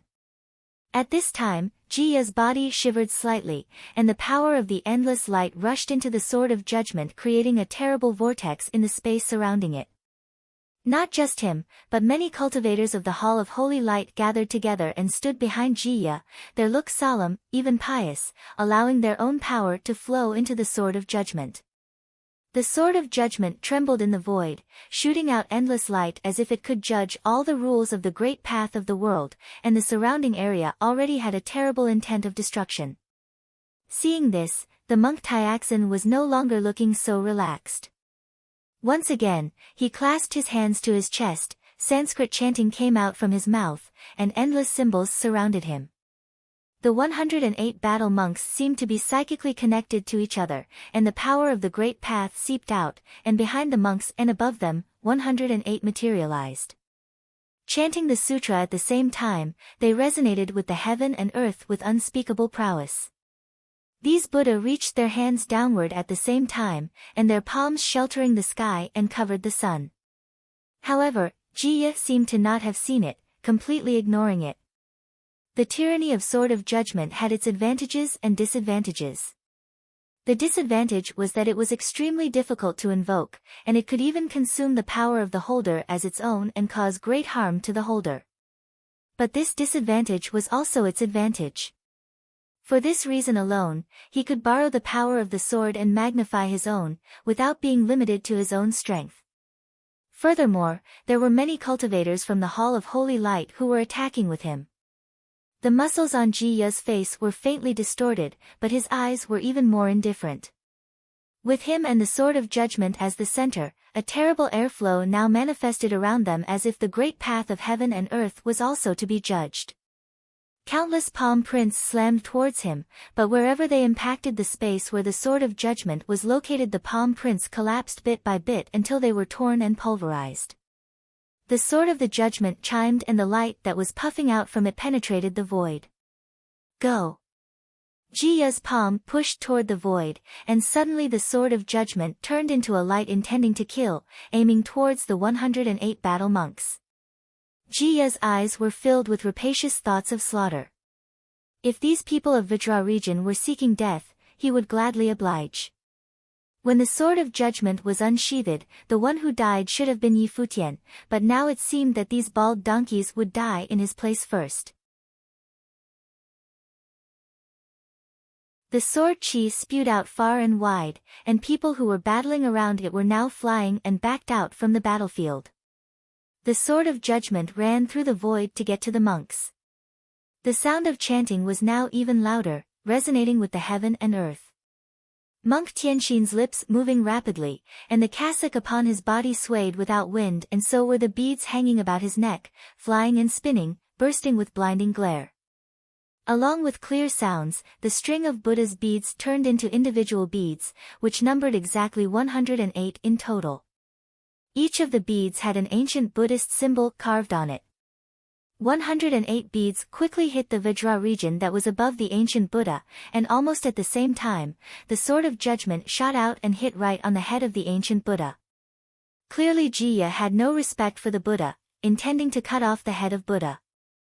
The great path seemed to be on the verge of collapse. From the head of the ancient Buddha cracks appeared and creeped downward and seemed to tear and pulverize the Vajra region. However, the light released from the 108 beads was now integrated into the Vajra region, so that despite the cracks, it was still unbroken. Even so, the 108 beads rapidly spun and flew above the head of the ancient Buddha of the Vajra region, blocking the strikes of the Sword of Judgment. Chop! Jiya pointed to the Sword of Judgment, his murderous intent rocketed to the sky, wanting to break the Buddhist beads and split open the head of the Buddha. Om Mani Padme Hum. A string of characters flew out of the Buddhist beads, and suddenly the light of Buddha became more powerful. The Sword of Judgment collided with the Buddhist beads, and the heavens and the earth were all emblazoned with the light of Buddha. At the moment, the sound of Buddha that came out of the mouths of the 108 battle monks of the Vajra region was the Avalokiteshvara mantra of compassion. The power of the recitation of the 108 battle monks resonated into one. The sound of continuous collisions was sharp and harsh, and the light of destruction turned into a horrible stream of light, radiating outwards. Jiya took a step back, and the Sword of Judgment flew back in front of him and chimed. It is no wonder that the Vajra region lord dared to let the battle monks come down the mountain. The Vajra region battle monks are known for their combat power. This monk Tianxin ranked second on the sage ranking. In one-to-one battle, his strength won't be less than that of Jiya. Now even Jiya relies on the Sword of Judgment to gain an advantage. It won't be easy to break through the Vajra region battle monks. Saintly said while still playing chess. Although their eyes were on the chessboard, their hearts were on the battlefield. And it seemed that the battles between the vast worlds were appearing in their minds, and there was no longer any need to look at them with their eyes. The Yu clan launched the offensive from the rear. The cultivators of the Shihua Sacred Mountain were the first to be impacted, and they have had enough. That Lu Zong was indeed the disciple of the three saints, because Saint Shihua really valued him and allowed him to lead the battle matrix. His strength is indeed strong, but unfortunately, the 9 states already had such talents as Yi Futian and Yu Sheng, which was enough to overshadow all the others of the same generation. Lu Zong's ambition is not small, otherwise he would not have married Zhou Zi, but unfortunately he was born at the wrong time, and it is no wonder that Shihua Sacred Mountain wanted Yi Futian dead. Saint Xia and Saint Li chatted casually. They knew that with Lu Zong's qualifications it was unlikely that he had fell deeply in love with Zhou Zi. There were still many excellent women in the 9 states.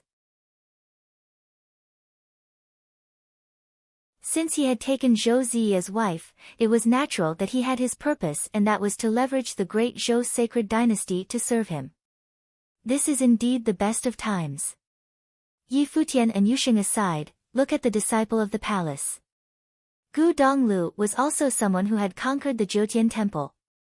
Saint Xia continued with the game.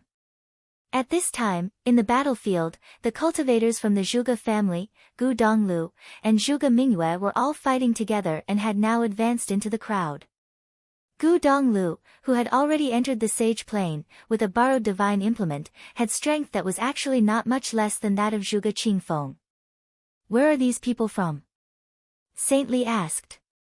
A cottage in the East Barren territory, and the cultivator next to Yi Futian holding the demonic blade is also from there.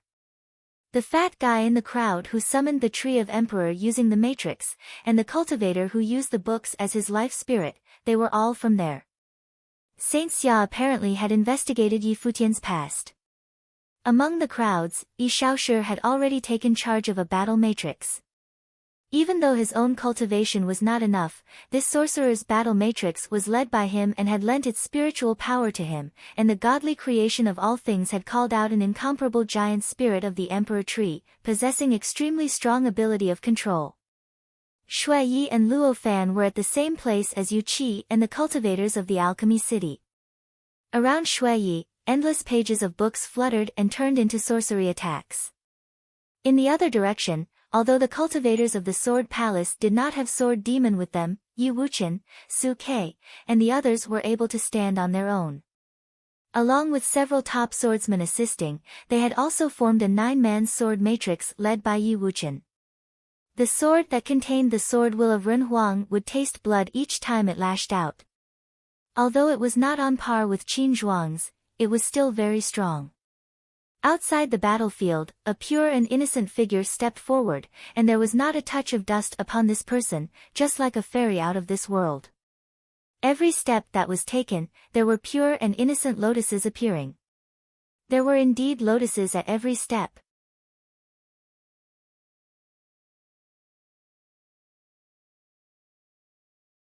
Chapter 976. A strange look came over the faces of Saint Xia and Saint Li who were playing chess in Holy Sage Pavilion.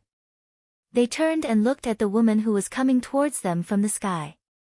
A strange look came over the faces of Saint Xia and Saint Li who were playing chess in Holy Sage Pavilion.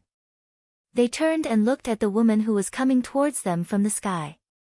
What a beautiful woman, said Saint Xia. That seems to be a Buddhist technique. Although she's dressed in plain clothes, it can't hide her splendor. The barren state is truly amazing. Is she coming to help out? Asked Saint Li. The disciples of the Holy Ji Palace had incredible potential in today's battle, but were still at an absolute disadvantage in terms of numbers. If it had only been the Hall of Holy Light, Shihua Sacred Mountain and the Great Zhou Sacred Dynasty, they could have probably handled it, since the Yu clan cultivators were there as well. But there were also the 3 great holy lands of the Endless Sea to contend with. Such an impressive lineup was enough to consume the palace. The woman who was coming was Hua Qingqing, one of the 3 beauties of the Eastern Barren territory. Her life had been quite tragic. She had become a nun and studied Buddhism under monk Qingdang. At the Battle of the Palace all those years ago she had turned into a lotus lantern and had enhanced Yi Futian's spiritual willpower and then left the world of mortals. This time monk Qingdang did not come with her. She came alone and barefoot, and her white feet were like jade. Everywhere she stepped lotuses bloomed. She was so beautiful it was suffocating, even in the midst of battle her beauty would drive those who beheld her to distraction. Her eyes were clear and pure, and her body shone with radiance and brilliance, illuminating everything. She was surrounded by lotuses in full bloom, and a divine light. She seemed to be burning in Buddha's light, turning her into a lotus lantern. Her beautiful figure acted as the lantern's wick, and her endless Buddha light radiated towards the battlefield. Soon, a line of figures were illuminated by the light. The lotus lantern grew brighter and brighter as it gradually lit up some of the cultivators from the palace. The line seemed to enter their heads, just like the light of Buddha was truly shining into the world. When the sacred war had broken out, everyone had an emblem that represented their holy land on their clothes. Otherwise, once this huge battle had become chaotic it would have been difficult to tell friend from foe. Thus, it was very easy for Hua Qingqing to find the cultivators from the palace. Soon, everyone from the palace felt that their spiritual will had been enhanced and now resonated with the entire world. Not only that, they could sense where all the disciples of the Holy Ji Palace were and what was happening to them. Is that the Buddhist lotus lantern? A strange look came over Saint Xia's face. This kind of power was simply extraordinary. It connected all the disciples of the palace together and let them see the overall situation of the battle clearly. They could reinforce each other and avoid danger whenever they wanted, and their personal power had been increased. Although it was subtle, everyone on the battlefield's power had been increased a little bit, and the effect was devastating. A lamp in front of the Buddha illuminates the road of all beings, whispered Saintly. He was also quite astonished. Who was this incredible woman? Yi Futian naturally felt Hua Qingqing's arrival, along with her terrible power. The entire battlefield was clearly presented in his mind, as if they all had the perspective granted by Buddha's lamp. He thrust the halberd of space and time forward and pierced through several cultivators. He turned and looked at Hua Qingqing and there was a warm feeling in his heart. Last time she had also appeared at a time of great danger to help them. He saw that the fight with the cultivators from the Endless Sea was not going well. Since the Yu clan cultivators and the monks from the Vajra region had joined, the place where he was now would be able to hold just fine. He turned around and flashed in the other direction, his body moving almost as fast as light. None could stand in his way. As they saw him flying through the air, several mighty cultivators from the three holy lands of the Endless Sea shot towards him. A cultivator from Ocean King Palace was riding a kuanpeng, and he swept over everything as he rushed towards Yi Futian. But the kuanpeng roared as Yi Futian's eyes fell upon it and its massive body began to tremble as it tried to throw off the person on its back. What's going on? The man riding the kuanpeng was a very famous figure in Ocean King Palace, and he was very strong.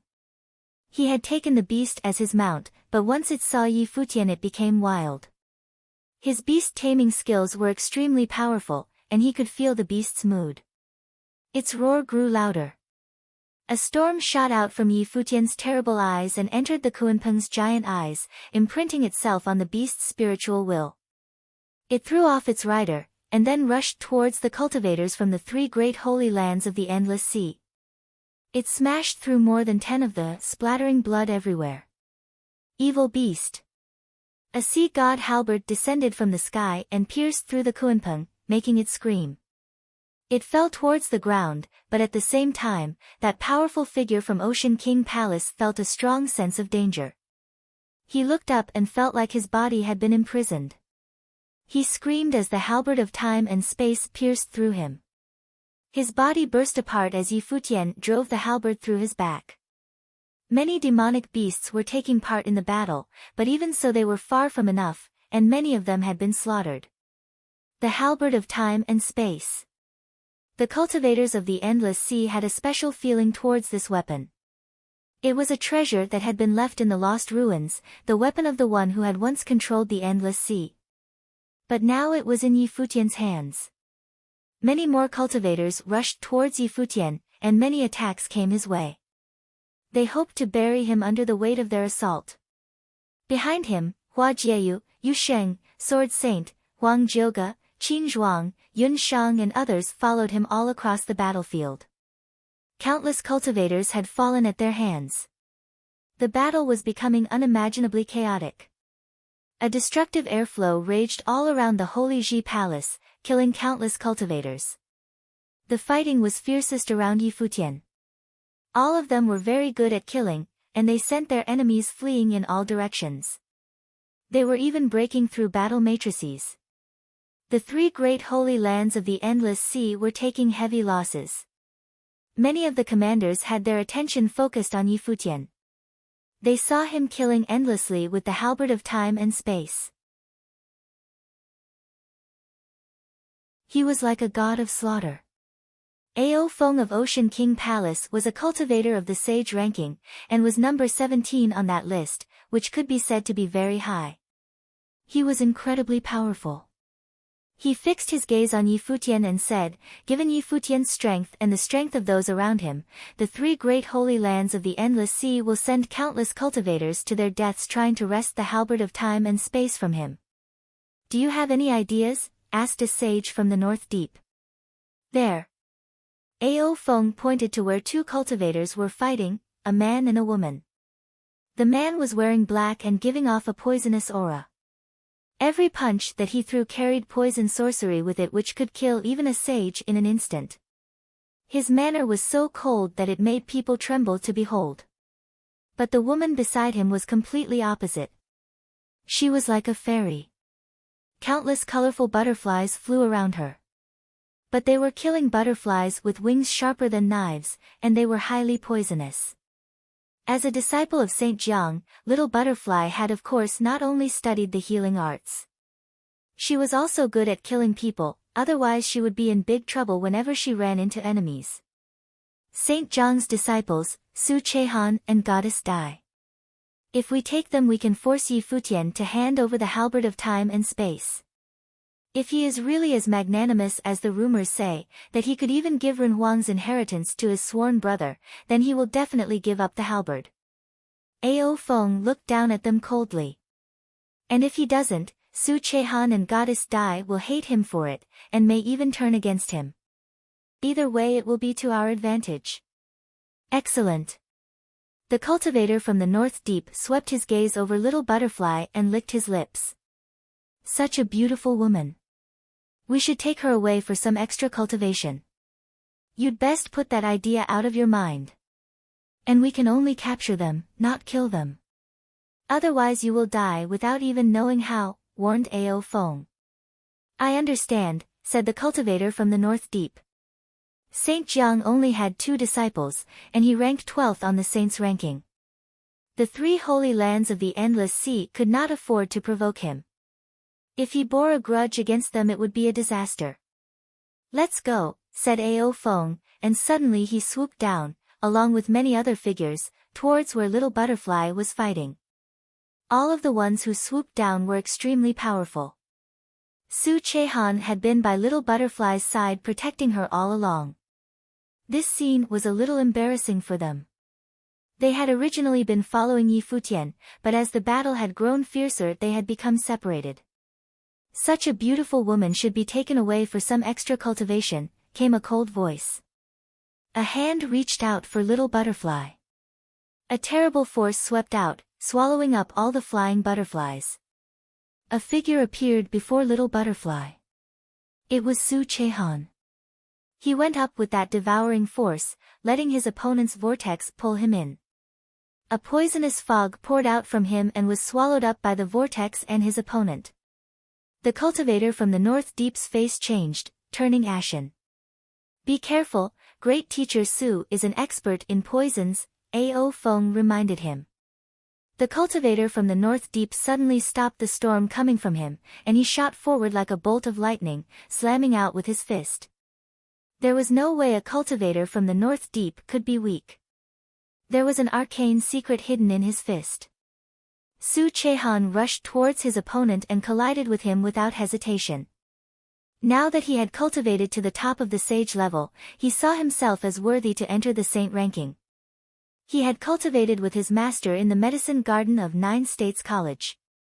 Most people only knew him as Saint Zhang's disciple, and did not know how strong he was. Boom! Their fists collided, and suddenly a mysterious darkness rushed over Su Shihan's arm. It seemed to freeze. A poison flame that contained extremely cold qi had been thrust into his arm. You've lost. The cultivator from the North Deep stared at Su Chehan coldly. The mark that his opponent had left on him was quite soft, as if he did not pose a threat to him at all. Was this truly Su Chehan, who was so skilled with poisons and was Saint Zhang's disciple? He had overreached himself. The poison flame raged with the cold qi within Su Chehan. He looked at his opponent indifferently, not even breathing. He waved his hand and let the two forces erode his body until they finally extinguished each other. How can this be? The cultivator from the North Deep's facial expression changed, and then went pale. The breath within him quickly withered away until he soon became a skeleton lying on the ground. Su Chehan still had no expression as he swept a glance across his opponents. Little Butterfly was calm and undisturbed, as if this was something she took for granted. Only she knew how strong her sworn brother was and how much he had experienced these past few years. You're tuning in to the Blissful Bookshelf YouTube channel. We're so grateful for your support, and don't forget to subscribe to join us on this incredible journey through captivating stories. Your generosity through donations truly makes a world of difference, as it's the primary source of revenue that allows me to expand and enhance this channel for you. Thank you from the bottom of my heart for being a part of this adventure.